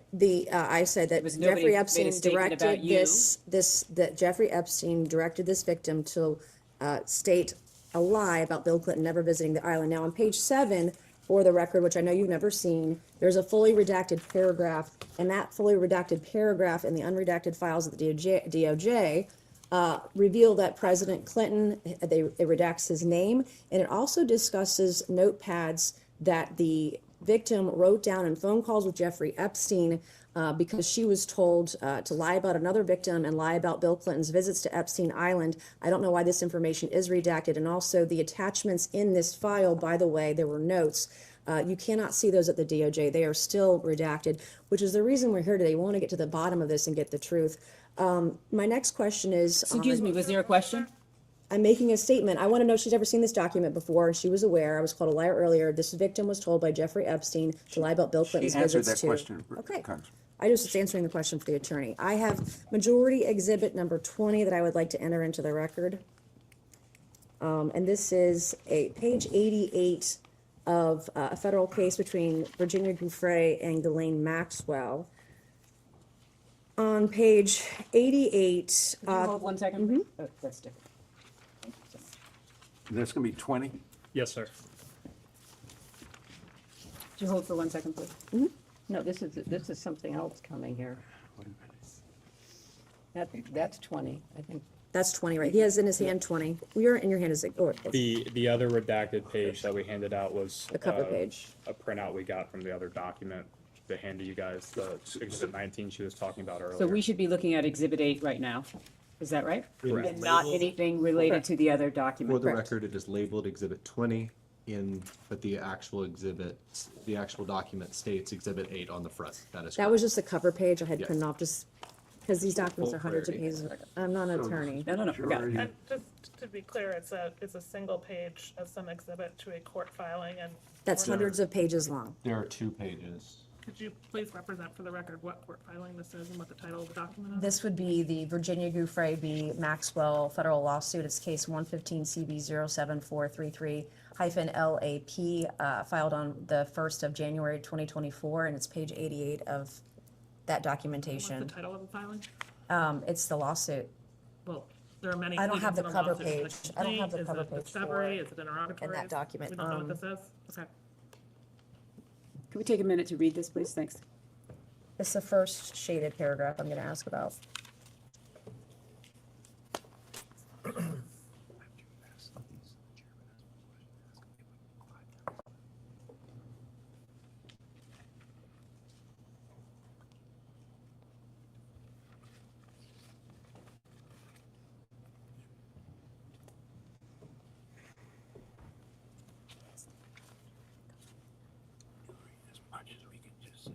For the record, Counselor. Yes. And Just Counselor, be cognizant. the document is a case in the United States District Court for the Southern District of New York, in Virginia Gouffre v. Ghislaine Maxwell.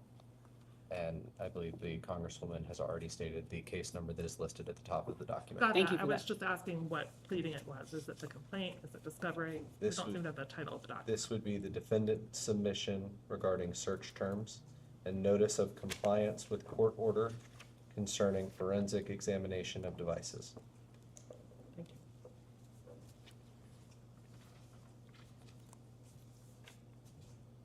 Ready? Who's filed this document? Who is? You know, this Ghislaine is- Maxwell.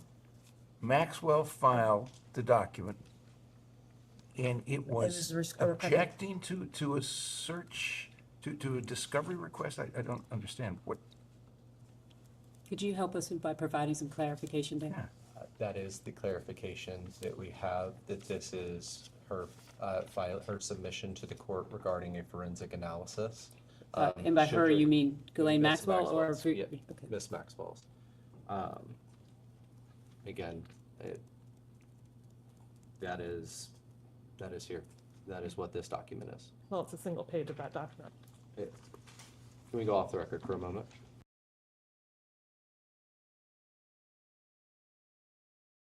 We will go back on the record. May I ask a question?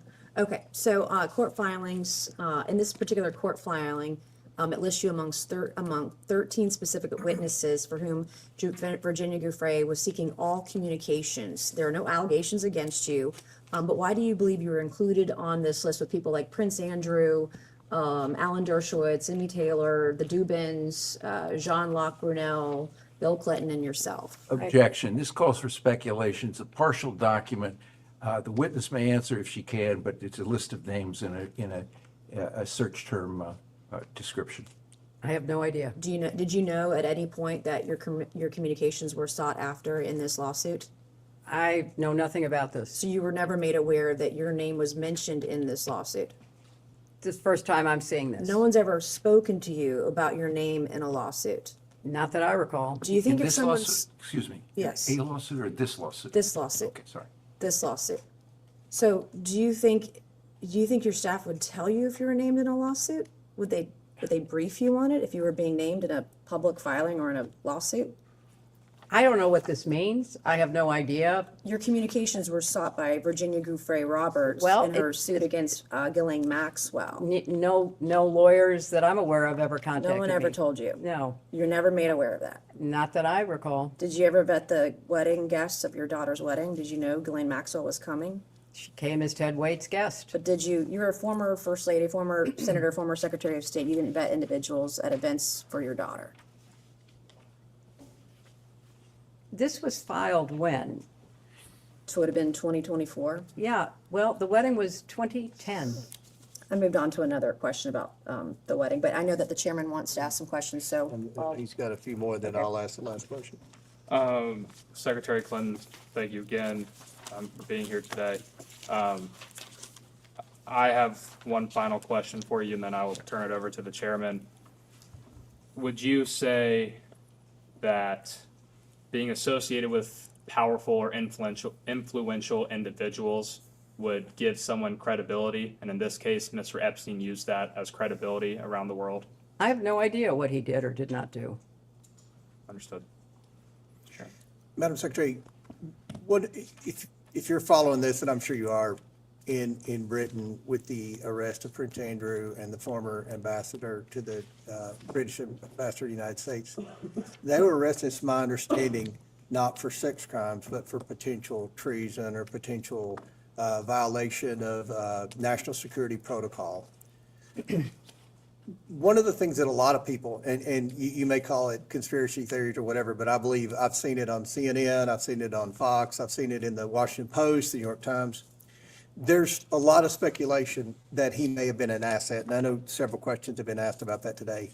And you've given a lot of advice for the committee on how we can move forward. And our objective is to get the transparency to the American people, to get the truth to the American people. And by the documents being released, the state documents that we subpoenaed, as well as the DOJ documents, we're already seeing many powerful men and women held accountable.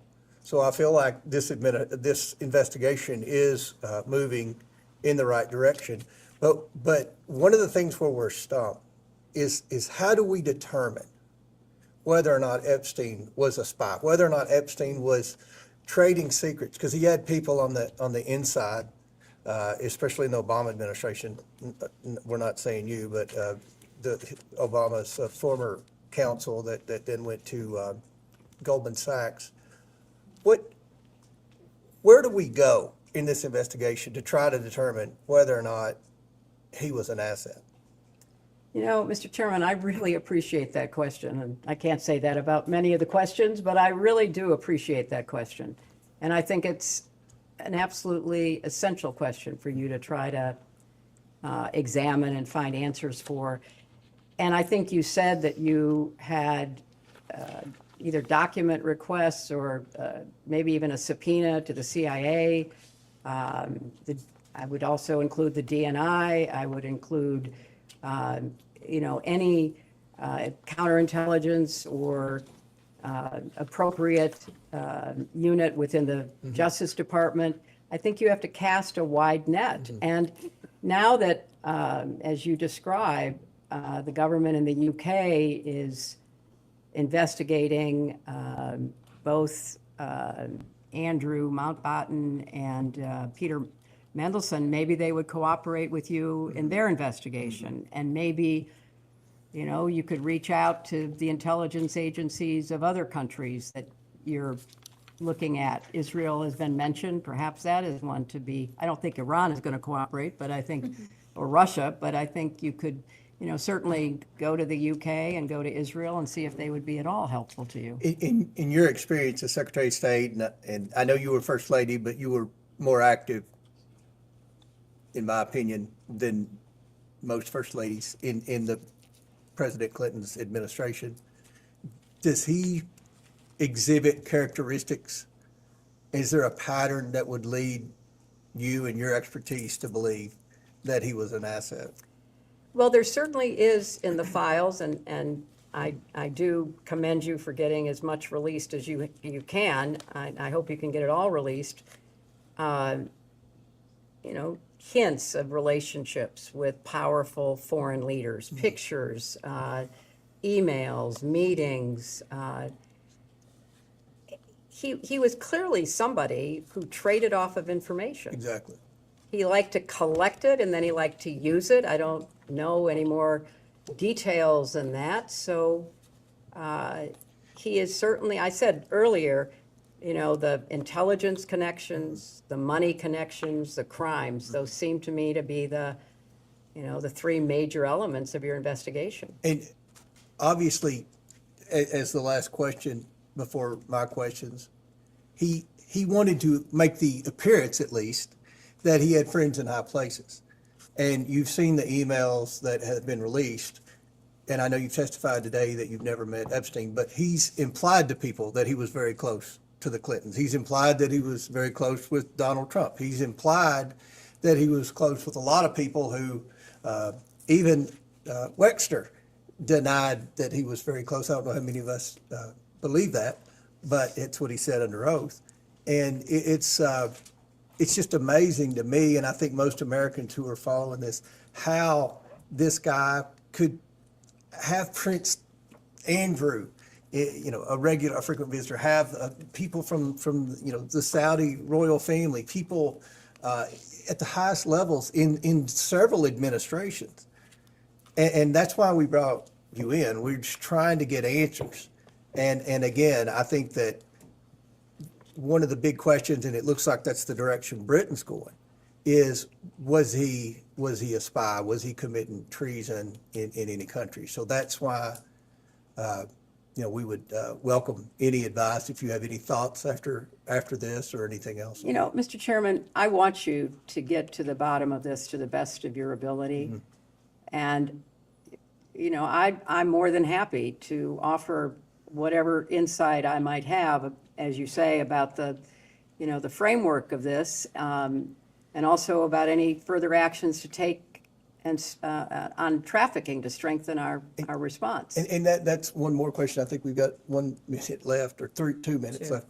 So you obviously stated in your opening statement that you were involved with human trafficking and trying to, you know, prevent that. With what you've seen in the files, what Epstein was doing with those girls, recruiting other girls to come in, does that meet the legal definition of human trafficking, or is it more of prostitution? Because one of the things that we want to do at the end of this investigation, and I think Ms. Mace will play a big role in that, and Ms. Luna and Ms. Simon and all the members in both parties, hopefully, is trying to strengthen the human trafficking laws. And some people have suggested that based on what they've seen, maybe some of that wouldn't have, the government could have prosecuted him on human trafficking because it didn't meet the definition. Do you have anything to add? Well, I don't know all the specifics that you have at your disposal, but I've also read in some of the press that he was importing women from other countries. So I do think there's a distinction probably between what happened in the United States, but also what he was doing in other countries. So I think, but really, Mr. Chairman, you have to study this and analyze it and then advise your other colleagues in the Congress, your colleagues in the administration about laws that need to be changed and strengthened and resources that should be directed. Because at the end of the day, girls and women were abused, whether they were abused through solicitation of prostitution and the lies and the promises that were made to these, young women. And that in itself is just despicable. But then a system that, got close to customs agents, got close to local prosecutors. I mean, this man was a master manipulator, a con artist of the nth degree. And so anything you can do to try to understand the way he operated and how he really misled and duped so many people into thinking that, he was intelligent and he was, interesting and everything they say about him in their in the emails that have come out. So that would be a great public service to try to really understand this and to break it down into the different categories that you're looking at. Hopefully we can do that in a bipartisan manner, I believe. We'll go off the record. Thank you.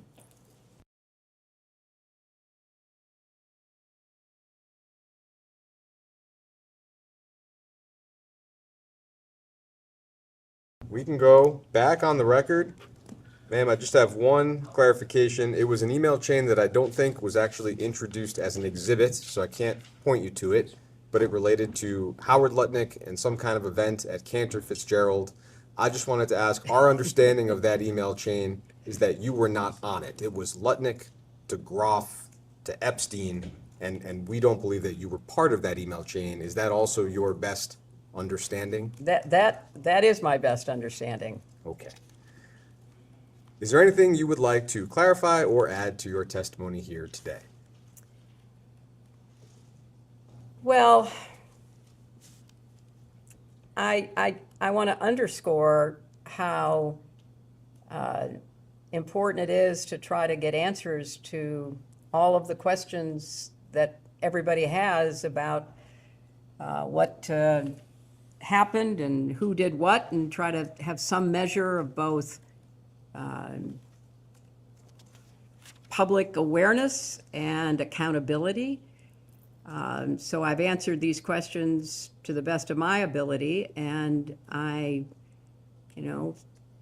offered to the committee that if I can be helpful in any way, I would certainly be helpful, because I think that these issues are important ones and they need to be addressed.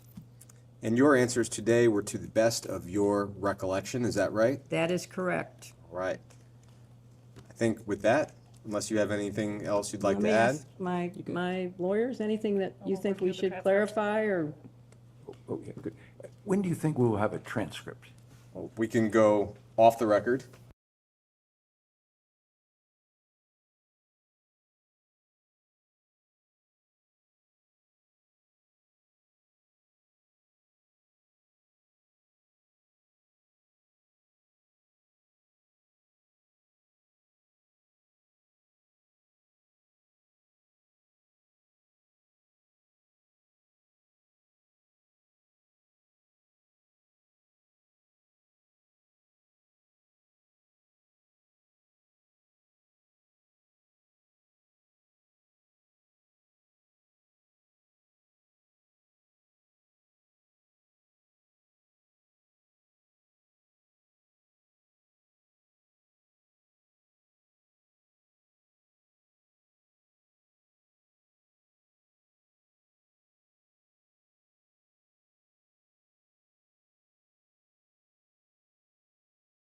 Well, that was all interesting, wasn't it? We've been watching Hillary Clinton's deposition for 4.5+ hours here on Narrative, and we want to thank you for being here with us as we've been going through it. There is a lot to be shared in today's deposition. I think you'll all agree it was really fascinating, really interesting, and a lot of interesting commentary. Sorry, I was just eating, so if you're seeing some pasta sauce around the side of my plate, that's why. What we're going to do is take a little break, and then after a few minutes here, I'm going to start a new Substack live. If you're watching on YouTube or anywhere else, I'll do it on YouTube as well. But otherwise, come over to Substack on narrative.org, and we will go through some of the main highlights of tonight's really long deposition. Of course, this was a repeat, a playback of a deposition which happened last week. But I think as I was watching tonight, there was about 2,500 viewers consistently on YouTube and elsewhere, and another 2,000 plus viewers all the time on Substack and our two channels there. It's an indication of how much interest there is. Thousands and thousands of people watching every word of this deposition tonight, which has not been aired anywhere else, as far as I can tell. I mean, it has been on YouTube, but a lot of other places have not chosen to air this very important historical document out. And the more I watch it, the more intriguing it is. We heard for the first time from in American history, a first lady being deposed in this way in an investigation like this.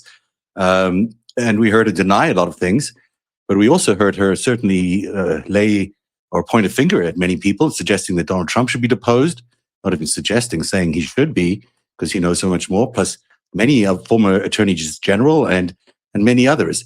So I'm going to pause this, and I guess we're live on the other channel already on Substack. So come over there. I'm going to try, actually I can keep it on all three, but I think it's a little much. So let me kill the live show on the that's been running as a portraits view.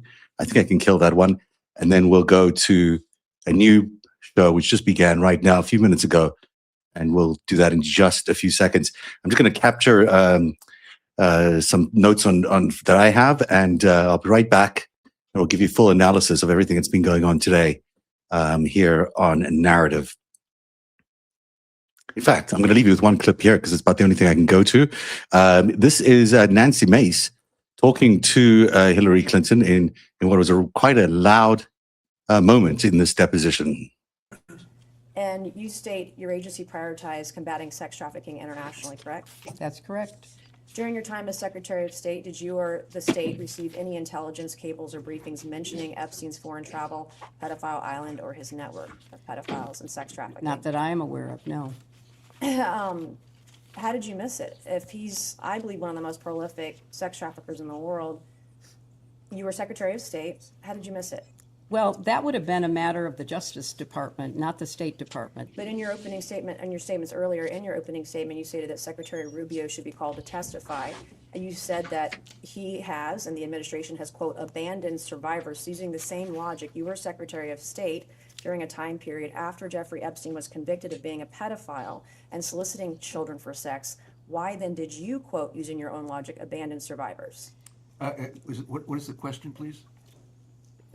I followed her comment. First of all, we focused on whether there were laws that made sex trafficking, sexual slavery, domestic violence, other abuses of women on the books in countries. And then we tried to evaluate, were those laws being implemented? And were judges appropriately trained and briefed about how to implement those laws? Were governments taking them seriously?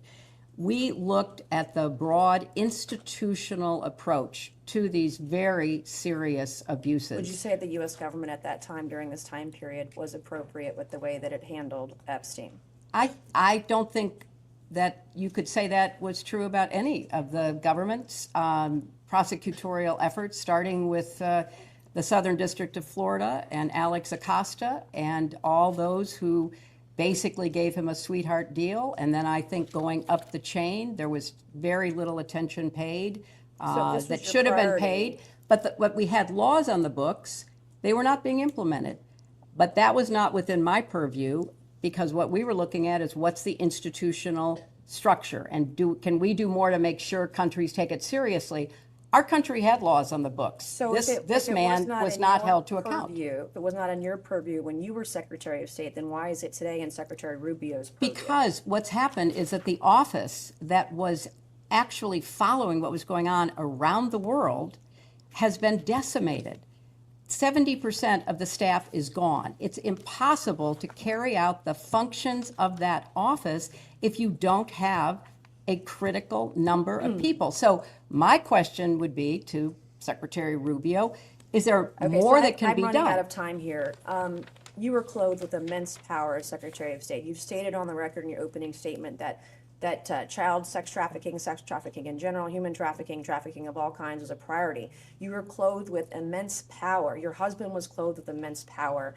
And until you got this subpoena and until these files were out in the open, you did nothing to try to effectuate all of these things. You say that should have been done. Is that correct? No, it's totally incorrect. I mean, all of your assumptions are ones that I reject. When you saw photos of your husband in a hot tub laying on a beach and getting massaged by other women, and you knew that Jeffrey Epstein was involved in some of these trips and these things, did it concern you at all?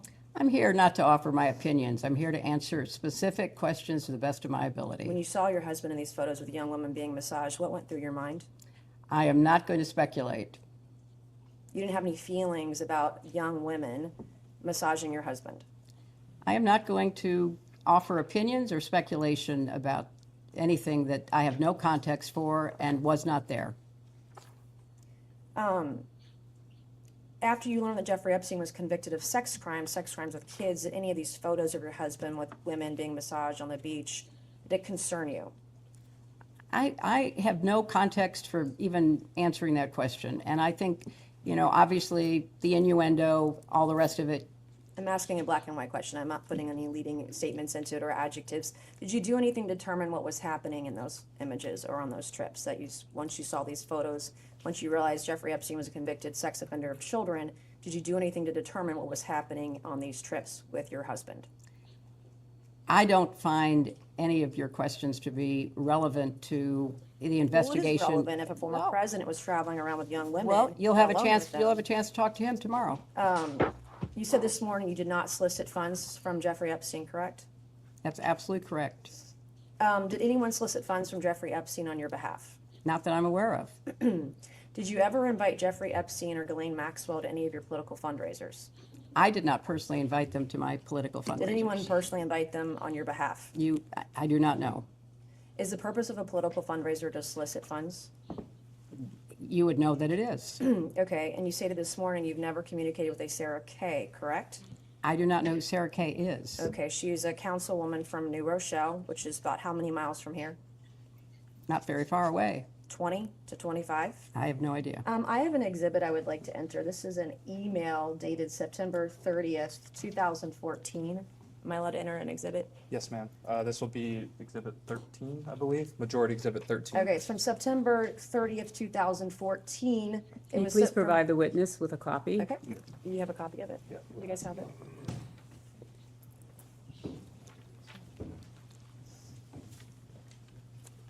Thank you very much. I appreciate it. And can you read me the subject line of the email? Following up event with Hillary Clinton and Congresswoman Lowy. Do you know who Congresswoman Lowy is? She was our congresswoman here for many years. And who is the email from? Someone named Sarah Kay. Above that, you have that very top one. Okay. All right, from Sarah Kay, and it's redacted on who was sent to. Can you read me the email? Okay, thank you very much for the prompt reply. Hi, Sarah. Thank you for the invitation, but unfortunately, Jeffrey will not be able to attend. Thanks so much for speaking with me just now. Attached, please find the invitation and response card for the event we spoke about with Hillary Clinton and Congresswoman Lowy at the Harvard Club. That was a fundraiser, I believe, for Congresswoman Lowy that I attended to support her, is my recollection. Okay. And this is an email, this is an invitation to the fundraiser where you were there. Do you have any idea if the Epstein referred to is the Jeffrey Epstein? There's a lot of people named Epstein in this area. This is in the DOJ files. I have no knowledge of it. It says Mr. and Mrs. Epstein. Yeah, I have no knowledge of this.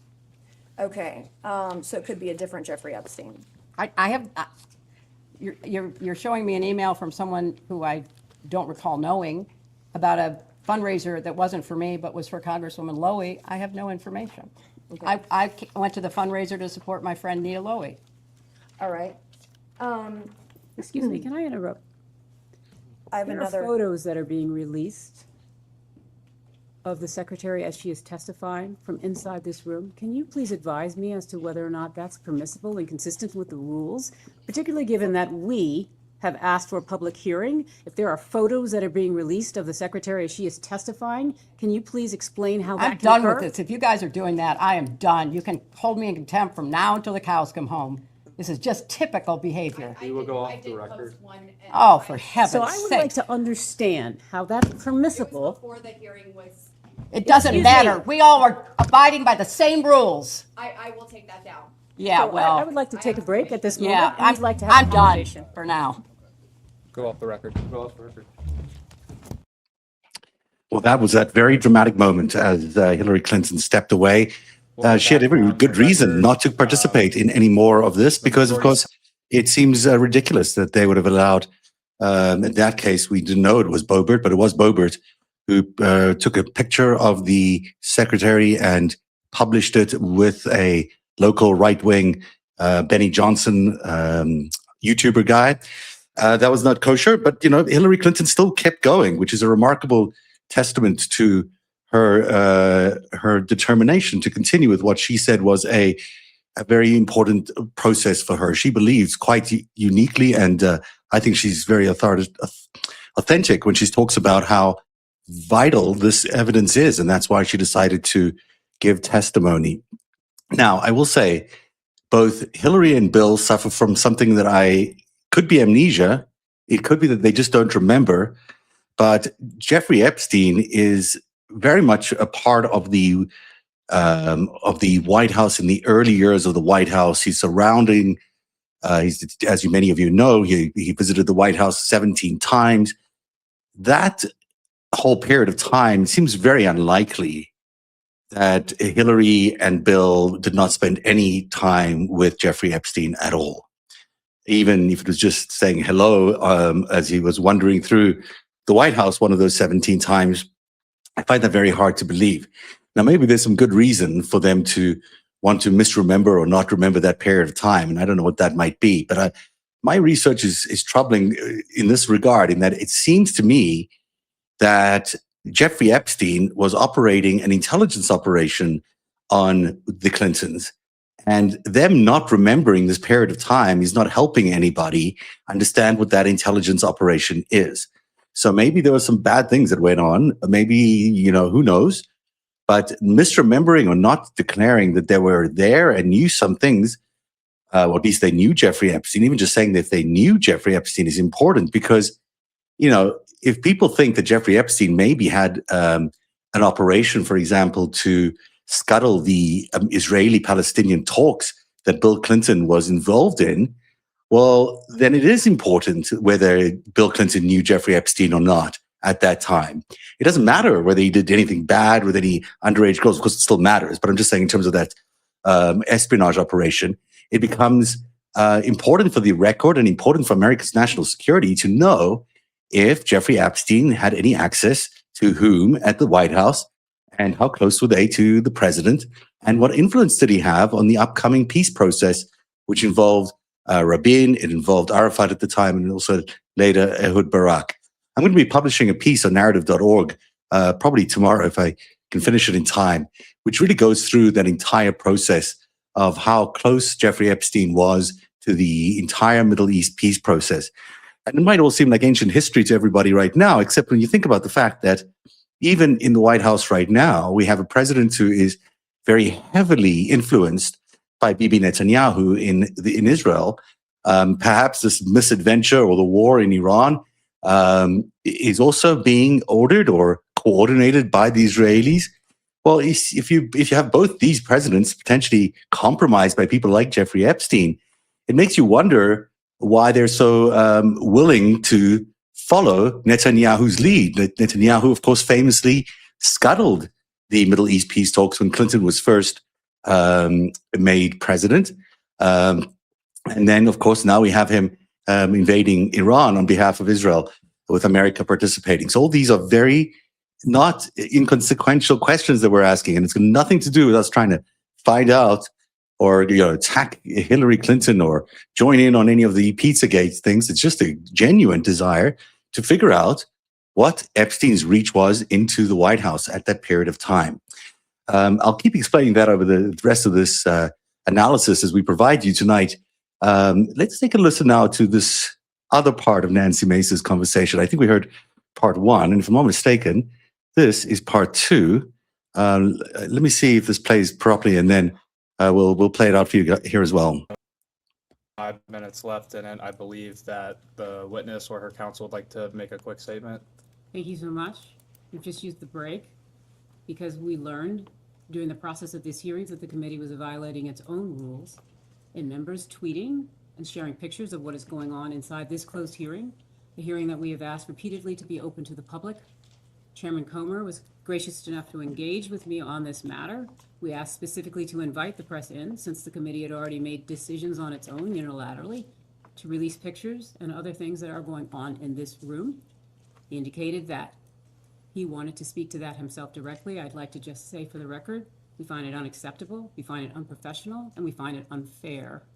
We are looking forward to this being conducted under the rules and being conducted consistent with the expectations of how members of Congress, I know, take this matter so seriously and do it in that vein. We would also like to just indicate as a practical reality that we are here in good faith. We are counting on the good faith of all the members. Thank you. Chairman Comer. Yeah, I'd like to state for the record, I've advised my members that no photos or videos during the deposition can be released. I understand the posted photo was taken before the deposition started. That will not happen again, and we will look forward to continue with the deposition. I'd like to make just a clarification there, Mr. Chairman. It was taken in this room after the witness sat down. It is not a basis that because she had not started speaking that it would be appropriate for there to have been a release of anything that was occurring in this room. And we have made clear that that's not allowed, and I will also say we were disappointed that the Secretary's opening statement was leaked to the press before she even gave her opening statement. So the Secretary's statement was not leaked to the press. It was provided, as with other witnesses, including Mr. Wexner, who provided his before giving. Hers was given simultaneous. And so what we don't want is the Secretary to be treated any differently than other witnesses. That seems to be a consistent pattern, and we would love that pattern not to continue. We've gone to great lengths to make all the accommodations that you all have requested. So we will, again, the members have been advised that is unacceptable. So Thank you. we look forward to continuing the deposition. Thank you very much, Mr. Chairman. I appreciate you addressing it. Ranking Member Garcia. Thank you. No, I just want to add, it's completely unacceptable. Up close and personal for a number of years now, since I ran against him.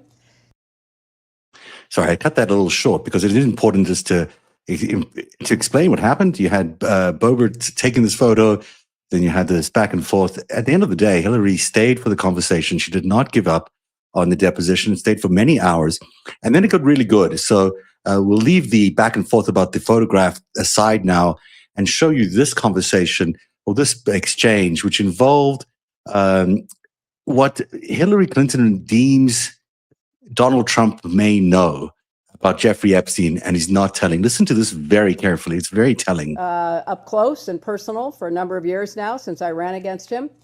He has a tell. He has a behavioral tell. Whenever he is worried about being found out himself, he accuses somebody else of doing what he actually has done. And it's just a pattern with him. So it's no surprise to me that all of a sudden, what he promised in his campaign to reveal, everything about the files, and then when his people began looking in the files and realized how potentially incriminating they were of him, all of a sudden, that was no longer the focus. It was blaming Democrats, talking about a hoax, saying move on, there's nothing to see here. That is a typical pattern of President Trump's behavior, which speaks louder than all the words that he speaks and all of the Truth Social posts that he makes. He clearly knows what he did.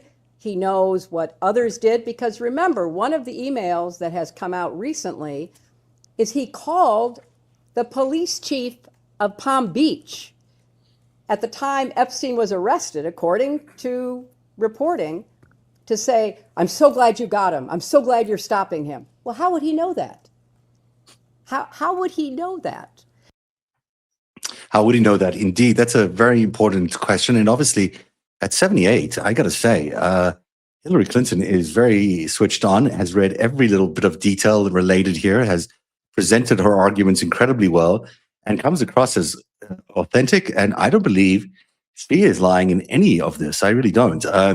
Now, let's listen to another Mace moment. This is after Nancy Mace returned in the afternoon, and things got even more electric. Let's take a listen to this next exchange. Up close and personal That's for a not number it. of years Let me try this again.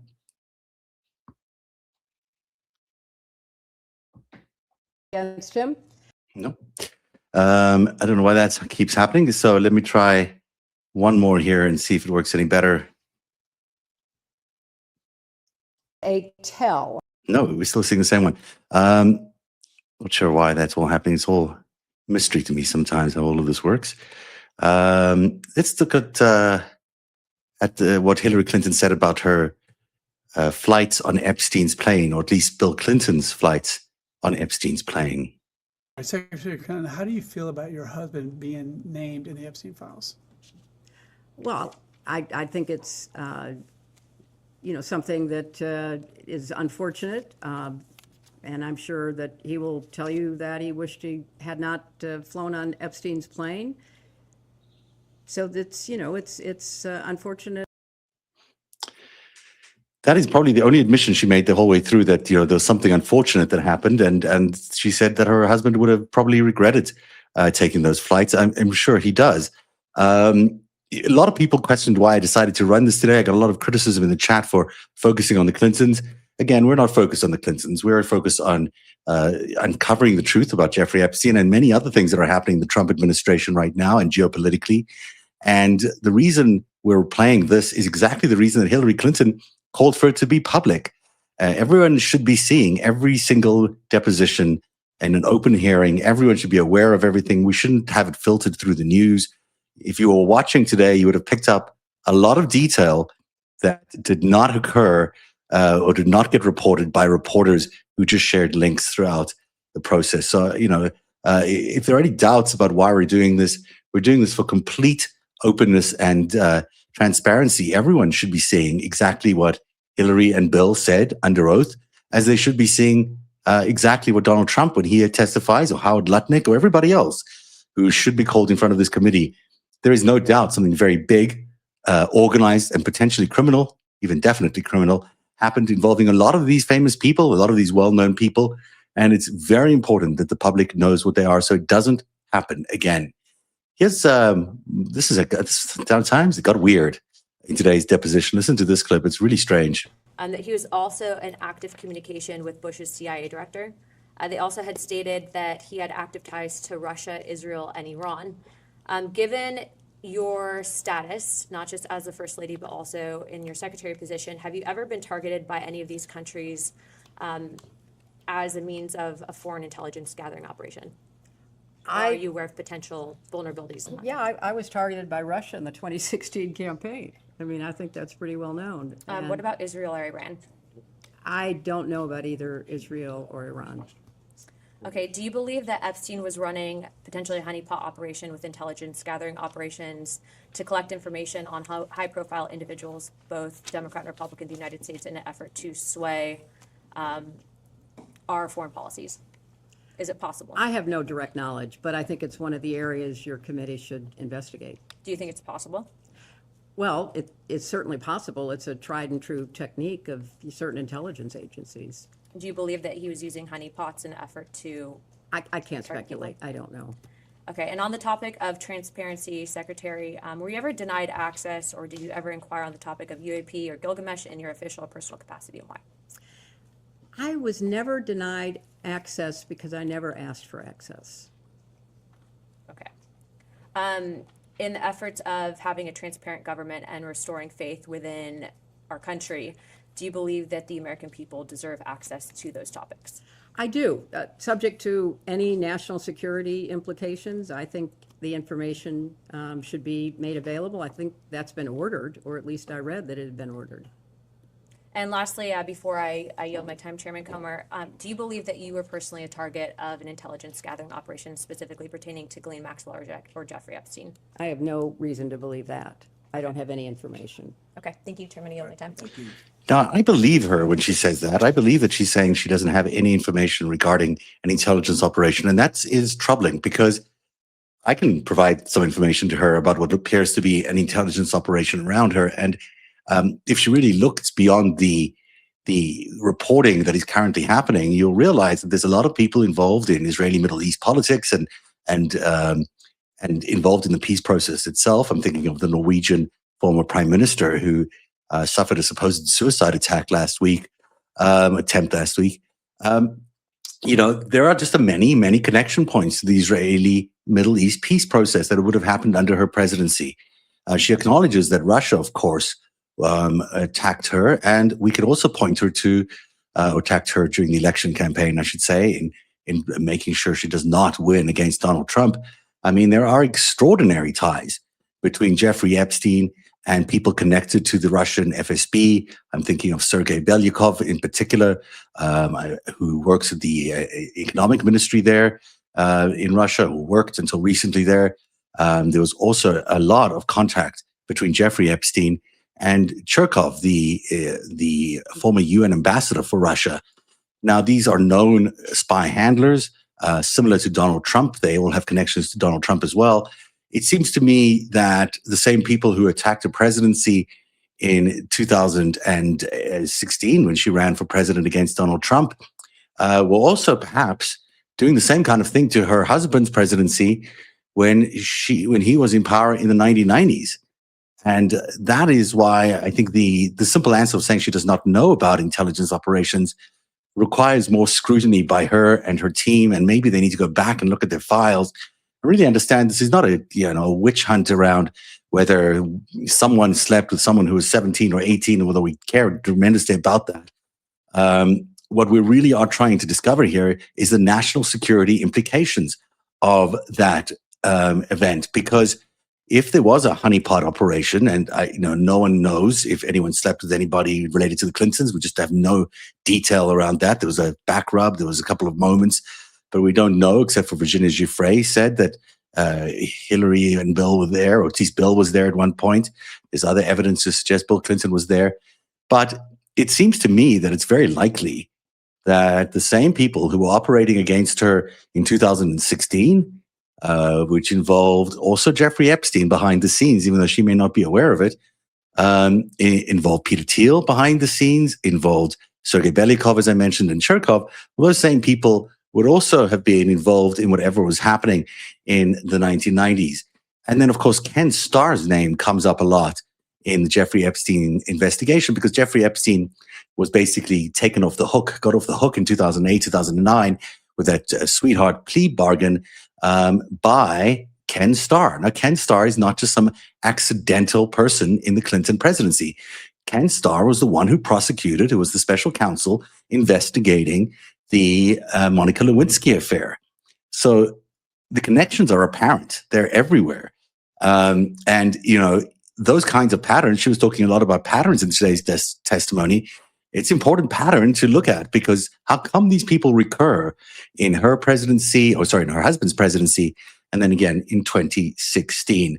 I happen to be quite impressed by the President Clinton, that is, and by his first lady in their willingness to come and testify in the way they have. But perhaps they haven't explored the full outer reaches of what it means to have had this intelligence operation surround them, not only during their presidency, but also in the years after, as they were establishing the Clinton Global Initiative. It also potentially involved Jeffrey Epstein and Ghislaine Maxwell, to the point where we had Ghislaine Maxwell show up at Chelsea Clinton's wedding. These things all matter, because if this intelligence operation survived from the 1990s, all the way till 2013 or whatever it was. Then there's reasons that it existed if they weren't even friendly with the Clintons, with the Epstein and Ghislaine.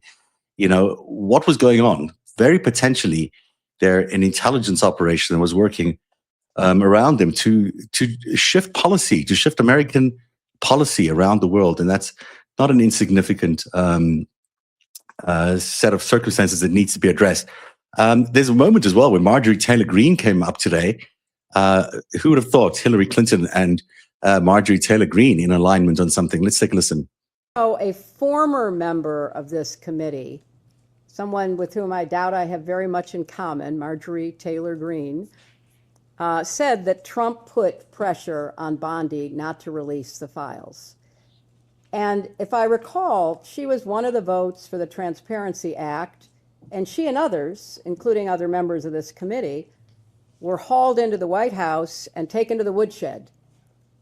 And so I believe she may be a source of information about, her own experience, demonstrating clearly that this White House does not want the Justice Department to release the files that might in any way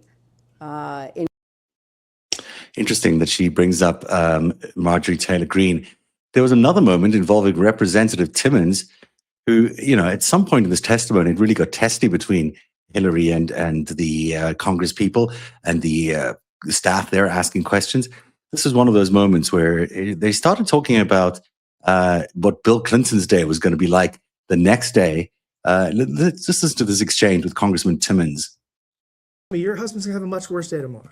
The Clinton Global Initiative was used in the plea.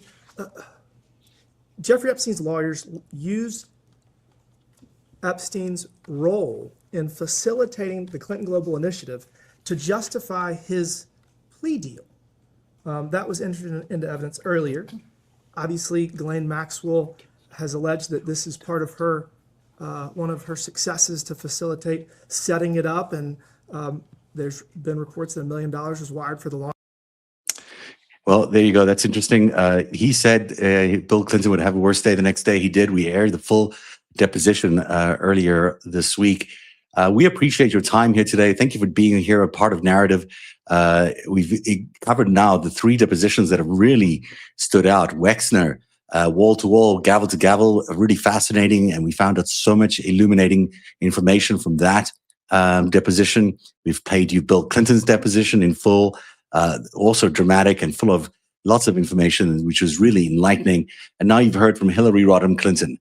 The question is, who is next? Because we sure should be listening to Howard Lutnick. Seems to be an important person who needs to come in front of this committee. But there are so many more. And I know that there's a widening list of people on a deposition list. Plus, I know that the Wolf Pack, as it's been dubbed, Lev Parnas and I have been trying to get some people together to write on a petition to. I'm a part of the petition part of it because I have to keep some distance, but there is a petition going out there asking for a lot of people to be called in front of the deposition. And finally, I should say that Lev is scheduled to be on any minute now, if he's not on right now, on his own Substack Live. And I would not, in a million years, dream of interrupting that. So if you are watching this, go over to see Lev. Lev has got some breaking news involving Jared Kushner, I believe. So I'm going to say goodnight to you. Thank you very much for being here tonight, as we've been playing all 5 hours of Hillary Clinton's deposition. You can always support my work at narrative.org, NARATIV.org. It's where we've dedicated now 10 years of investigation into the Trump administration and who funds them, the geopolitical forces behind them, and also into the Epstein files, where we write The Greatest Heist, which is an investigative series all about how Trump and Epstein colluded to create the biggest crime in history. And it's a crime that is still underway today, involving the entire American economy and the American democracy. So that's The Greatest Heist. We also do these live shows on a regular basis, 5 Stack at 3 p.m., Monday to Friday with Dean Blundell. And we do lots of evening broadcasts where we do further investigating. And more than that, we also have a lot of free reporting available to everybody. So even if you're not a paid subscriber, please sign up at narrative.org. It's really important that the subscriber numbers keep climbing and that we share this exclusive and important content with as many people as possible. It's not the kind of stuff the mainstream media is willing to report on anymore at all, but you know that we at Narrative are committed to transparency and bringing you the truth. So support us, please, at narrative.org, NARATIV.org. And with that, have a very good night, everybody. We'll see you next time.